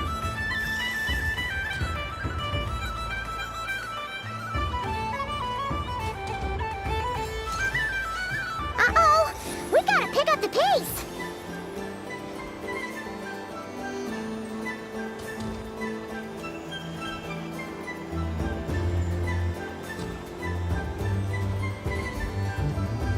Phew, that was too close. I thought I was gonna lose. Let's see who's gonna be the unlucky one.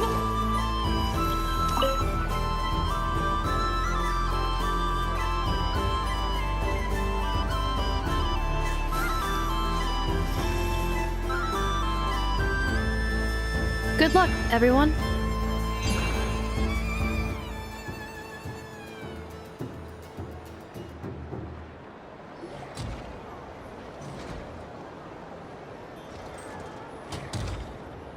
Let me pick a good one.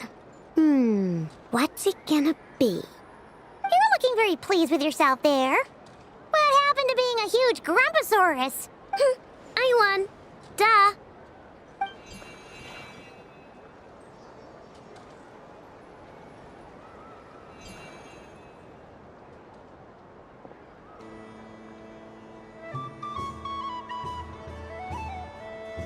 Oh, me again?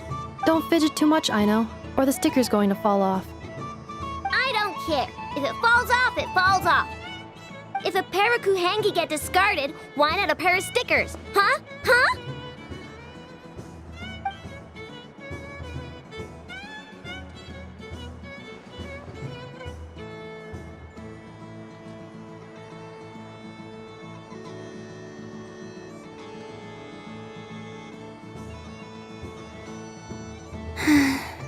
I've lost.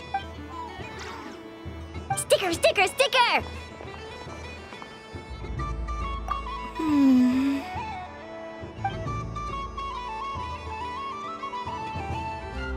Cute! You think so? Shame. I can't see it for myself.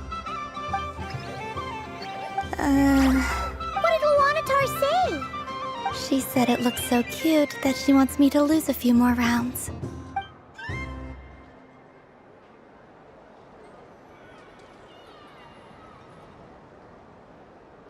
Who put these stickers on Paimon's eyebrows? Ugh, she can barely see! Alright, now, I think we got enough evidence to prove that there's a serious problem here. Yes, I agree as well. The culprit is... Inefa! Culprit? What did I do? Quit acting dumb, Inefa! You're not wriggling your way out of this one. I've been watching you. Not only did you remember whose side Luanatar started at, but every time someone drew a Kuhenki, you were logging it and calculating every last possibility. Which Kuhenki pairs were gone, who had what color Kuhenki in their hand, even our facial expressions. You were keeping track of it the entire time. Exactly! What Aino said! Putting aside the fact that running calculations is not against the game rules, do you have any evidence to support your allegations?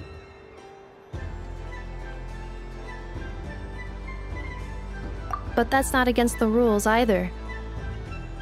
So she admits it. She certainly does. Alright, everyone grab a sticker. It's time to get Inefa back. But... Take that!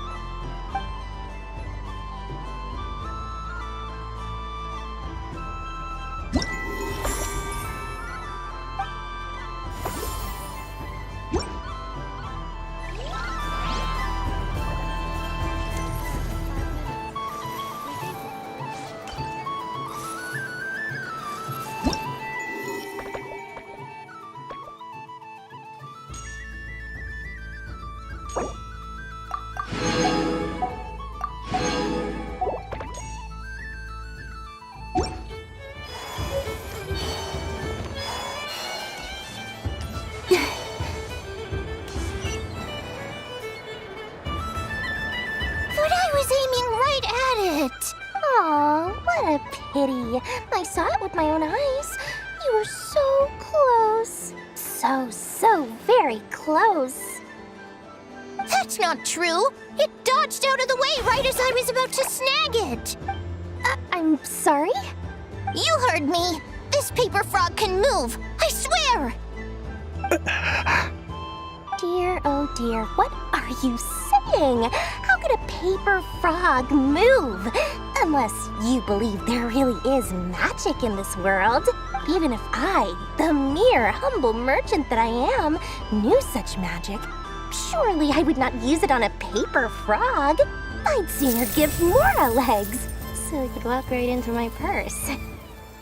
My dear, dear customer, why not have one more try? This time I'll give you 12% off, a very generous discount for one of my most regular customers. Just think about how much experience you have under your belt now. You're sure to win the next one. Darn, I used up all my coins. I'll be right back. Just gonna fetch some more from my house. Take your time, but don't take too long. This event is Moon Prayer Night only. Miss it, and you'll have to wait a whole year before I'm back. Next customer, please. Welcome. Hello. Whoa! What's this big one doing over here? How do I tell my employees not to go running around this time?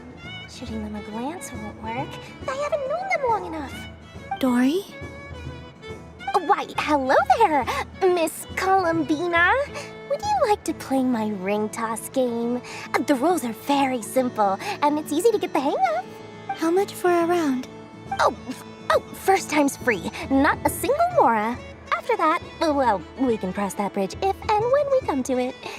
But with your sharp skills, I'm sure you'll win all the prizes in one fell swoop. That was an obvious enough hint for them, right? Right?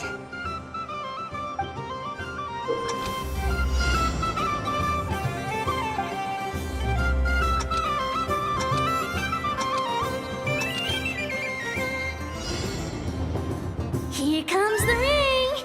Oh, peanuts.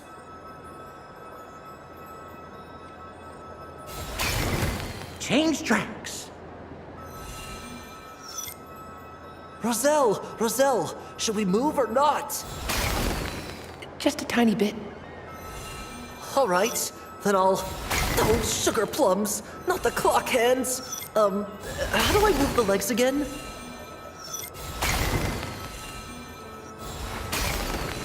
Stop it! Stop dodging!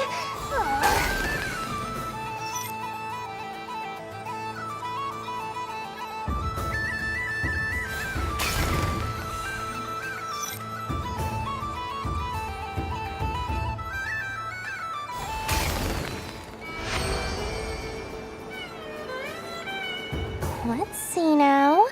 Let's see. Wow, very good. That's the highest score we've had all night. And here's your prize. Now, how about another round? As for the cost... Happy Moon Prayer Night, Miss Columbina. Happy Moon Prayer Night, Durin and Hat Guy. Are you here to play the game? Yes.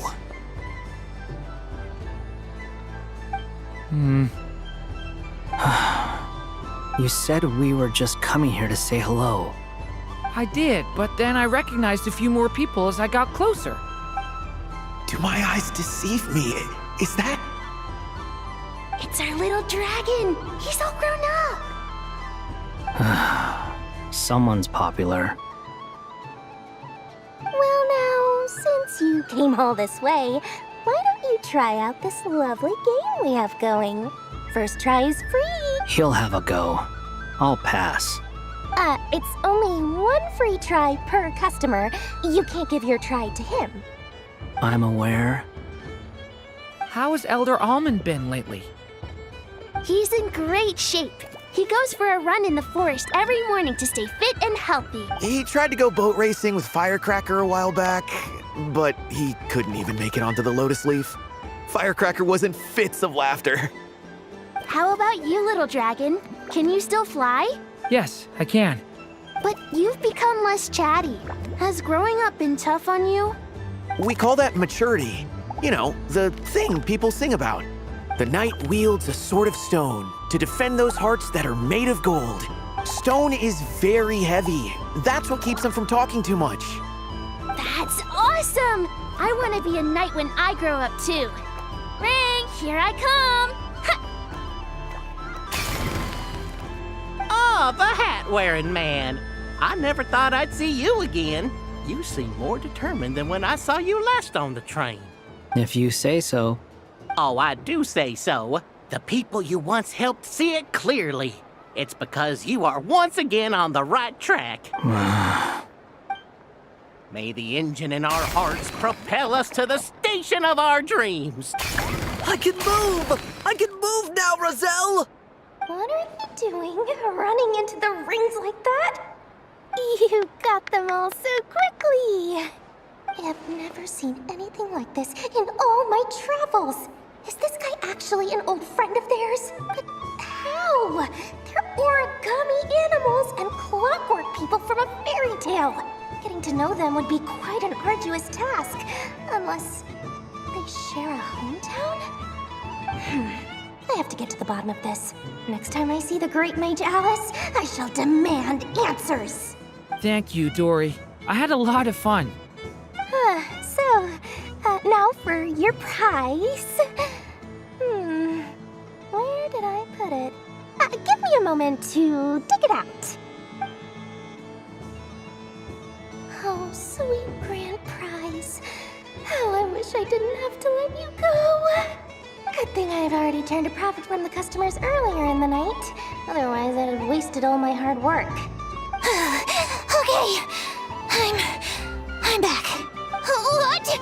I leave for 2 seconds and someone's already claimed the grand prize?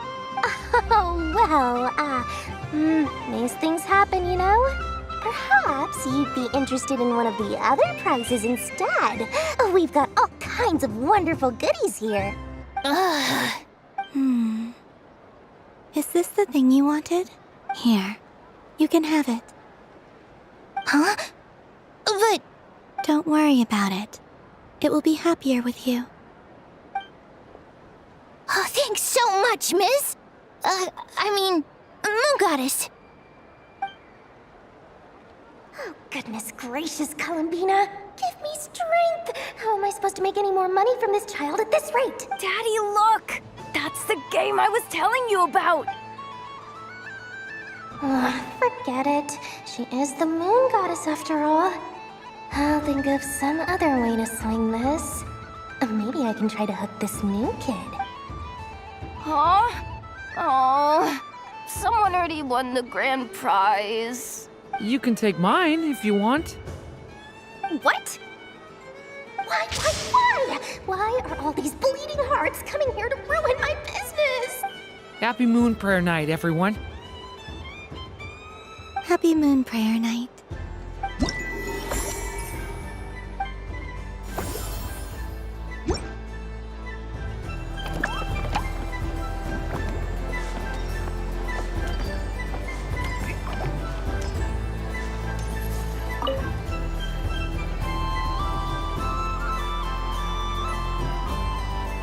I wouldn't say it's unfair, exactly. I mean, your voice goes right into people's heads. How would you explain that to the kids? You can't just explain it away as magic. Is something the matter? Ah, Miss Columbina! No, nothing you need to worry yourself about. Impeccable timing. Stick around for a second, Miss Columbina. I need your input on something. This self-proclaimed Knight of Justice has yet to give me a satisfactory answer. I, for one, would like to hear your verdict on the matter.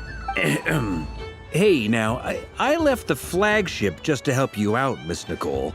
What's going on? So Alice and I are both using long-range remote control spells that work on similar principles, allowing us to attend this festive fair in Dodeco form. Sorry, let me backtrack a little. While similar, there are some key differences. Alice, being a great mage, wanted her Dodeco to reflect something of her own charm and mystique. So she adjusted the way its tail moves when it spins around. An entirely gratuitous move, in my opinion. I hardly see how anyone is going to notice that. If anything, I'd say that anyone who stares intently enough at a Dodoko's tail to notice such a small detail is someone we ought to be highly concerned about. I only say this to emphasize that my question has nothing to do with tails.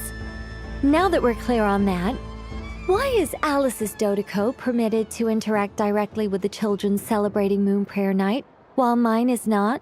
Your voice speaks directly into people's minds. See? Exactly what I said. Miss Nicole? Ugh, I can't stand it. I know that probably makes me sound like a whiny child acting out in front of their parents. And it's a little embarrassing now that I think about it. But hey, I've said it now, I can't take it back. That would be even more embarrassing. Also, don't go reading too much into that analogy. It was off the top of my head. I'm actually an awful lot older than either of you. Miss Nicole, are you saying that you'd like someone to play the game you've prepared? I'm not so invested in that. It's just something cobbled together using items I borrowed from Alice. She probably didn't even make them herself. The point is, I want to know everyone's thoughts after they receive their prizes. But as you've said, I can't just ask. I've been biting my lip for so long, and I've had no one to vent my frustrations on. I thought this was going to be a nice, straightforward festival where I'd get the chance to guide people to treasure. Well, can I play? I can't guarantee that I'll win a prize, but... You will? I'd like to try. Then what are we waiting for? Let the game begin! It's like they forgot I was ever here. Ha ha ha ha.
Congratulations, Miss Columbina!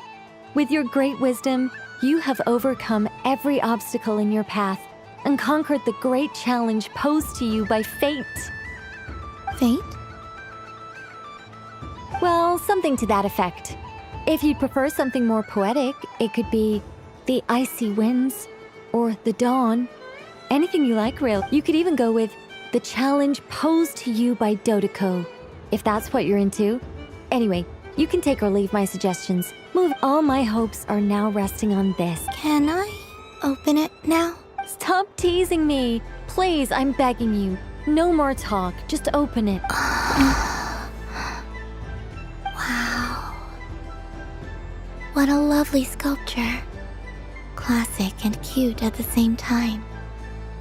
Thank you, Miss Nicole. I'll always treasure it. There we go. Music to my ears. You have my sincerest gratitude, Miss Columbina. Thank you for sharing your precious time with me and fulfilling my wish. Don't mention it. You've all done much to help me. And still, I'm the one receiving all these gifts.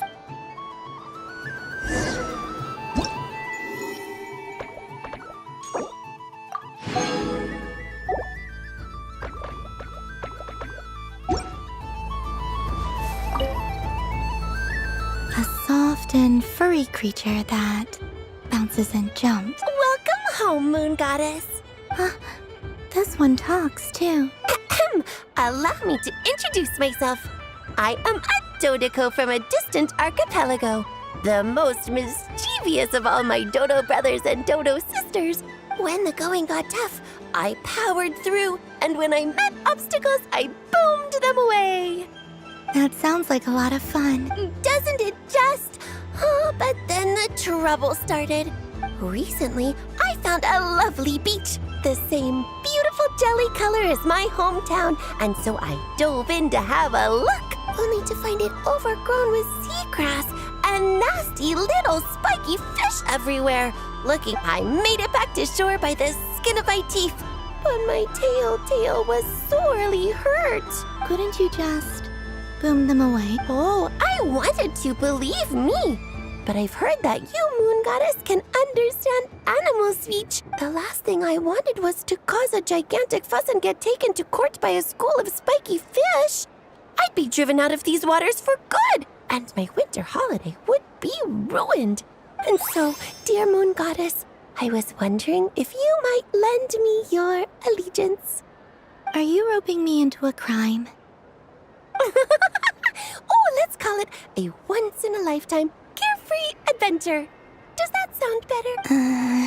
All the festival goers tonight are dressed up as the Moon Goddess, but there's nothing to say that the Moon Goddess can't disguise herself as a Dodeko, is there?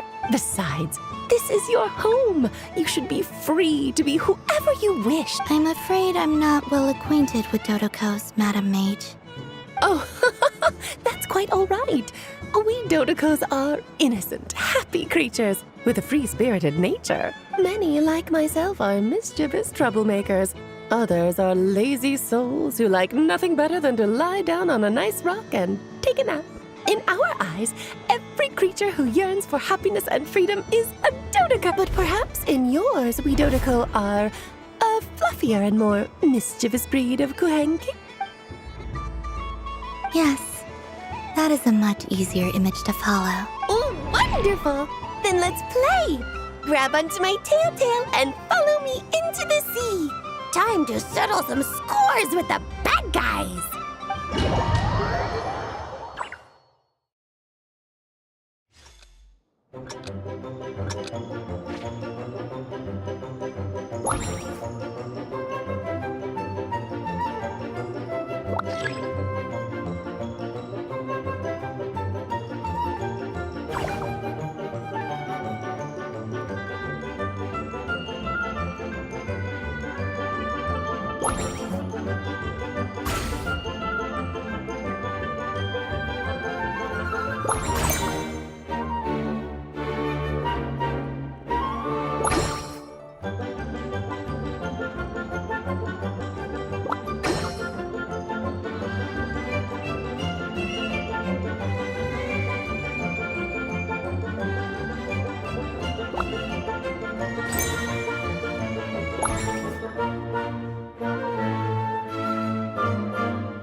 Remarkable talent! So, what do you make of it? The use of Jumpy Dumpties doesn't come as naturally to me as Kuvaki. but their unpredictability makes it fun. I think they call this... novelty? Indeed! And how did it feel blowing those pesky nuisances away? Not bad. Any guilt? What do you mean? Oh, wonderful! Lovely answers to all 3 questions. You've passed the safety test. Now I can give this special bomb to you as a souvenir. Remember, if you find any meanies living on the moon, you can use this to boom them into oblivion.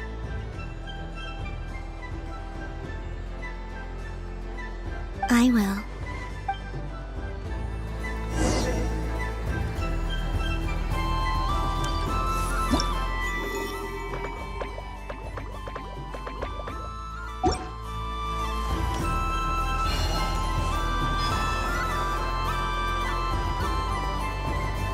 Dodoko's Whirligig! Come check out Dodoko's Whirligig! Ah, welcome home, Moon Goddess. Might I ask what this is? Ah, it's a very special amusement sponsored by the Great Mage herself. Ride on a soft and furry Dodoko and embark on an unforgettable adventure. I say that, but I'm just following a script here. Who is this mage, anyway? And what the heck is a Dodoko? I'd like to ride. No problem. But, are you by yourself? Is that not okay? Oh, no, it's fine. It's just that each Dodoko can accommodate 2 passengers. Would you like to bring a friend along? My friends... That should do it. Now, we just need to get everyone else to draw something on it, too. But we gotta keep it a secret from Tal and Bina. Traveler?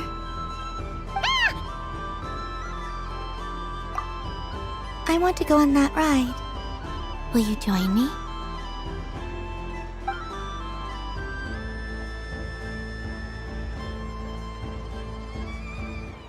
Let's go then.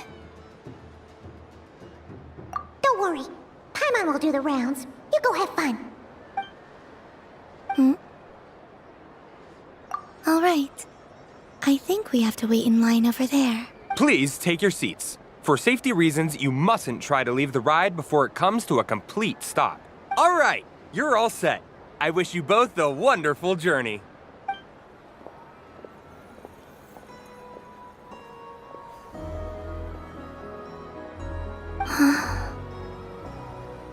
Not bad. It reminds me of riding a moon lane. Sometimes, the Kuhenki circle around me like this, playing their beautiful melodies. Yeah, I'm going to miss them.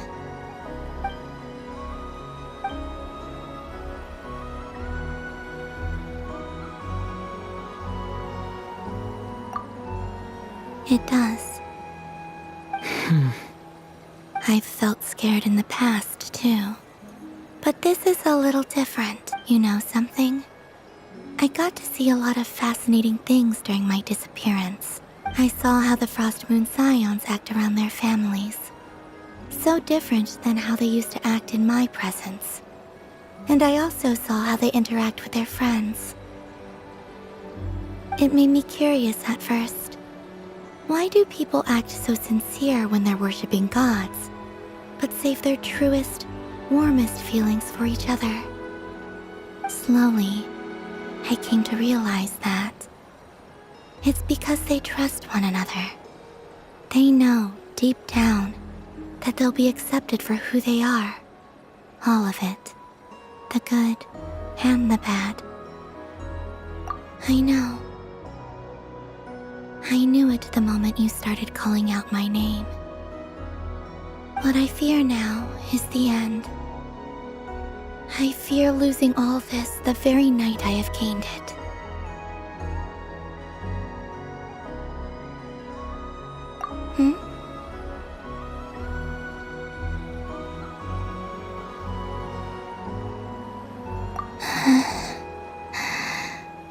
Thank you for this conversation. Thank you for listening to me. Don't worry. This fear I have and the unknown that awaits me. They cannot hurt me. Not when I possess a treasure far greater. I just want you to remember this version of me. The real me. On this final night together. Dear passengers, Dodoko's awesome adventure has come to a close. Please leave in an orderly fashion, and we look forward to seeing you again in the future. Don't want the journey to end, huh? Don't worry, you two. There's always another adventure waiting just around the corner.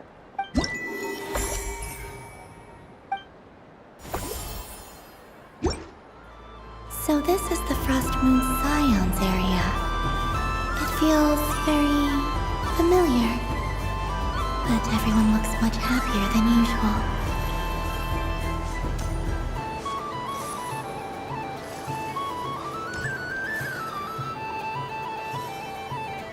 Wow, the Frost Moon Scion stall looks kind of plain, but it's pretty cool once you get into it.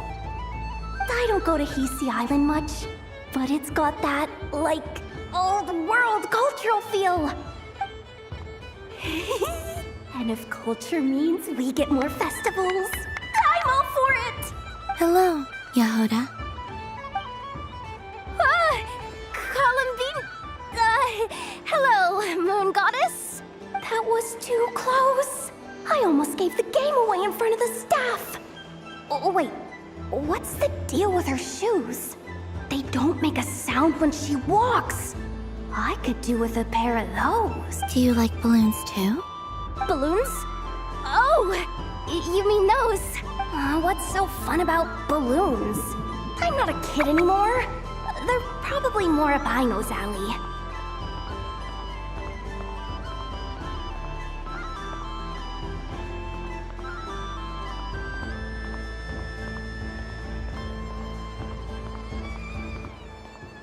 Yes. The animals seem very curious about these strange flying objects. I was drawn here by their voices. I recently learned a fun new game you can play with balloons, so I decided to come and give it a try. A new game? Hello. Welcome home, Moon Goddess. Here to buy some balloons? Yes. Could you give me a few that haven't been inflated yet? Are you sure? I guess it's not a problem, but... Yes, please. Thank you. Uninflated balloons? But those are just little rubber pouches. What does she want with those? Would you like to play the balloon game, Yahoda? Huh? Sure. I guess. How do you play it? Wait here a moment. Oh. This is so weird. What have I got myself into now? I thought I saw Columbina nearby. Uh-oh! That's the fourth Harbinger! Although she's helped us out quite a bit, she's good people, right? Is she looking for Columbina? Oh, guess that's my ticket out of here. I'm not sure my heart can take being sandwiched between two Harbingers.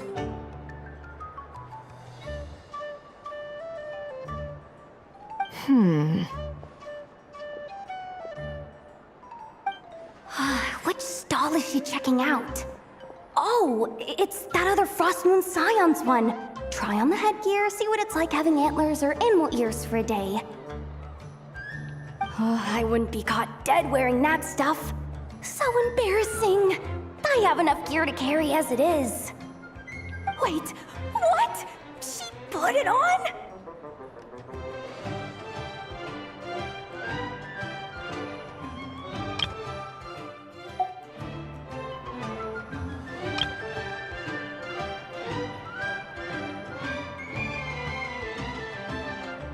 How peculiar. This would take some getting used to. I wonder if this is what it's like for Lynette. It really suits you, ma'am. What is this? She was so intimidating a moment ago, but now, dang, she's really rocking those ears. How does she make them look so cool? I suppose I may as well keep them on for now. All part of the festive experience. She's coming this way. How do you do, Miss Yehoda? Oh, jeez. Don't talk to me while wearing that thing. Where am I supposed to look? Oh, hey there. I'm looking for Columbina. Have you seen her? She just... Huh?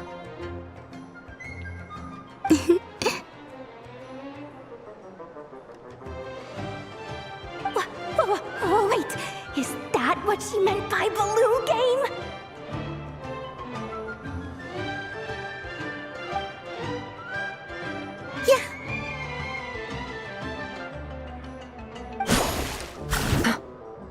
Huh? No fair! How come I get caught in the crossfire? An ambush from the rear? Is this a declaration of war, Columbina? Would you like to play too, Arlecchino? Seriously? Are they gonna start some beef right here, right now? Gladly. That said, I believe there is another who would like to join.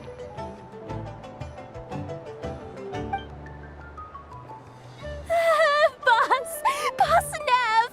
Thank goodness! You've gotta get me out of here! Things are kicking off big time! Hello there. I'd like 10... no, make that 20 balloons, please. Uninflated. What? Miss Moon Goddess, I hope you're prepared to pay the price for assaulting my employee. Welcome to the game, Nefer. Just to be clear, let's keep this a fair fight, okay? No strange powers, please and thank you. Naturally. Don't just stand there, Yehoda. Aren't you going to team up with me? Huh? Do I have to? Of course. Don't forget, the Curatorium has a reputation to uphold. I knew something like this was gonna happen.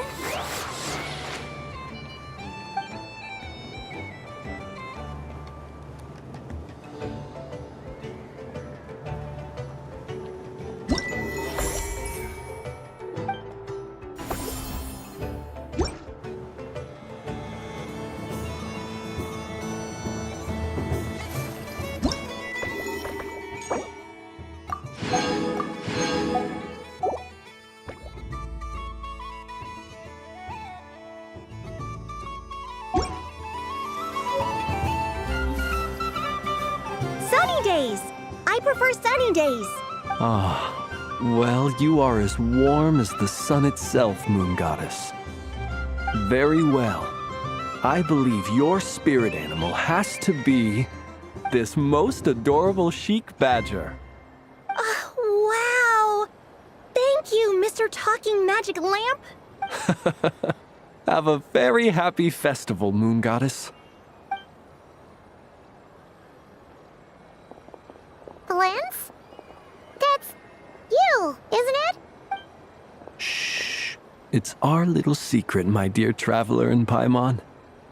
Okay, sure, but why are you here selling sugar sculptures? Everyone celebrates in their own way. After gazing into the abyss and spending time around gravestones all year, what better way to relax than to see sunny smiles on the faces of the living? Besides that, I like to think of myself as a fair judge of character. I dare say matching personalities to confection suits me rather well. That's not what Paimon was talking about. Aren't you afraid that your true identity might be exposed? Should I be? There is all manner of magic in the air this moon prayer night. thanks to the work of the great mages. I see Miss Columbina is hiding in plain sight. Why should I not do the same? Why miss this rare opportunity to enjoy a special evening in my true form? Fair enough. You got a point there. People who don't know you will probably think you're just a talking lantern. Well, now that we see eye to eye, what brings you here? Not a search for your spirit animal, I presume? Ah, well, actually... Here, see for yourself. Oh, this is...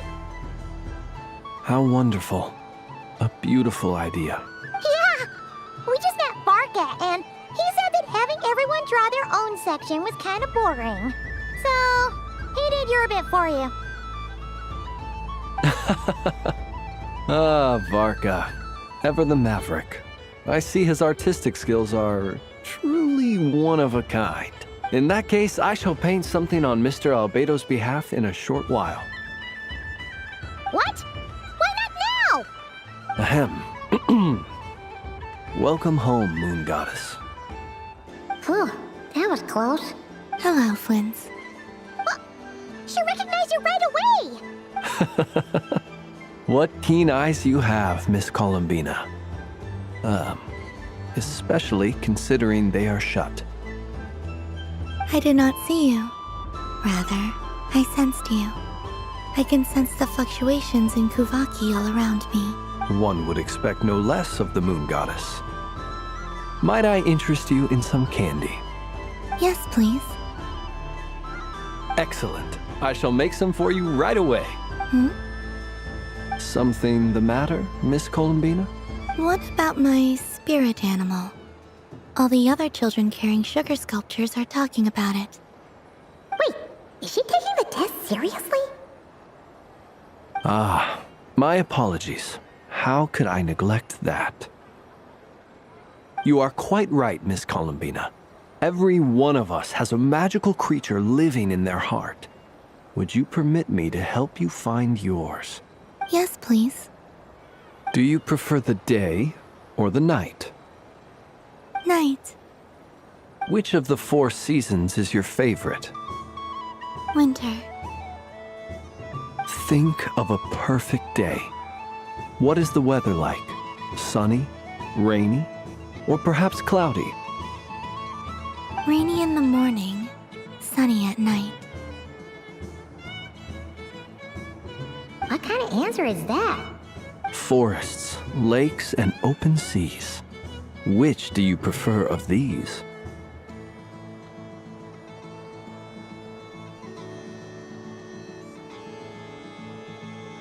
I like them all. Imagine you opened your very own shop. What would you sell there? Moonlight, I think. Wow, my mom would totally shop there. It wouldn't cost anything. You'd just need to visit. Aha! I believe I know what your spirit animal is. Here, for you. Oh, it's a Kohenki! Indeed. A free-spirited being with a deep love for all things here in NODKRAI, who selflessly lends her aid to as many people as she can reach. It is the perfect fit for you, Miss Columbina. Thank you.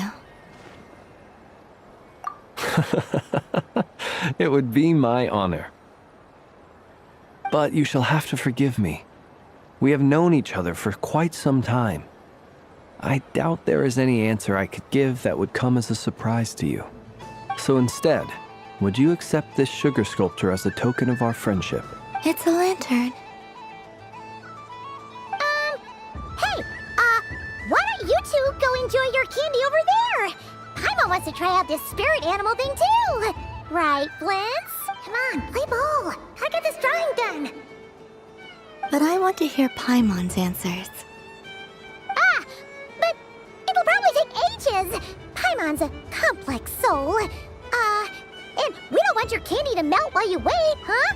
Oh. Okay then.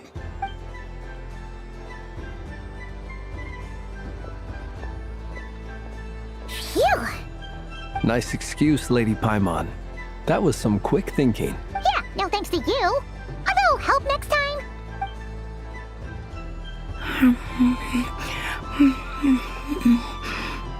It's sweet. Is that Lockaberry? I wonder what flavor the traveler got. This way, this way! It's the candy-selling lantern! I'm coming! Of course. Traveler, maybe we can share?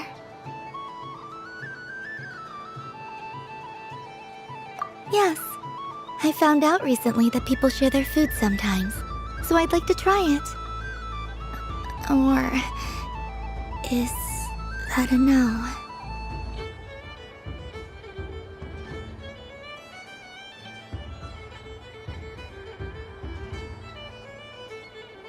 Thank you.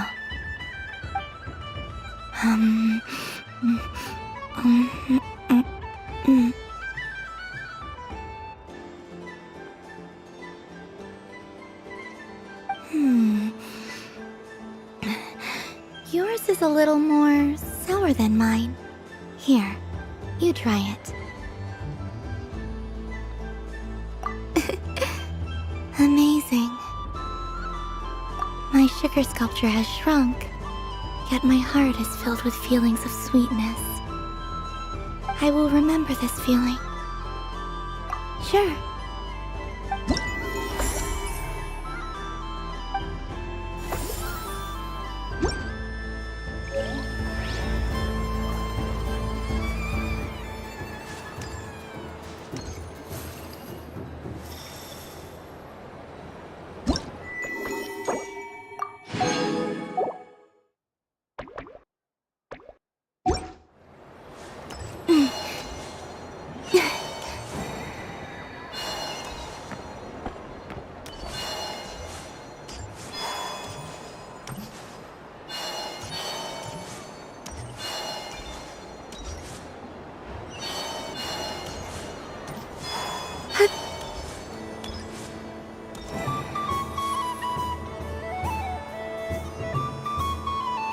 I wish for a never-ending supply of lockup. What a humble wish. Probably written by a child. Is that Llama the Moon Chanter?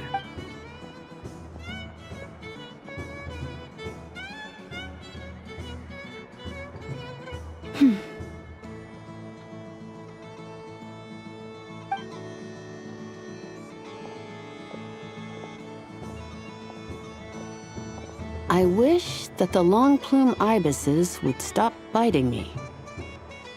Oh dear, poor Llama. All right, I'll write that one down for you.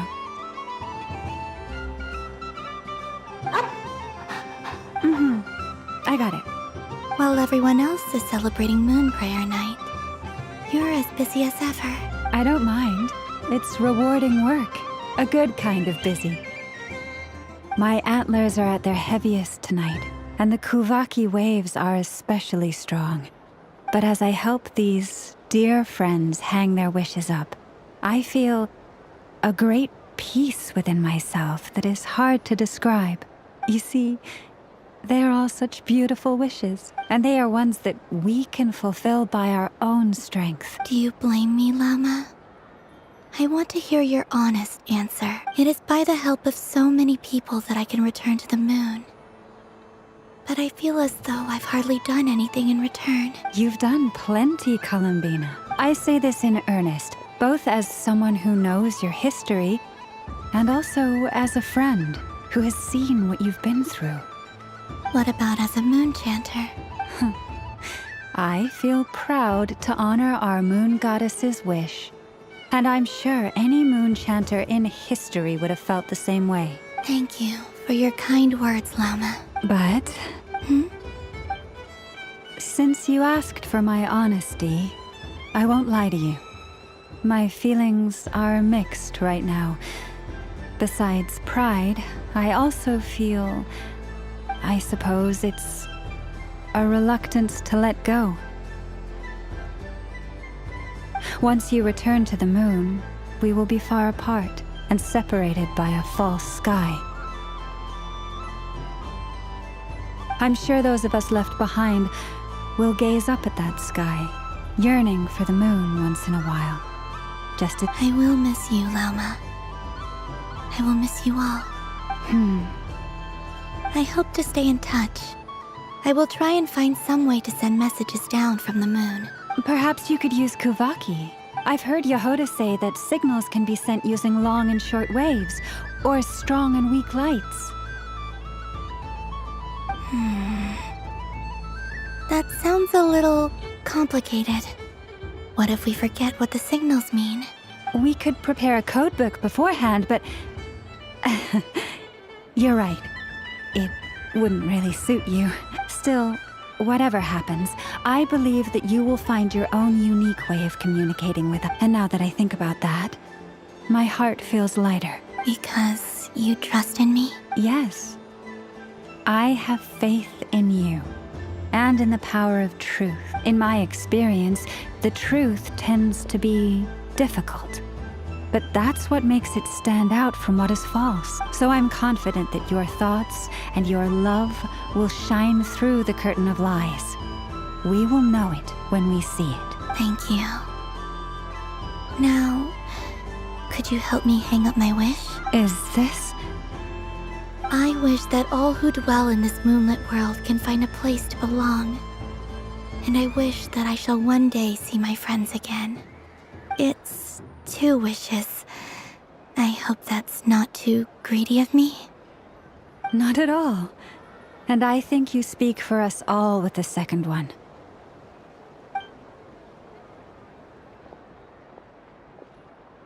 I shall continue to pray until the day that all of these wishes come true.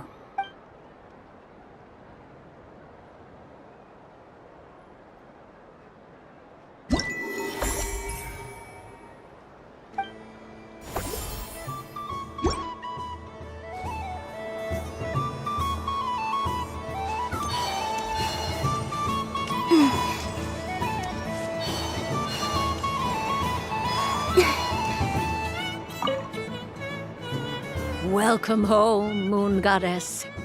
Oh, you're the genuine article. Alice was right. This moon prayer night was worth what? Another one that talks. Greetings. Pleased to make your acquaintance. I am the Hexenzirkel member they call B. Barbeloth Trismegistus. Columbina Hyposelenia. Pleased to meet you too. Hyposelenia. A fine name indeed. Now then, Miss Columbina, do you wish to hear a mage's divination? Divination? The Frost Moon Scions used to ask me what would happen in the future. Is this like that? From the perspective of the one seeking answers, perhaps. As you look to your journey ahead, if you seek to understand the unknown, resolve your doubts, and soothe the confusion in your heart, divination could be for you. The unknowns on my journey. Of course, if one wishes to peer into fate, then hydromancy is the more precise option. But that is a complex affair, and to relegate that majestic art to the status of a festive amusement would seem somewhat uncouth. Besides, it is sometimes better to not know fate with great certainty.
Otherwise, I shall use the suitably festive Luna Arcana to tell your fortune instead. It is more popular with the youth in any case. Lunar Arcana. Indeed. Unlike hydromancy, this will only display possibilities and trends. People like to think of themselves as creatures of agency and free will. Peering too far and too clearly into the future is detrimental to both body and soul. I'd like to give it a try. Of course you may. Come then, take a seat, Miss Columbina. Before we begin, are there any specific questions you would like to ask? Let's stick to general possibilities and trends, like you suggested. Ah, very well. Then I shall use the basic Lunar Arcana deck. Now, try to relax. Cast your mind upon the things you have experienced and the things you are soon to experience. Would you like to cut the cards yourself? No problem. Now then, to make things easier for the seeker, that is to say, you, I shall decipher the cards from your perspective.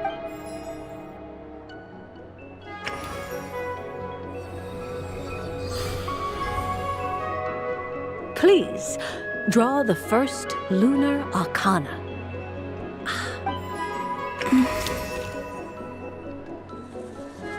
Now, draw your second card. And now the third Arcana. This is the present. Finally, the last card. This shall speak of the future, which... fascinating. I've never encountered this before in my role as a diviner. Something has exerted an influence upon this card. What do you make of this, Miss Columbina? Perhaps this is the guiding hand of fate in action. Of course, if you wish, you can choose to deny the validity of this card and draw the future for yourself. No, it's fine. Let's go with this one. A bold decision. I must say I'm looking forward to the results. Well then, let us flip the Lunar Arcana in sequence and see what emerges. Sure. First, Destiny. No surprises here. The card that represents yours is the moon. The moon. Indeed. The moon can represent the truth at some times, but deception at others. When the moon is placed on the destiny tile, it indicates that your destiny is not what it may appear on the surface. Instead, it may yet have a hidden side. It symbolizes a journey through the fog, fraught with uncertainty and deception, where one must face inner challenges head-on. I don't understand. Patience, my dear. This is but the first card, which serves as a basis for the interpretations that follow. Out now then. Flip the second card, the one that speaks for the past.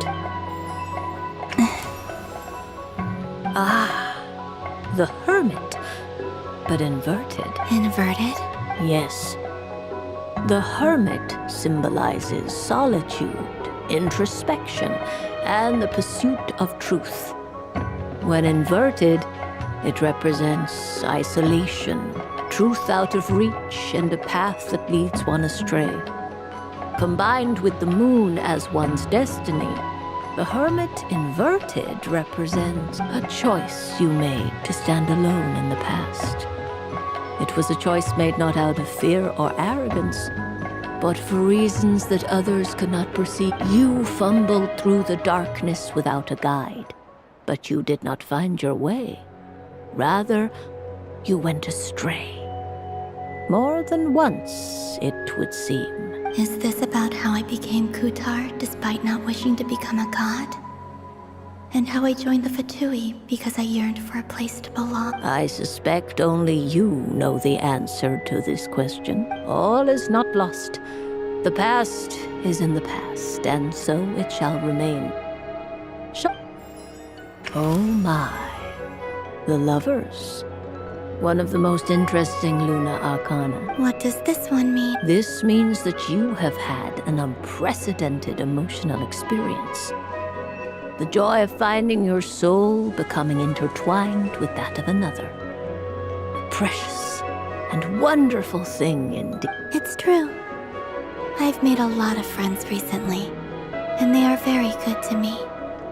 I like them a lot. That sounds lovely. I am most delighted for you.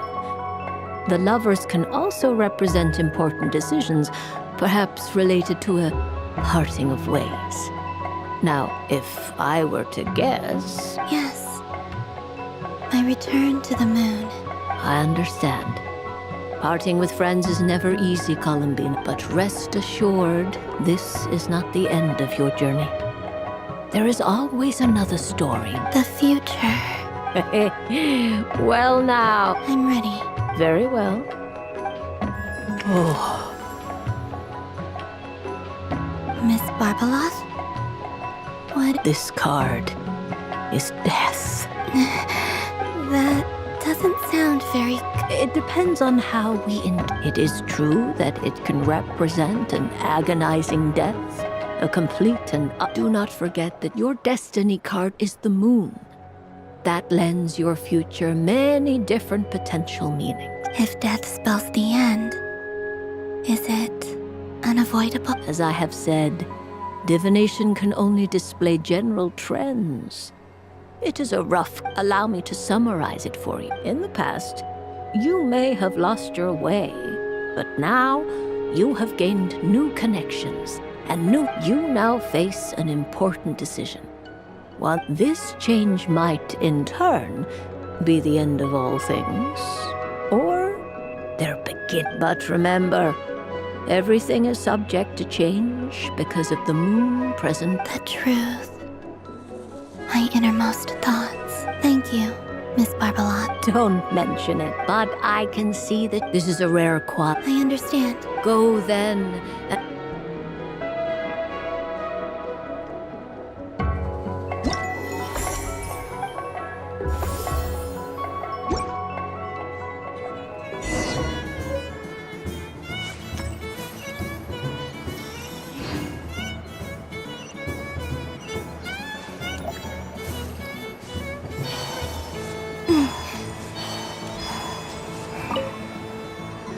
Traveler. Hey there, Columbina!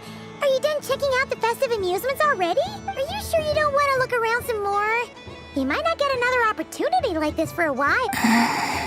Right now, what I'd like to do is...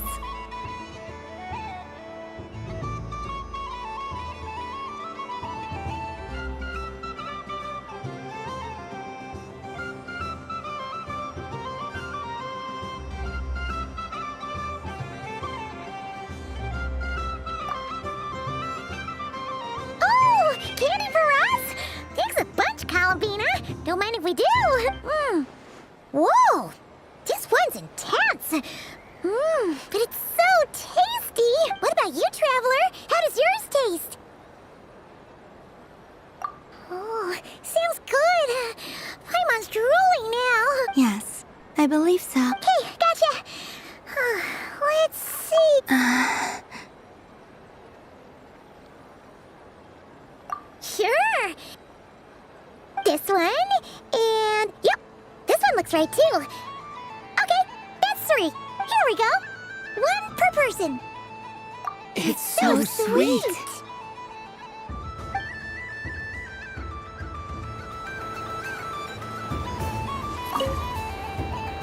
Traveler, Paimon. Columbina! Finished with the festival already? Really? You're sure you don't want to have a little more fun out there? Final answer. Yes, sure.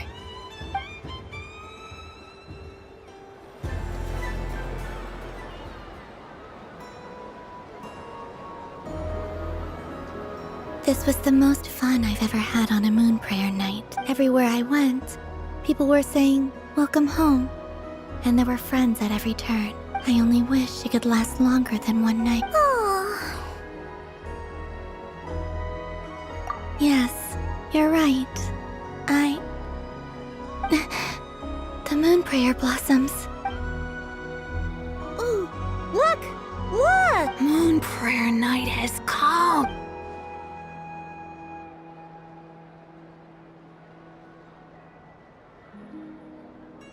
The moon. It's so beautiful. Happy Moon Prayer Night, dear. Happy Moon Prayer Night. Happy Moon Prayer Night.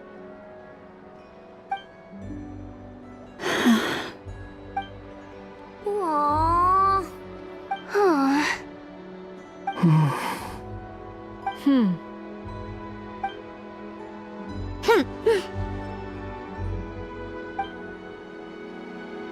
Time flies when you're having fun. Oh. Looks like the time has come. Columbina. You're heading off then? Yes, to the ruins you mentioned. And from there, back home to the moon. Wait! I know? At least... Take one of our craft shop's crumb cookies up to the moon with you. You know, for a snack. Sure, why not? The Curatorium of Secrets believes in proper farewells. No story should be left without a satisfactory endnote. Never. Farewells are an important affair for the Ratniki, too. We never know when we might meet again. Ha-ha! And here I thought grand farewells wouldn't suit tonight's mood. But I suppose friendly passion is not to be stopped, eh?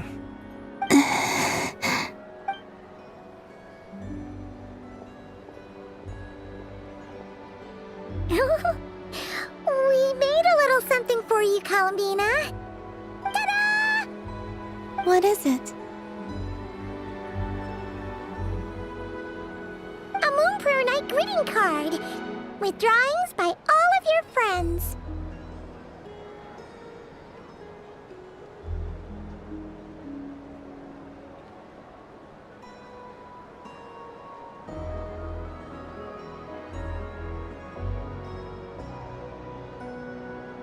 You did mention that you'd like a portrait done, so I took the liberty of creating one for you.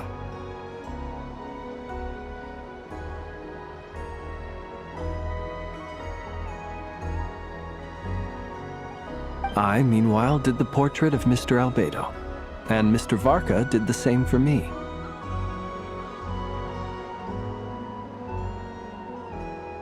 I mean, I think my work was pretty true to life, don't you think? The picture of Ashru was my doing. The two of you seem to get along rather well. Wait, was I the only one who did a full-body picture? That's so embarrassing. I did pictures of me and Anefa. I did my own portrait and one for Hat Guy. Plus, there's the two mages, Arlecchino and Sandrone. So, if you ever miss us, just flip the card open and we'll all be right there with you.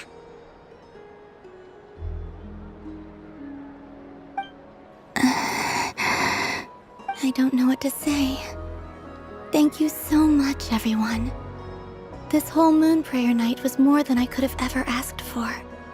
It is the greatest gift I have ever received. Lama, I figured it out. Figured what out? Remember how the Frost Moon Scions used to use milk as invisible ink to write hidden messages? That was a very long time ago. Oh, are you saying? Yes. When I miss you all, I shall use moonlight in the same way, to write words that only you can see upon the moon itself. Wow. That sounds lovely. Quite. But how will we see them? Simply open your windows on nights when the moon shines bright, and the moonlight will naturally flow towards the words I have written. That sounds most fitting indeed. Very true to form. I'll try to write them in places that won't disturb your sleep. I, for one, would sleep all the better for having read one of your messages before settling down for the night.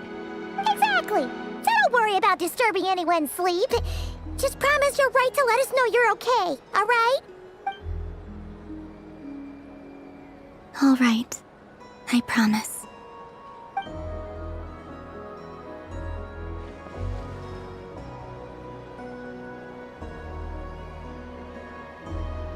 In that case, Columbina. I'm ready.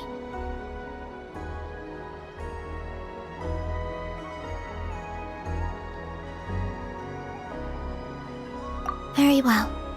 Let's go.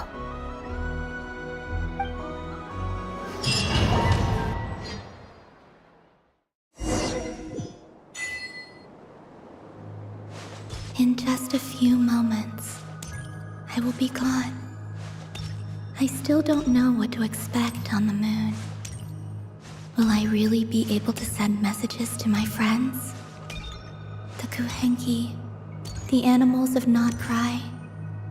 I'll never get to see them again. I wonder where I'll be when the next moon prayer night comes.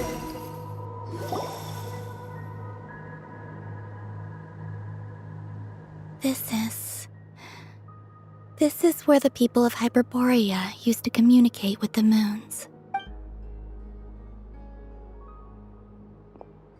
Eternal moon, frost moon, iridescent moon. When the power of all three converge, the gate to the moons shall open. Moon marrow preparations are complete. Only the final step remains.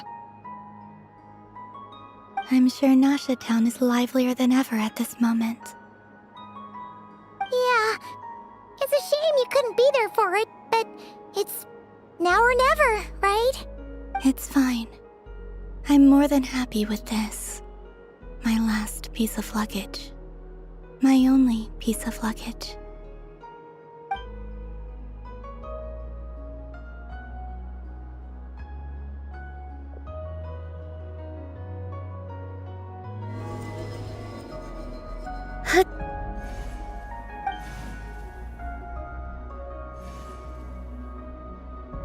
I can already feel the moon calling to me.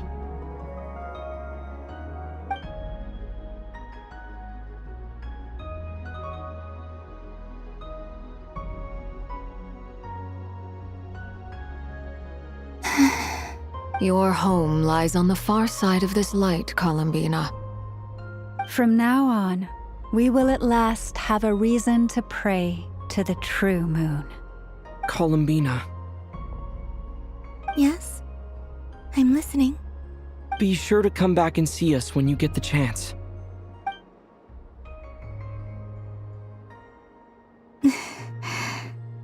Of course. But if that chance doesn't come, then remember that you have friends on this planet. People who will miss Columbina. Yes, I will. Thank you for everything you've done for me. And remember, come night or day, the moonlight shall always connect us. Well then, farewell, my friends.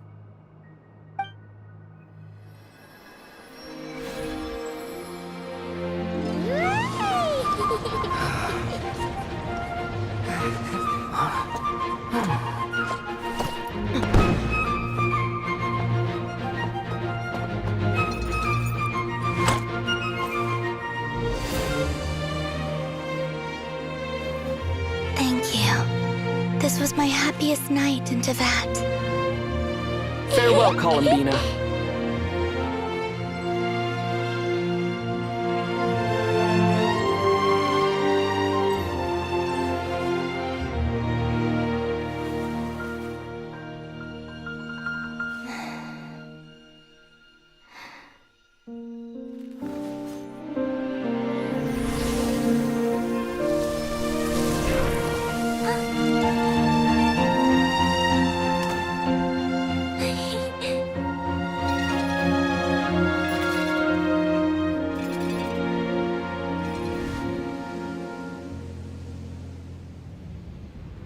The moon really is closer than ever tonight.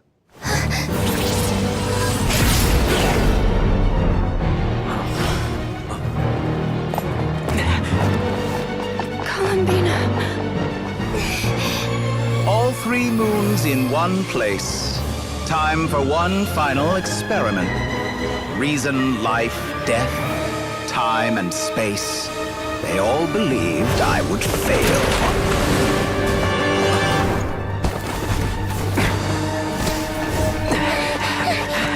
How could this happen?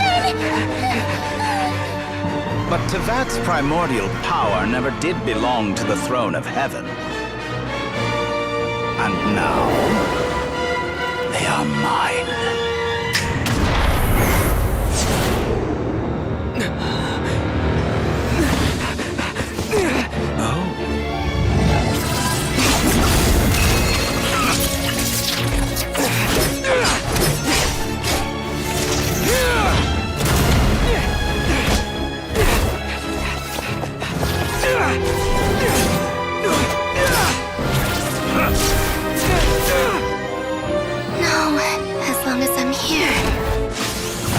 Is free to wield the 3 moons' power.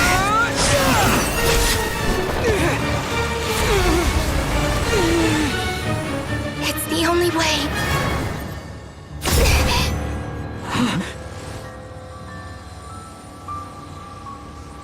I guess I won't be going home today. Columbina! No!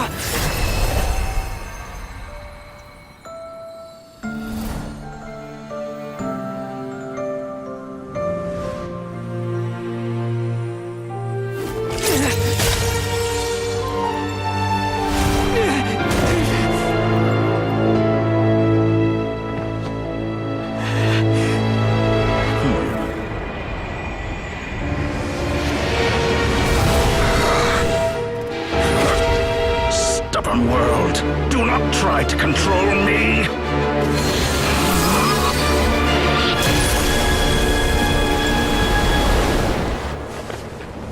Columbina.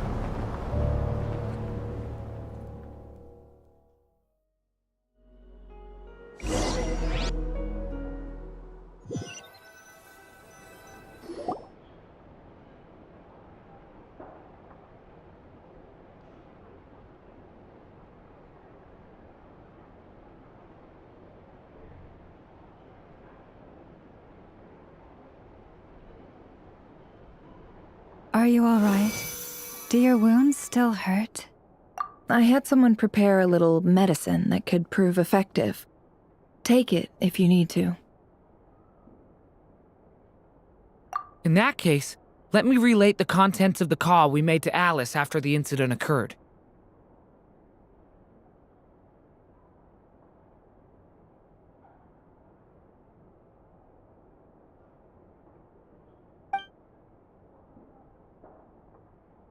That Dottore is a crafty one. He distracted the Hexenzirkel by creating a huge fuss at Tevat's borders. I'd assumed that the cause was an abyssal intrusion from the outside world, which in fairness is a rather common occurrence. But after learning that you managed to influence the phantoms in NODKRAI, I realized that perhaps this interference could have come from within Tevat instead. But we weren't able to change their fates. True, you couldn't change how their stories ended, but you did build some variables around yourself. Variables? Yes, things you heard that you could not otherwise have learned, ideas that would otherwise have never crossed your mind. All these things are variables. Of course, most variables usually pale into insignificance with the myriad of possibilities floating around. But the moment you start treating them as building blocks and intentionally stacking them, that changes things. That's what Dottore did, and it's how he created the necessary conditions so that when you activated the portal tonight, it played right into his plan. However, we have no way of knowing exactly what he did. Yeah, we also need to ascertain Columbina's status. And that about sums it up. As I suspected, Dottore has disappeared completely. If it's any consolation, he wasn't able to control Columbina as he might have wished to. Oh no!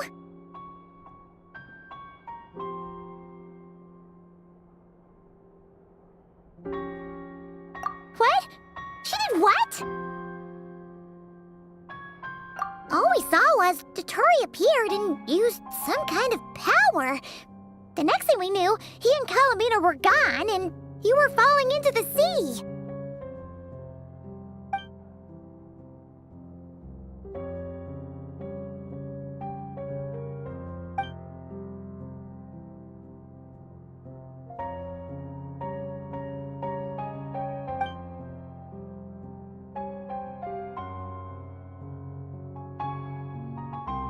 So, Columbina intentionally opened the moon gate and escaped into the same mysterious world as Rerir and Thalindis. Sounds like bad news.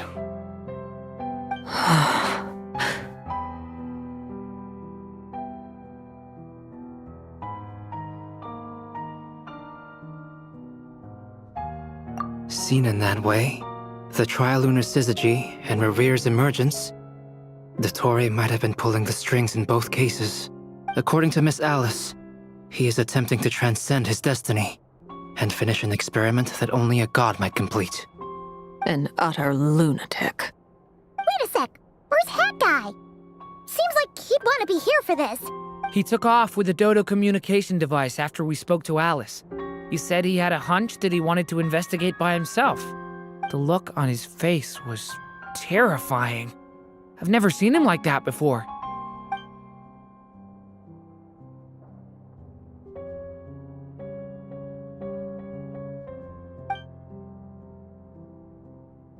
I'm back. Hat Guy! I went to look for the Hyperborean phantoms again. I think I've gotten to the bottom of it. I got them to talk to Nicole on the other end of the communications line. Turns out, the history they describe is different from how Nicole remembers it. Really? But how? Surely Nicole can't have been wrong. Because the phantoms are the ones who are deceived. They speak of a savior who appeared in their history. One who never should have existed. This savior promised to create a new moon within the false sky, and even bring back their moon goddesses. Foolishly, they believed in him, and told him everything he wanted to know about the moons. It's obvious that this was Dottore's doing. Now you mention it, the first time we entered the Hyperborean ruins, we heard the phantoms discussing their history, and I remember Nicole commenting that something sounded a little strange. But Dottore shouldn't have been able to get in there in the first place. He didn't. Nicole said that this was an anomalous state triggered by disruptions in the causal connections between phantoms from the same era. The variables that Dottore put in place were substantial enough that they even affected phantoms that he never met. So it's not that their memories were unclear. They'd been tampered with. That's exactly the possibility Dottore was trying to manufacture. He turned these variables into knowledge and engineered the situation so all that knowledge would fall into his hands. Then, he harnessed that knowledge on Moon Prayer Night to truly create a false moon. How is that even possible? To be precise, he exploited a weakness in the way the spell works. The spell senses Kuvaki to detect the moon's location. So, as long as the false moon more strongly resembled a moon than the frost moon beyond the skies, the gate would teleport Columbina to the false moon's location. In other words, to Dottore's side. Once he had her under control, the teleportation spell remained active, and he manipulated her power to seize both moon marrows. At that moment, the moon marrows disappeared right before our eyes. It was already too late, even as we were leaving the ruins. By then, Dottore had already amassed the power of all 3 moons. So, where does that leave us? What do we I'd certainly like to know what Her Majesty thinks, now that the concerns I expressed to her have come to pass. But we cannot simply sit and wait for her to decide the matter. And in any case, it is not the Fatui Harbinger Damselette who sees us as her friends, but rather Columbina Hyposelenia. If, even in such extreme circumstances, Her Majesty will not lift the prohibition on Harbingers drawing steel against one another,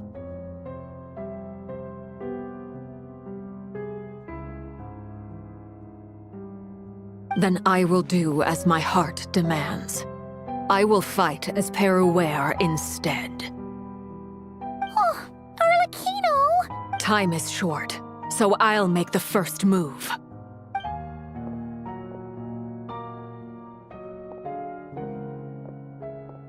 Whew. Even Arlecchino seems to be losing her cool now.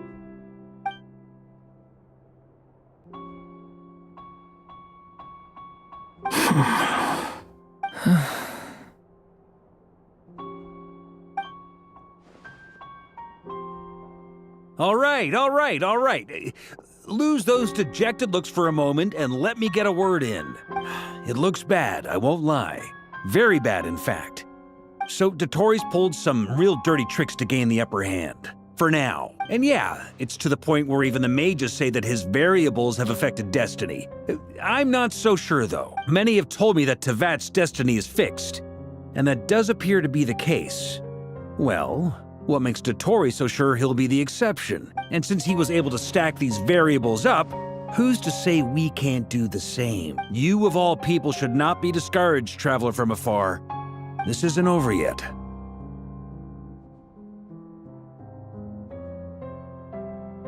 And you're not alone in that.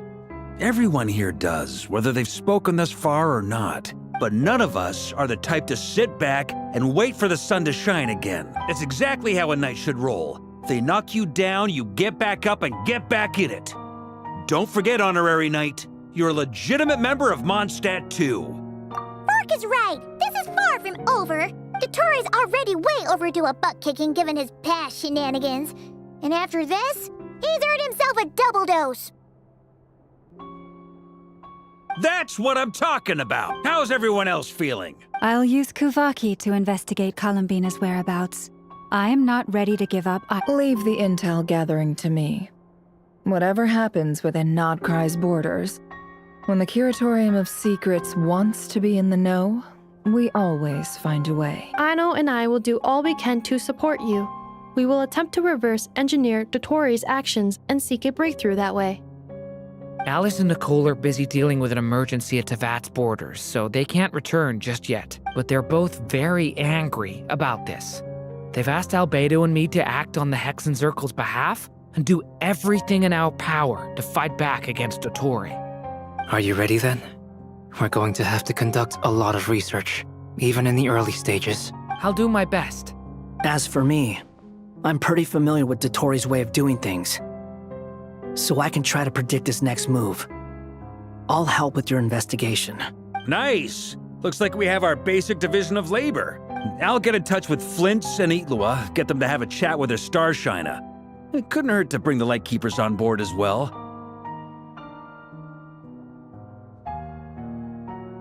At the same time, I'll pass on instructions to the Knights present in NODKRAI to assist the Lightkeepers and other organizations in ensuring the safety of those living here.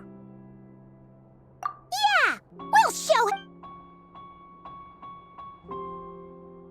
That's it then. Good luck, everyone.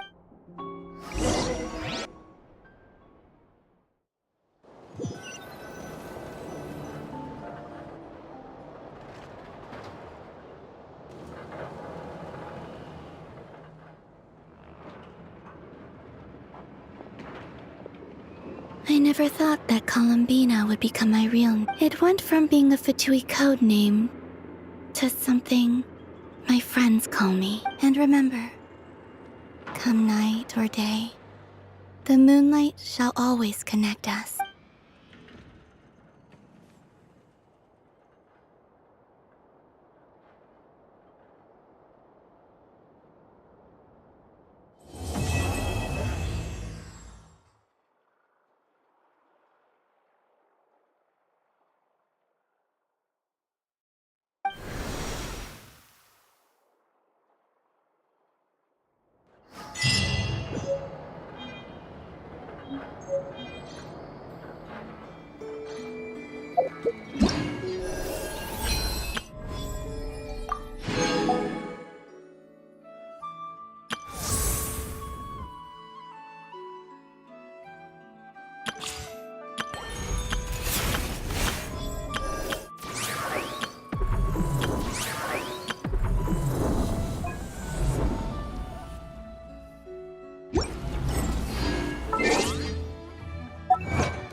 Staring into my eyes is ill-advised. I can't promise you'll like what you see.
Transfix! Fulfill our pact! Get to work! Eat Laline! Eat Papa! Get him! Here comes the catch. Quietly now. Bring it!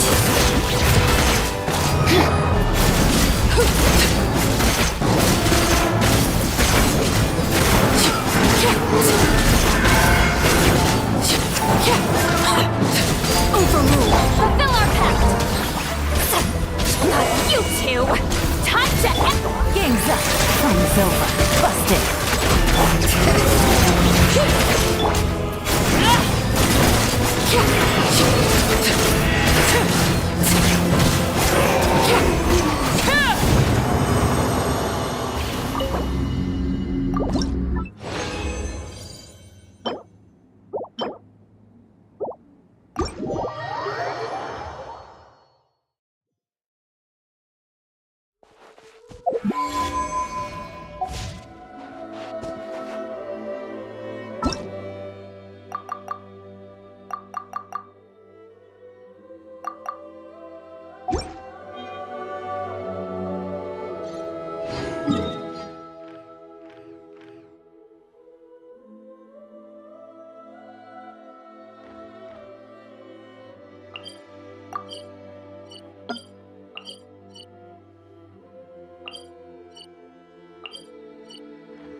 I was just passing through.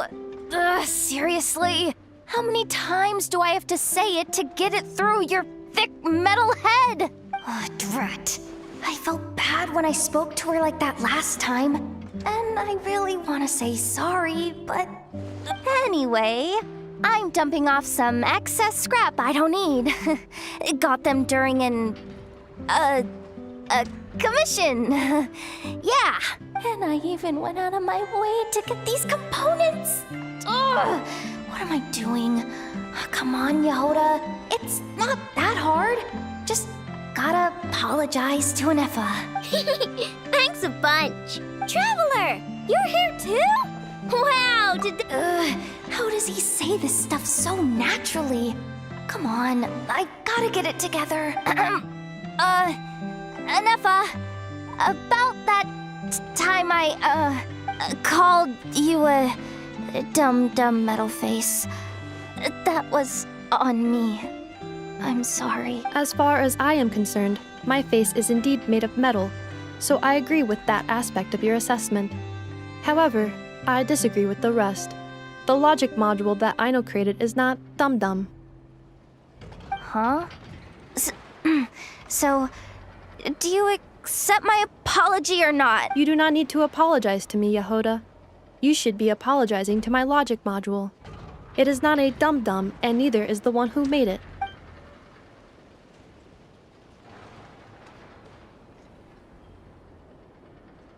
only because she asked me to. She didn't want to disappoint Yehoda, so I raised it. Just a little bit. So you're just making fun of me? I am not.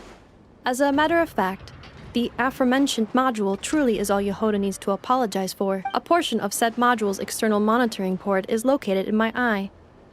Please make eye contact with me and apologize to it. Yikes.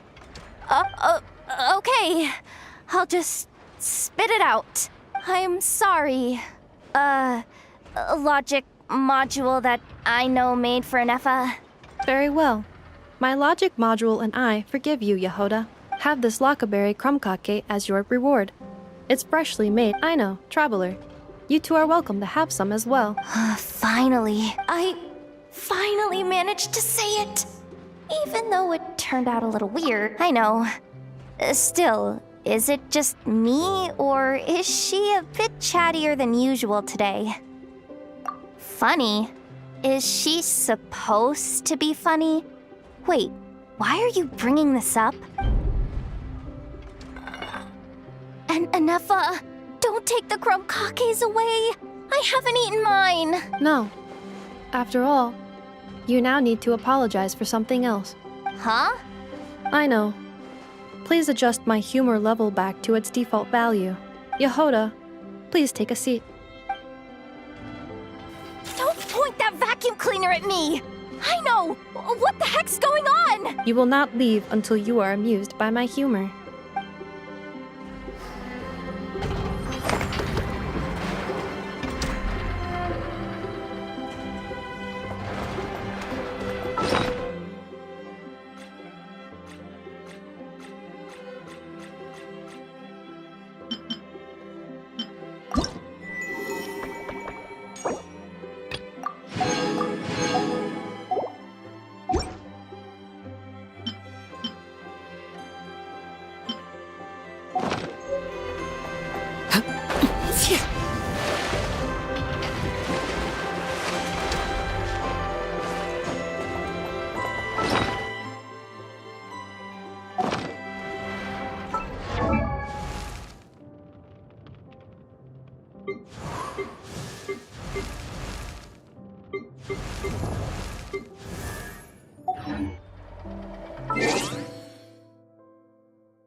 What could the children be up to? Never mind. Let them do as they please.